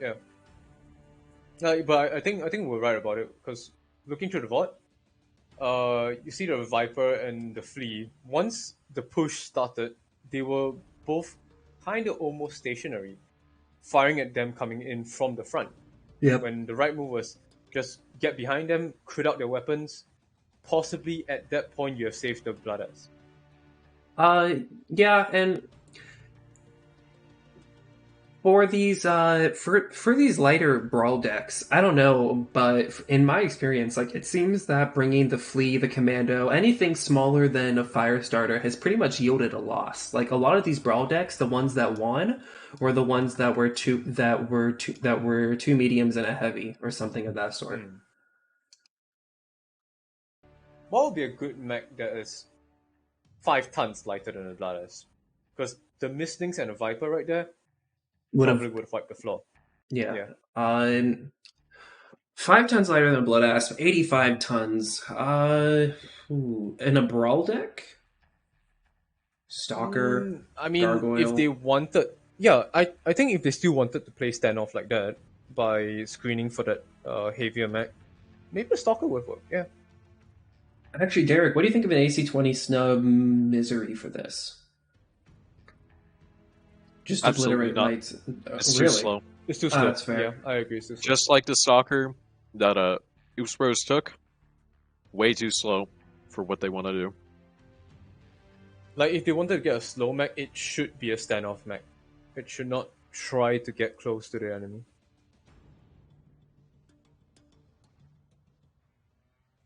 Unless you had more bodies to work with, that type of mech will probably not work.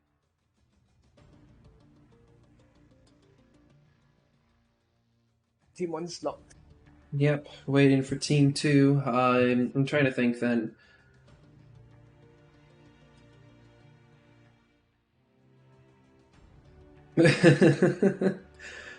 Arn from the RJF side is saying that we didn't expect to get to finals and we don't know how to play maps 4 and 5. Nice. This is suffering from success. Yes. Welcome, DJ Khaled. Is he the one that did the Suffering from Success? I know nothing about these artists. I think he's the one that did Suffering from Success from the memes. I don't fucking know. Pretty sure. Yeah, I think it is.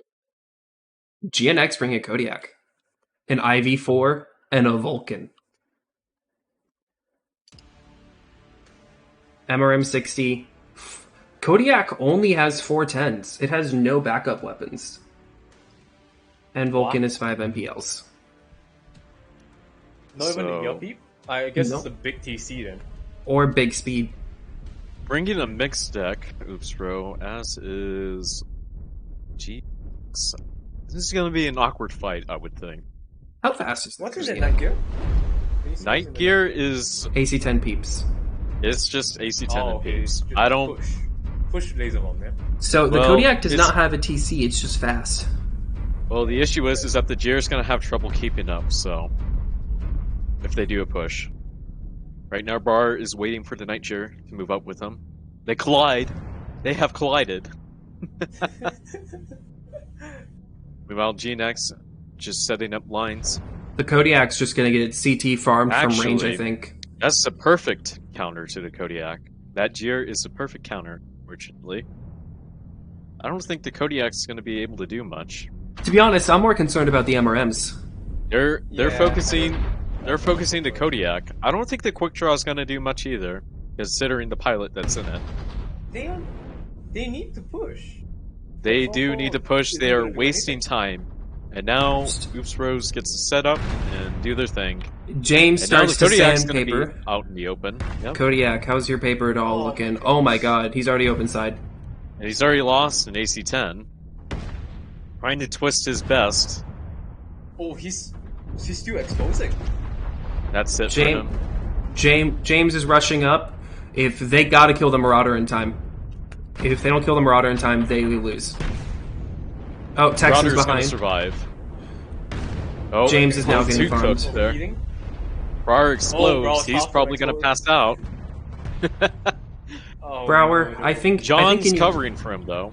Brower's Texan's not getting going to take right a in nap. there. Brower's not going Kodiak's to take a gone. nap though. He's just going to tank it. Vulcan now has to pick up the pace. And the quick draw is relatively damaged. Firestarter is almost legged. His legs are almost gone. James Now is Brower's open going to move legs. up. Brower's Brower up. is charging. Brower James is legged. Oh, charging. leg. IV4's legged. James is shielding with the wrong leg again. It's not looking good for GNX. Okay, now James is the right leg. Brower's half. Brower's His half now. heat is crippled. No, Brower's still fine actually. No, I mean his heat is crippled. Ah, of course. His You heat's know. actually relatively fine, but Really? his CT They is need not to, looking very yeah. good. Gil's gonna come in for the kill. Oh, almost Legs legged. on Vulcan. Almost legged. One more touch. Gil's Brower legged. Gil's manages legged. to leg him right before he dies. Both Jared next on legs. Just And quick they draw Texan's is coming gonna up go to down finish off very Gil. quickly. Texan's coming up behind. Almost got the kill shot. Gil's got a twist. Gil, you cannot take that. What the fuck? Now it's Gil, just James. Gil tried to tank the fire starter, but I mean, you just don't have the health to do that. James liked the Jeer. John's Jeer's also one touch. legged though. 4-4 now. John's legged as well. Texan's coming in. He's gonna clean him up on the side torsos. James, you cannot jump up. You gotta kill the fire starter. Now he is getting sandwiched. John is backing off. Is John's other leg also red? Is James out of ammo? Did James ammo Yes, get it this? is. It's orange. Oh, James is out of ammo. Oh, and so the Oops Bros will take this round. James put ammo in the legs, that's why. Okay. Megaphone? Goes down. Wow. To drop 3 we go. That Kodiak was not the best pick. Kodiak.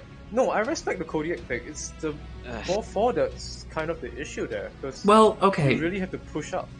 Kodiak, if it was 2 ER peeps, 410s, and it like if it was the absolute bitch slap build where it's just poke, 60-point alpha, get back in cover, I think that would have been a huge It was pick. only for AC10, like and he mega speed. He was putting emphasis on speed, which I don't think was the right thing to do with a build like that. You just want better alpha, and the way you play it is you have 2 mechs go ahead. I guess the IV4 could work because it's a little bit tanky. And then I think they wanted the IV4 to tank for the Kodiak. But it didn't work like that. The Kodiak instead waltzed out into the open and proceeded to get beat down, fortunately. Yeah, the so we cover didn't get to see much of it. The best. Damn it, I'm sorry, folks. I forgot to get the damage screen. I might be able to get it from the stream. Give me a moment. Got again? Well, pay for your insolence. I know, right? But taking off your paycheck. Wait, y'all are getting paid for this? Yeah. Not mine. Getting paid. Not me. I'm here for my own enjoyment. Here to laugh at you. I'm getting paid in the Veet memes. I came here to laugh at you. Derek's only here because he didn't want to deal with the stream delay. He wanted to watch things in real time. Yes. Maximum farm.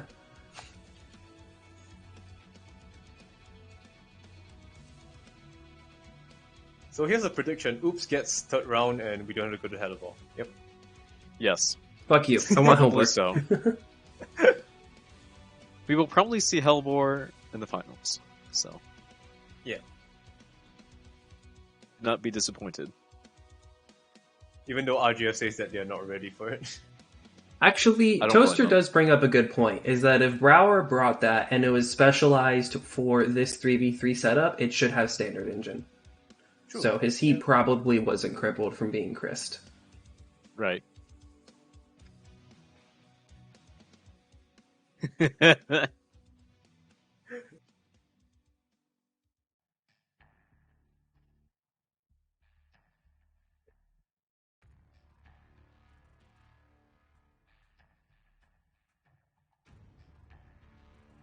Come on, Team 2.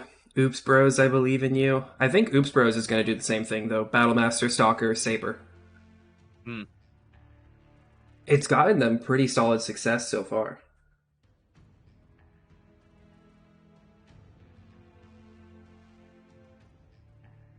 I'm not sure on that. When they fought against Crossfire, they got... That is true, actually. I think that's pilot mistake, mostly. Because they were kind of... Maybe. Yeah, like Texan was kind of focused on getting damage out. Yeah, and he wasted his armor, as I said earlier, so... Again, hopefully he doesn't make the same mistake, but we'll see. We'll see how it goes. Now we wait GNX to lock in and load. Switching up their spawns, probably to snipe.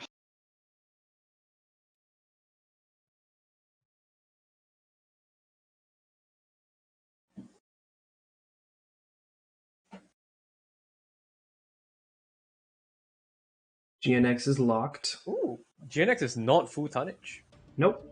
And while that's loading in, I'm just going to pull up the damage board from the last match. I just want to see James Bomb 474 in the IV4, Gil 275 in the Vulcan, Inosuke, 186 Kodiak, 647 Browers, 647 John's Nightgear, 469 Texan Scrubblord Firestarter, Brower, 338 Marauder. All right, back to match.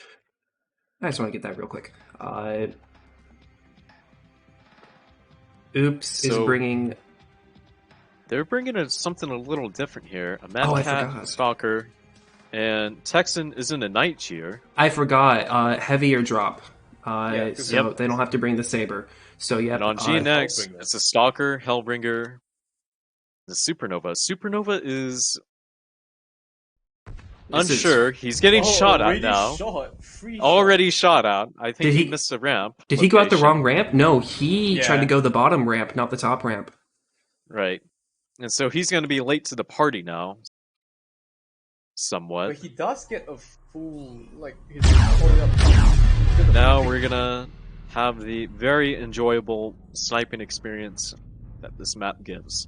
MWO Seems comp. like let's John and Brar sharing a ramp together, having a little fun, waltzing back and forth. Rambros. Rembrandt. Look at him go. go. James Bond is actually going on the low ground because James does not have ER large. James has heavy large and meds. So James is going to try to close. Jill is having second thoughts about peeking that again after seeing Brar and John there. James Supernova is gonna. James is coming in In real the close shoot. though. I'm not so sure about this approach, James. It might be a little too early. Oh! He grills the stalker's legs. Just grills the stalker's legs. Interesting. He went right at him, but they know he's there now. If he is able to Now, cap... who got hurt? Someone got hurt. I think that was Brar that got hurt. Brower got Brar legs. gets the leg. Oh my! Oh, James too getting drilled by them. Brower is Now now the Supernova hiding gets to behind move the up. Mad Cat. The Jeer is moving up to kill James, though. The Jeer is getting very aggro. Oh, it's got Gauss Peeps. James is exposing... Texan just fired dual Gauss, dual Peep. Texan He's just fired trapped dual there, Gauss. though. Oh, James in a bad position. That Hellbringer is trapped there. The other ENX members need to move up, which they are, but Texan just almost I'm died. not sure if it's going to be in time. Holy shit, Texan, do not scare me like that, please. He fired dual Gauss, dual Peep. Two mechs drop. The Jeer, Mad Cat's gonna drop on the side. Texan's trying to move up. Oh, James Trying just to took a desperately huge hit. get into range. James is getting mollywopped in that little sliver of cover there because now Oops is starting to wrap around. He won't have cover for much longer. But Like, James' teammates are moving up too. He's desperately trying his best. He needs to to survive stop there. peeking. James is half. Now he Oh my loses his God, sight it's first, like though. 3 sight also gone. Supernova looking for targets. Trying to move up desperately. He's getting hammered though, Supernova. Yeah, he is. James is out of the fight now, pretty much. He's just playing his Jill life. looking to find a target. Misses. Looking again. Desperately waiting. Gil dropped a strike. Oh, strike, strike, strike! Now James is gone. It's just Are we the forfeiting? Supernova and the It's a Stalker. strike. They lost. GNX forfeits. Yep. I said my bad.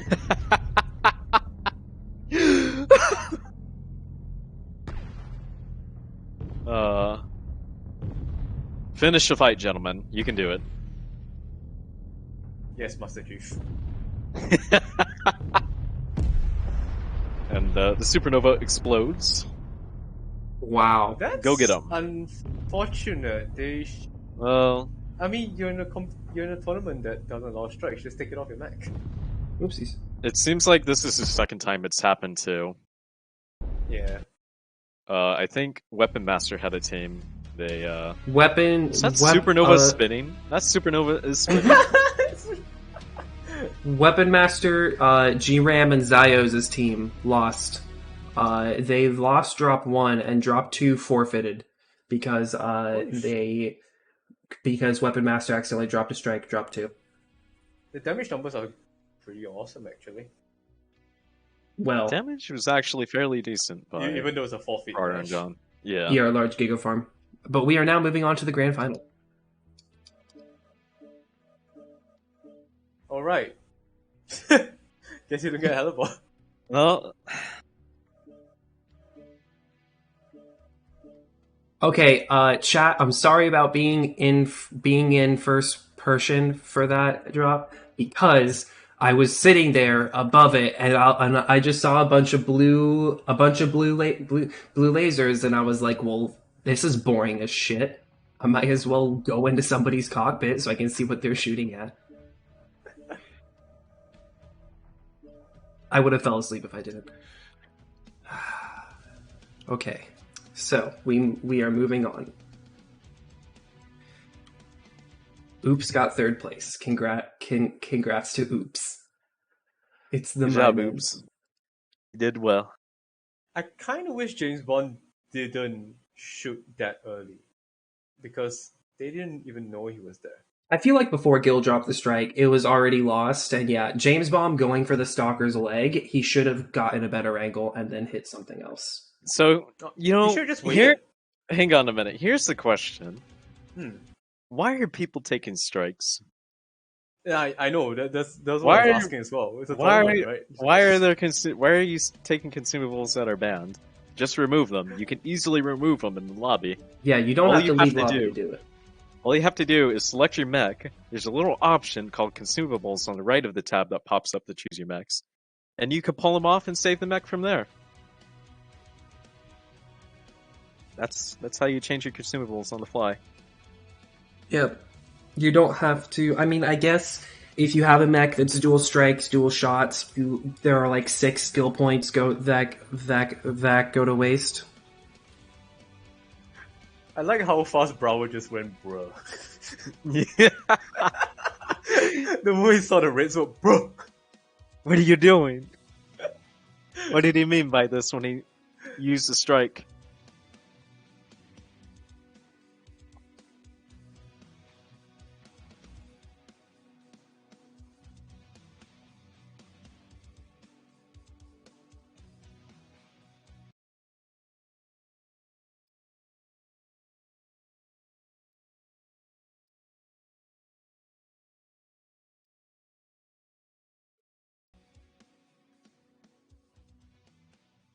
Alright, Derek, predictions for Hellebore? Yes, no.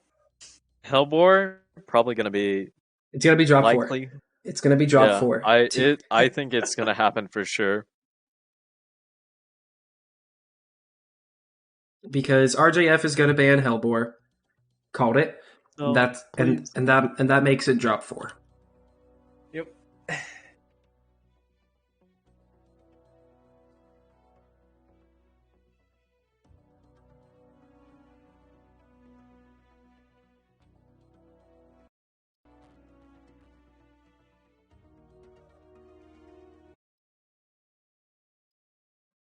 Wow, the Ben has a.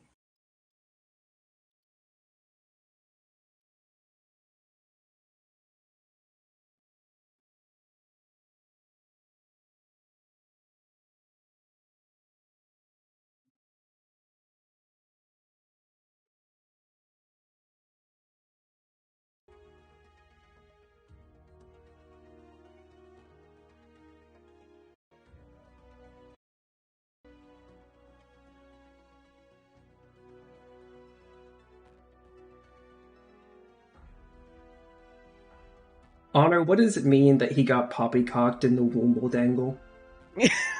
It's what it means. Don't question it.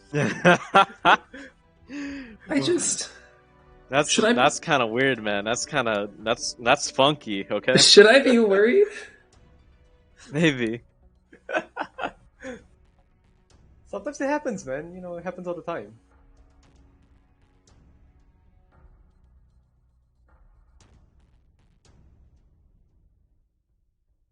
Okay, so order Does Team Tree pick? is Frozen. Forest, yeah.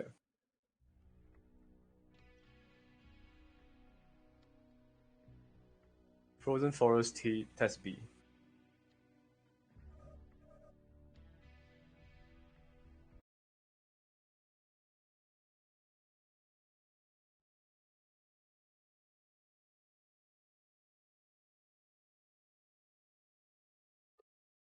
I think as fun as the Mymanz Mayhem 3v3 has been, uh, I think I like the August Arena style more, where the lower seed team picks tonnage and the higher seed team picks map, and then it's Solaris 2v2. I think it gives the players a lot more agency in that sense. Yeah. You know what's the weird thing about private lobbies I just realized? You can do stock loadouts and ignore quirks, but you can't ignore consumables.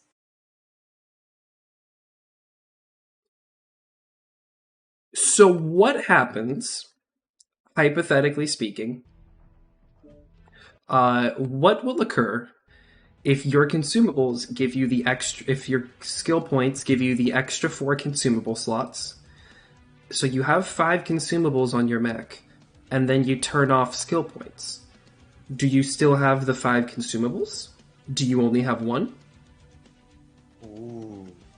That is the question. You get a null point exception. Considering spaghetti code from PGI, it's probably gonna crash the game actually.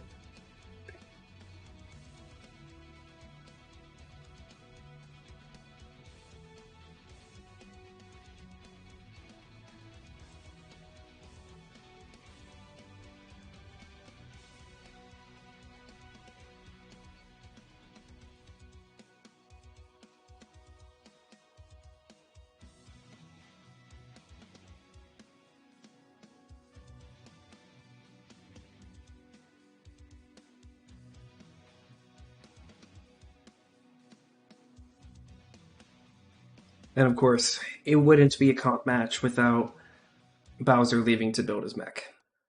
Yes. It just means one thing. It just means EMP is gonna bring another deck. Just call me Builder. Just call me Mech mech Wait, builder. I just realized something. They probably know that RGF is probably gonna bring the same deck, and they're just changing their deck. Maybe to, so. Counter. Or maybe RGF has something in. Who Yeah, knows? maybe RJF was lying when they said they don't have anything planned for the final, and they have a whole drop deck ready that no one has seen before. Maybe so. I'm prepared. I mean, I wouldn't be surprised when if EMP is trying to get every advantage it can. Team 2 is locked. So, which one do you think we're going to get first? Do you think we're going to get the rewards for the 3v3, or do you think we're going to get our world's rewards first? 3v3. Straight up 3v3 first.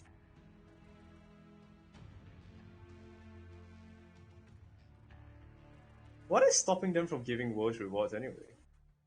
Piranha Games not having an office right now because they're moving. Fair enough. That's why they're giving away the mech pods. Ah. I hope Crypto buys a mech pod so he can stream from inside his mech pod. That way he can really listen. Berating your teammates is one thing, but berating your teammates while you are in a mech pod, that's a whole new level of power. That's an elite gamer. A professional gamer. Do you really want him to switch on his webcam again?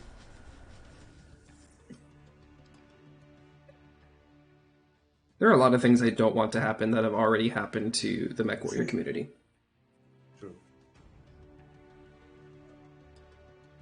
RJF, are you locking? You are ready, but I don't want to go. There we go.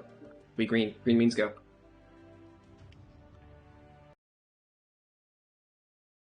Time to go fast, eat ass. Nah, EMP's probably going to bring range here. They're probably going to do the assault mech 2 lights again. It's not 250 tons. It's 150. No, Yeah, one assault. is it not? Yeah. Oh, two assaults? One I assault. might have Sorry. misheard. Yeah. One assault. Sorry. I was about to say, like, I hang got on, really what's worried the- that they just brought 250 tons. I got scared as shit. Bowser's in a keeper. Oh, keeper! It's Keeper him, Kings. the keeper man. Oh shit. Keeper. UAC 20, UAC 10, 4 Serm 6 Artemis. So they're doing the fatty escort, probably. They're gonna Mhm. escort the fatty to the fight. And RGF gonna do their Yeah, thing. blow up the Hellfire. They are doing the tunnel snakes. snakes. Tunnel snakes rule. The tunnel snakes. Look at them go. God damn, the Hellfire is fast. Yes, It's it got is. mask, right? Yeah. Yep.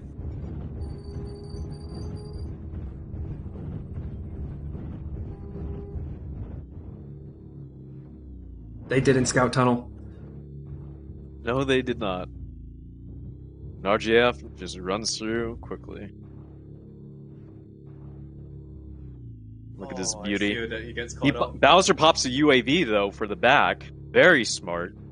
Because they have not seen them yet. They also pop a UAV near the ship to see what's going on. I think they're on Ooh, to they RGF. know. Yeah. They They are are. on to them. Absolutely. Good early Bowser's Now, preparing at the door. RGF is probably going to have to fight a losing fight because they know they're coming. RGF is still unaware of what's going on. They see the UAV. I think they've been spotted now. Absolutely. Yep. Shooting the UAV just gets. Well, I think Just they were reduce it spotted to the already too, by the way, by the UAV. I think the Yeah. UAV spotted them. So now RGF gonna have to rotate wide. Stimrog looking for them. Sees them, maybe? Sees him? Yep. He does seize them. Yep. Now he does. Stimrock takes a huge burn to the leg, though. Does he now? Mhm. He's orange in one Orange, leg, yeah, yellow in orange. the other. Yep. And now they're backing up into the tunnel. Interesting. Bowser's going back into the tunnel. Interesting. He is It is the backing up reverse, while he had reverse Rick's check. tunnel snake. Reverse tunnel snake. He's waiting. He's lying in wait.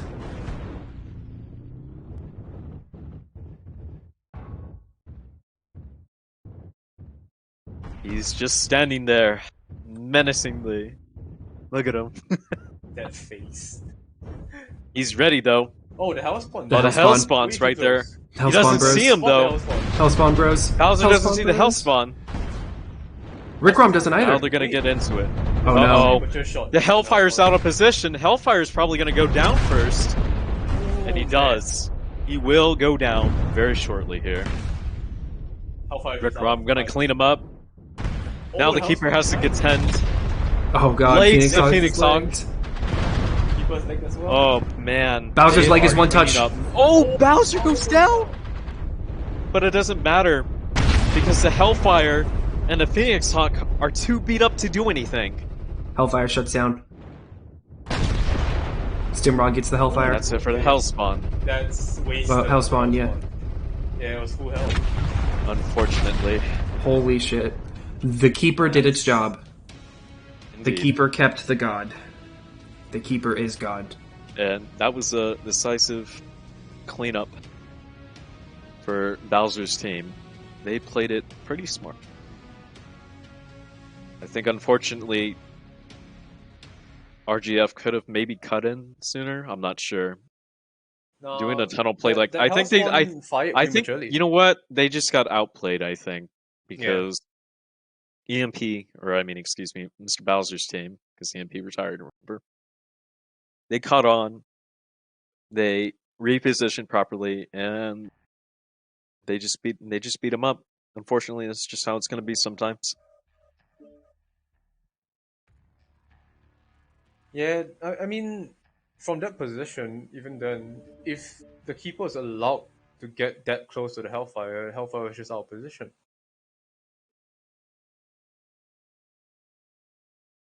And then you had the Hellspawn that fired prematurely early on when Bowser was coming out of the caves. And it's just a slew of mistakes that ended up Yep. in their loss. You have Rick Rom, who actually got top damage, 344 in the Lynx. Bowser getting 327 in the Keeper. Simrog getting 220 in the Firestarter. Dubix and the Hellspawn getting 188. Solovi and the Phoenix Hawk 147. Hellfire Arnetheus getting 148. Even though Bowser didn't get top damage, I think the Keeper tanked for as long as it had to, because that mech has like 105 leg armor when it's maxed out. So the Keeper definitely did its job. It tanked for as long as it had to, as it let the MG light do its thing. It did its job perfectly. It basically smashed the face in Hellfire. It lagged the Phoenix Hawk. Basically gave the Viper and the Mistlings enough time to clean up as well.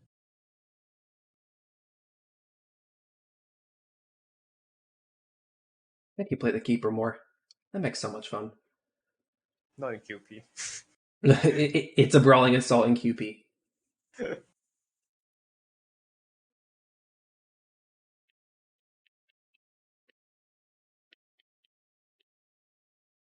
Wow, at a certain point of time, that Hellfire is getting hit from 3 mechs at the same time. Yes, Yeah. the Hellfire. You know, I I just don't think the Hellfire is that tanky of a mech. I mean, yeah, it's got armor, it's got structure, but at the same time, like it just I don't know, it just doesn't feel there as far as some of the other brawl picks that we've seen. Like it's got a lot of damage, but you know, I guess it wasn't meant to be DPS brawl after all. It needs to be behind slightly. But being the first to take damage just kind of screwed it over. Especially from 3 different mechs. Toaster Bowser's build was one UAC 10, one UAC 20, 4 Cerna 6 with Artemis.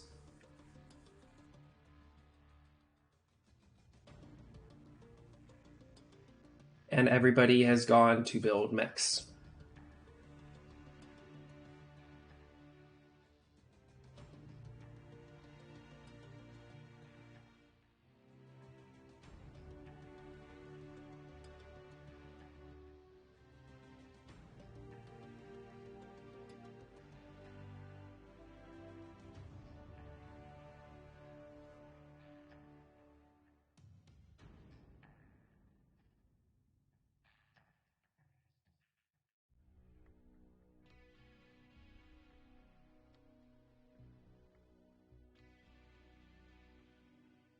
Is this the first time we're seeing RJF in the mech lab? This is actually RJF. You see, once they hit the Div A drops, they have to embrace the Div A timer, as you can clearly see. Let's see. This is the 200 drop deck. I think we're just gonna see the same deck for me from EMP Firestarter, not Firestarter. Yeah, Firestarter, Jaegermech, Annihilator. Since Rick Rom's there are 165 tons on the board right now, and that's Bowser and Rick Rom, so that's Annihilator, Jaegermech right there, or perhaps a Supernova Nigeria. I'm gonna think something different because Steam Rock actually left as well. Mm.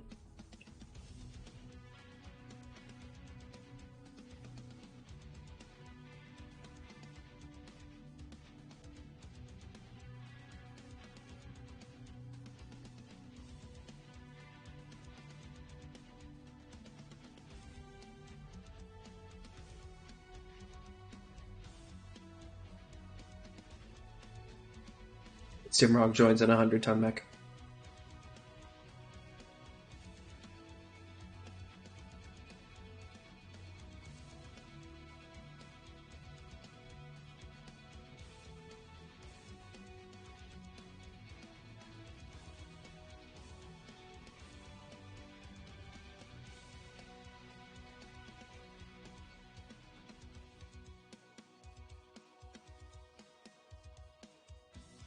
RJF shuffling in and out. I think they're actually going for something different this time.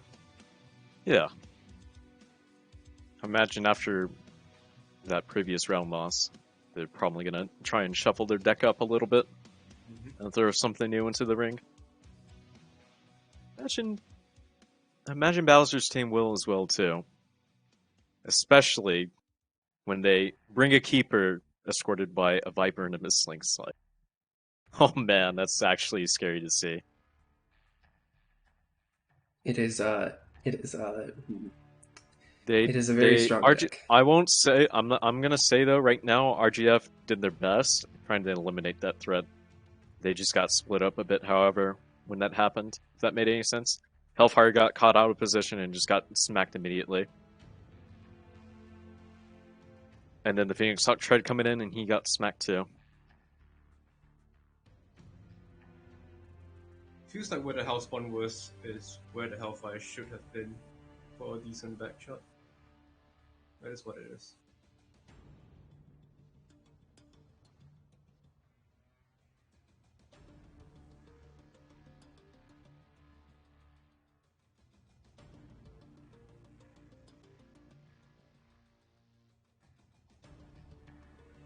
Both teams are locked.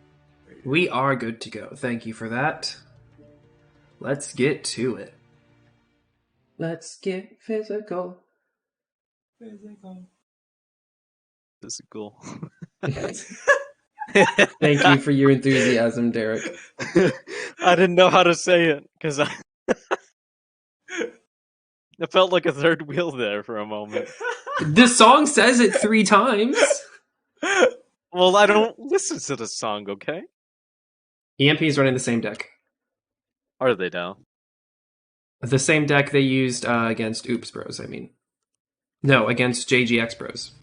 RJF Except- bringing an Ultraviolet with the 8 AC2, a Jade Kite with AC2s, and a missile. Okay. Okay. Daka boys. Daka boys. Stimrog has Show me the way. swapped his Mad Dog from SRMs to heavy large and ER meds. Oh boy. Oh heck yeah! The spicy meatball mech. I was hoping to see a UAC 2 mislinks. Oh well. That would be pretty big.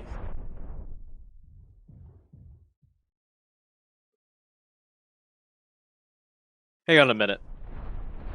Hmm? Why is Bowser's mechs in the color of Jade Falcon? Oh no, the BM. The BM is here. No, all their mechs They're in have Jade cheat. Falcon colors. Oh, What will RGF do no. Are they about all? this? No, just Just Bowser and Rick. just Bowser and Rick. Meanwhile, Stimrog's still in the Sim- gold of EMP. The golden. black. Yeah, the EMP is always black, brown, gold. black, brown, what? Black Brown. and gold or brown and gold. One of the two. But There anyways. is a UAV up already. Oh my goodness, that Daka is scary. Look at it. Look at it go. I watch all. Holy shit! Oh, no, Arn is the almost Jade down. Kite- It's Oh getting my god! Focus though. Mr. Jade Kite. Better be He's careful. gone.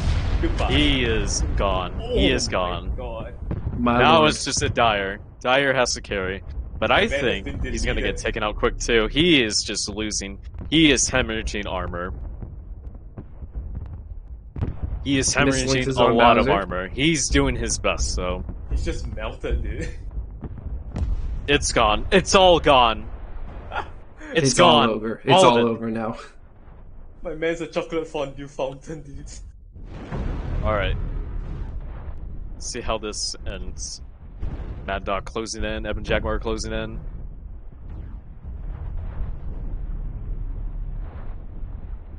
This Link's doing his best, No. but he's gone. Oh! He gets Holy cored sh- out.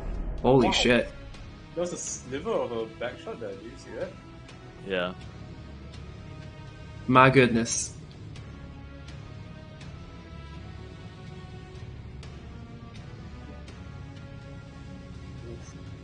Whoa. Very EMP didn't even decisive. get that high of damage numbers. They just obliterated CTs. You know, I think they learned from the JGX engagement. Instead of going wide, they just went straight at him. Mm-hmm. I think they also dropped the SRM Mad Dog for another heavy large. Right. So Well, let's- if there's one thing that's been a trend is fast laser vomit. Focused, does the job pretty well. RGF has demonstrated it. Now Bowser's team has demonstrated it. It's mega coordinated aggression, right? Like Yeah. if Very you much pick so. one mech, that mech's screwed.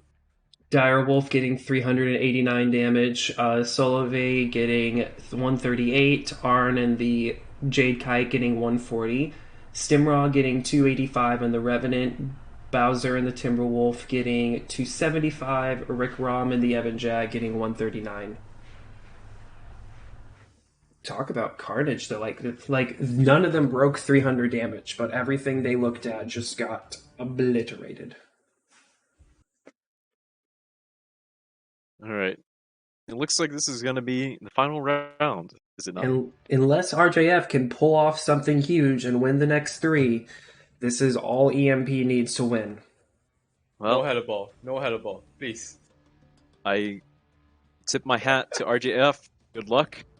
Let's see if you can pull off something very, very interesting. Hope you do.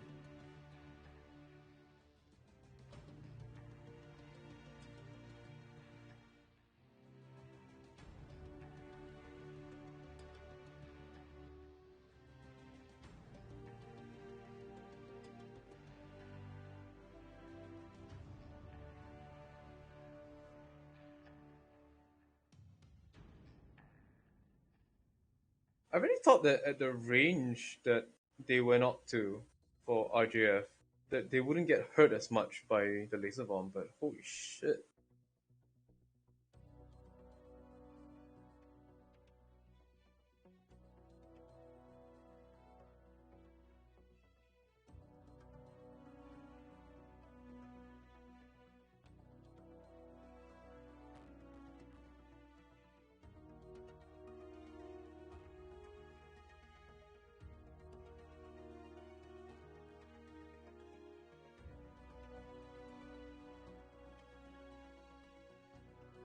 I'm curious to see what we will see in this final drop, though. I wonder if EMP is going to bring out something new, or if they're going to repeat a drop deck they saw in an earlier match.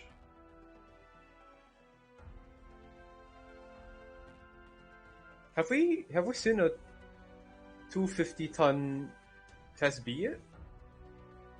250-ton Test B. No, we have not. Oops, right? Oh yeah. Yes, we Yeah. did. Yeah, we did. We did. That was the Okay. Oops versus Oops GNX, and GNX. which of course was forfeited due to a strike. So we haven't seen one go to its entirety yet.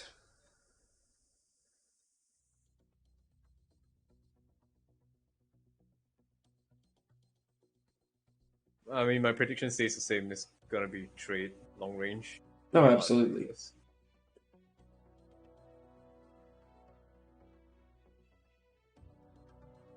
But at the same time, Bowser has the Supernova already built, and he's not using it, considering he's building a mech now. It'll be interesting to see what he brings. Or it's a fake out. He just goes for a bio break. Yeah. It's like, I'm going to pretend that I'm building a mech.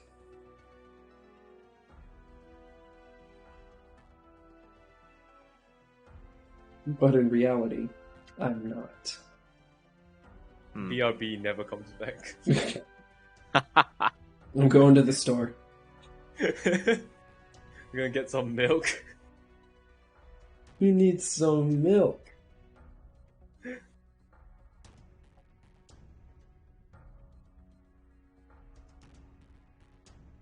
There we go.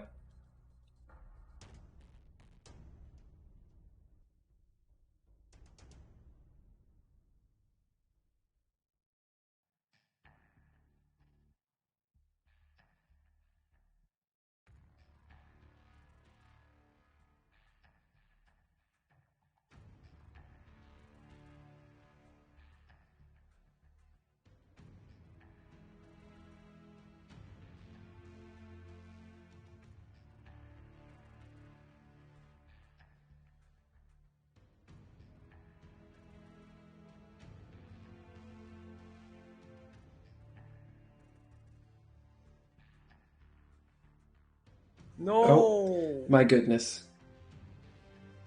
Rick Rome. But already 200 tonners, actually. What do you think they are? I think they're trying to fake right now, to be honest. I don't think their actual decks are set. I don't think they'd show it. Yeah, true. I'm gonna predict 200 tonners anyway. Yeah. Maybe a Dyer, maybe a Annie. But we've already seen how, not say weak the Annie is, but it has its fallbacks on. I think the Annie on this map is going to be tough, simply due to the lowest mounts. Mm-hmm.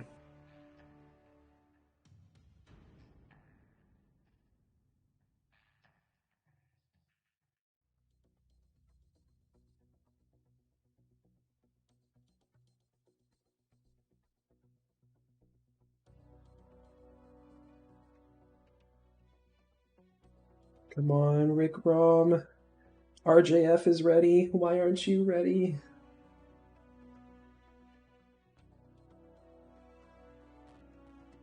Please, it's gonna be 9 a.m. soon. The wolf can't keep up. We started at 4 a.m., guys.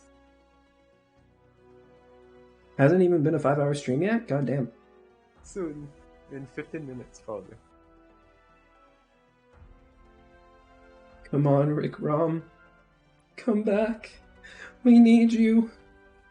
I'll have to start entertaining the crowd by talking shit. And I don't want to talk shit. What do you mean? The three of us haven't been talking shit the whole time? Really? Not like really talking shit. I don't know, man. I have a pretty big mouth, if you hadn't noticed. Okay, so rumor has it. Sadie!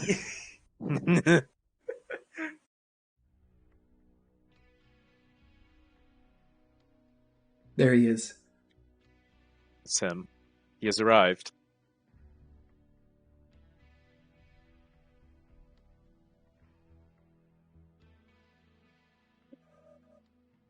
They are ready to go. Let's do this. Yes! Kong is pinging us for Ultimate Apocalypse already. I know. We're almost done. One more match. I want to finish One more this. match if EMP wins. However, we can still go to drop 5 if RJF gets Yes, a Giga comeback. Absolutely. We can still Shut go to up, Hellbore. Dale. RJF just has to win this match or we can go to Hellbore. Okay, Shut up. RJF just has to win. So, RGF is going to bring a PPC lineup. Very, very good choice. And Bowser is bringing some very Marauder! spicy mechs. A large laser Marauder 2. A Giga Gauss Vomit. The Giga Dire, Drill. and then Rick. Are they gonna... This is push tech, under. Yeah, it is. The Giga Drill. They're just... Looks like they're going in. That Looks dial like they are. Looks awesome. Yeah, it does. RJF. Their ERP. They're being aggressive Highlander's too, just though. walking in. What does their Highlander have? Highlander has a triple PPC. Just 3? Okay. Yeah, probably for the heat cap, if anything. Probably loaded a bunch of single heat sinks, I would imagine. Though once they realize what their opponents are bringing, they're going to regret walking in. Well, we're about to see it go down as they rotate around. They are getting some decent shots in, but slowly but surely, Bowser's team is moving in. Stim is actually being very aggressive, just walking right at them. He's just walking. He is walking. Look at him white walk. Big dick in it. The man is walking. Bowser's taking big shots too, but of course, Marauder 2 armor. Rick now Oh, taking some Rick. damage as well. How is Stimrock looking? Okay, Stimrock's still looking He's good. still relatively fresh. He is just moving up. He's just vibing. Yeah, EMP taking their time because Bowser's going around the side to surround them. Stimrog Nope. shot Solovine Bowser once just and now stopped. he's orange. Oh, PPC's miss. Since I Bowser believe moves ahead. Stimrog's mech has 114 alpha. RGF keeping it in line though. Just Yeah, sticking ball it together up, and yeah. pop-tarting. Bowser's isolated. He's gonna back off. Stimrog's getting back shots. Are they rushing Bowser? But now No, Bowser's cover. Bowser's in a good spot.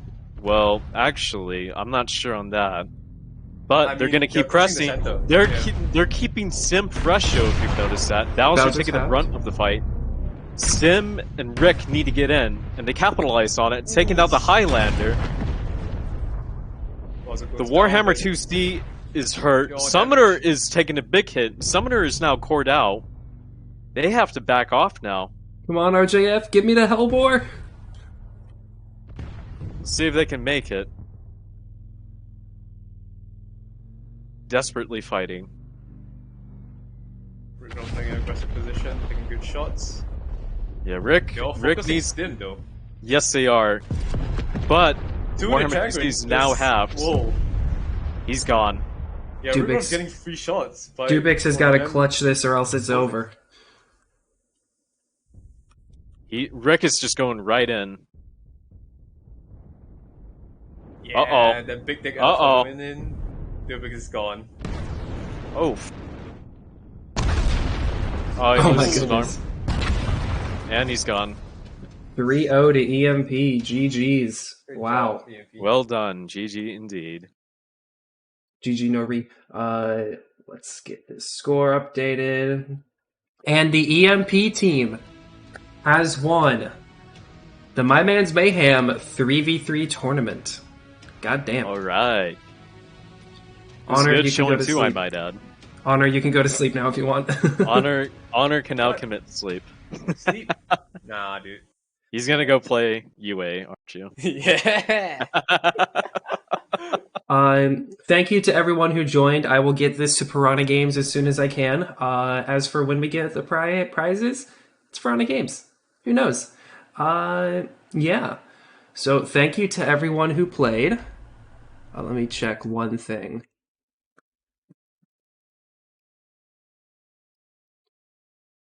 If EMP wants to do interviews, they can, but I'm not going to force them since they've been at the computer for 6 hours. Same. Mm-hmm.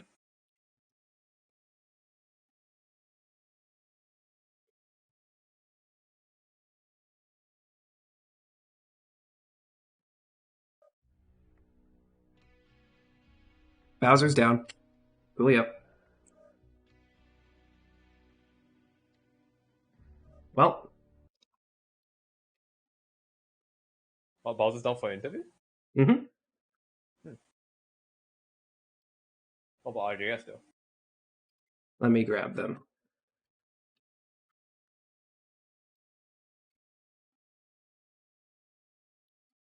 Hello, Bowser, and congrats on getting first place. Yeah. Once again, true #1 Mech Warrior World. It's true. It's in the name.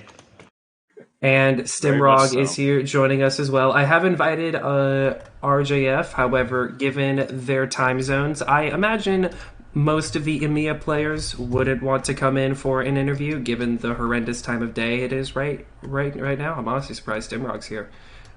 Stimrog, you need sleep. Congrats, though, on getting first place. I'm really sad we didn't get to see Hellbore once in the entire tournament, and that's just a shame. I think it's a really bad map, personally. That's why my instructions to my team were that we ban it automatically, but everyone else banned it for us, luckily. I think That's it's fair. a very, very, very bad map. I Personally. had never played on the map either, because this was the first time in like 3 months I played, so... And yet you come in and get first place. Congratulations. So, is it just me, or did, in your eyes, since y'all were the players, did it seem like the meta of this event was very much long-range oriented, save for drop one? Yeah, I'd say so. I mean, I think we can all figure out why that's the case. There are some people that are like, oh, range is fine, it's whatever, but I think it's just really easy. That's the thing about long range in the current meta. It's not that it's like overpowered in my opinion at least, in like a particularly noteworthy way, but it is extremely easy and safe to use. And that's in my opinion why you see people gravitating towards it. Lots Okay. of DPS at safe ranges. I think the map selection also did you no favors. The maps were 4 out of 5 in my opinion were range dominant. Yeah, that is one of the biggest drawbacks I saw in this event when I was making the rule set for it is, in the 2v2s you had Solaris maps, which had a lot of variety in them, but if you want 3v3s, you can't do any of the smaller maps. The smallest maps you get is test map A. So, one quick question that I was curious about: which drop do you think was closest from your point of view? Which opponent do you think got closest? Definitely against Kieran's team. Kieran on Nagami? the Force match. They probably don't realize it, but they were literally about 2 seconds away from losing the game. The Nitro won the game by killing me over the rock because Really? I was about to That was a cycle nice my jump. laser. I was Okay. about to cycle my lasers on the Mistlinks' leg, who was just standing in front of me, basically walking, and his leg was presented. And if we had legged the Mistlinks, all the Emajag had to do was walk at the Nitro, which was open CT, alpha at once, it would have died, and then we just walk away from the Mistlinks. Was that the drop? And we clutched the game. Was that the drop where Stimrog brought the SRM Revenant? Yeah. Okay. Yep. All right. Can I just say something? Oh dear. Mr. Stimrog, you tank very, very good in that Mad Dog, I must say. It was very enjoyable to watch. Yeah, Polycat was very insistent on taking me down quick in his her Mistlinks. And same on Frozen City as well, too. Like, they just had so much trouble killing you. Oh, the one with the double backstab on the linebacker and the stalker. Yeah. Yeah, that was scary. Like I haven't seen the new stalker because I haven't played, but I knew it has a massive amount of lasers, and I just tanked the last alpha he had, and was left with pretty much nothing, like red CT, deep orange sighters or something. Yeah. And also the 12 heavy machine gun Viper. I have not seen that on the field before. I have talked about it, but I never saw it played before tonight. Holy shit. That thing's Me scary. neither. Yeah, it is. Like Bowser was like, "Do you have I'm this?" surprised more people don't play it. Yeah, there was. We had this discussion when quickly making decks like a day before this, or did we do them today? Anyway, Less than a day. yeah, you were like, "Do you have the Viper, like the new one?" I was like, I don't know. It's been a long time," and I checked. Oh, yes, it's here. And then at first it was like 3 small pulse and 8 heavy machine guns, but then noticed you can put 12 on it, so that seemed illegal enough, so had to take it. Alrighty. Well, a lot of our viewers have been watching for a very long time, and all of us have been at the computer at a very long time, so I am going to cut this short. Thank you, y'all, for playing. I will be reaching out for prizes later tonight. It's Piranha Game, so I can't say when they will be injected, but I will get everybody's orders tonight and have that going to Darren as soon as I can. Thank you to everyone for playing, and thank you all for watching, and I will see you in the next comp event, which I believe is ISC. Thank Thanks you for for the casting, event, guys. and thank you for casting. Peace out, folks.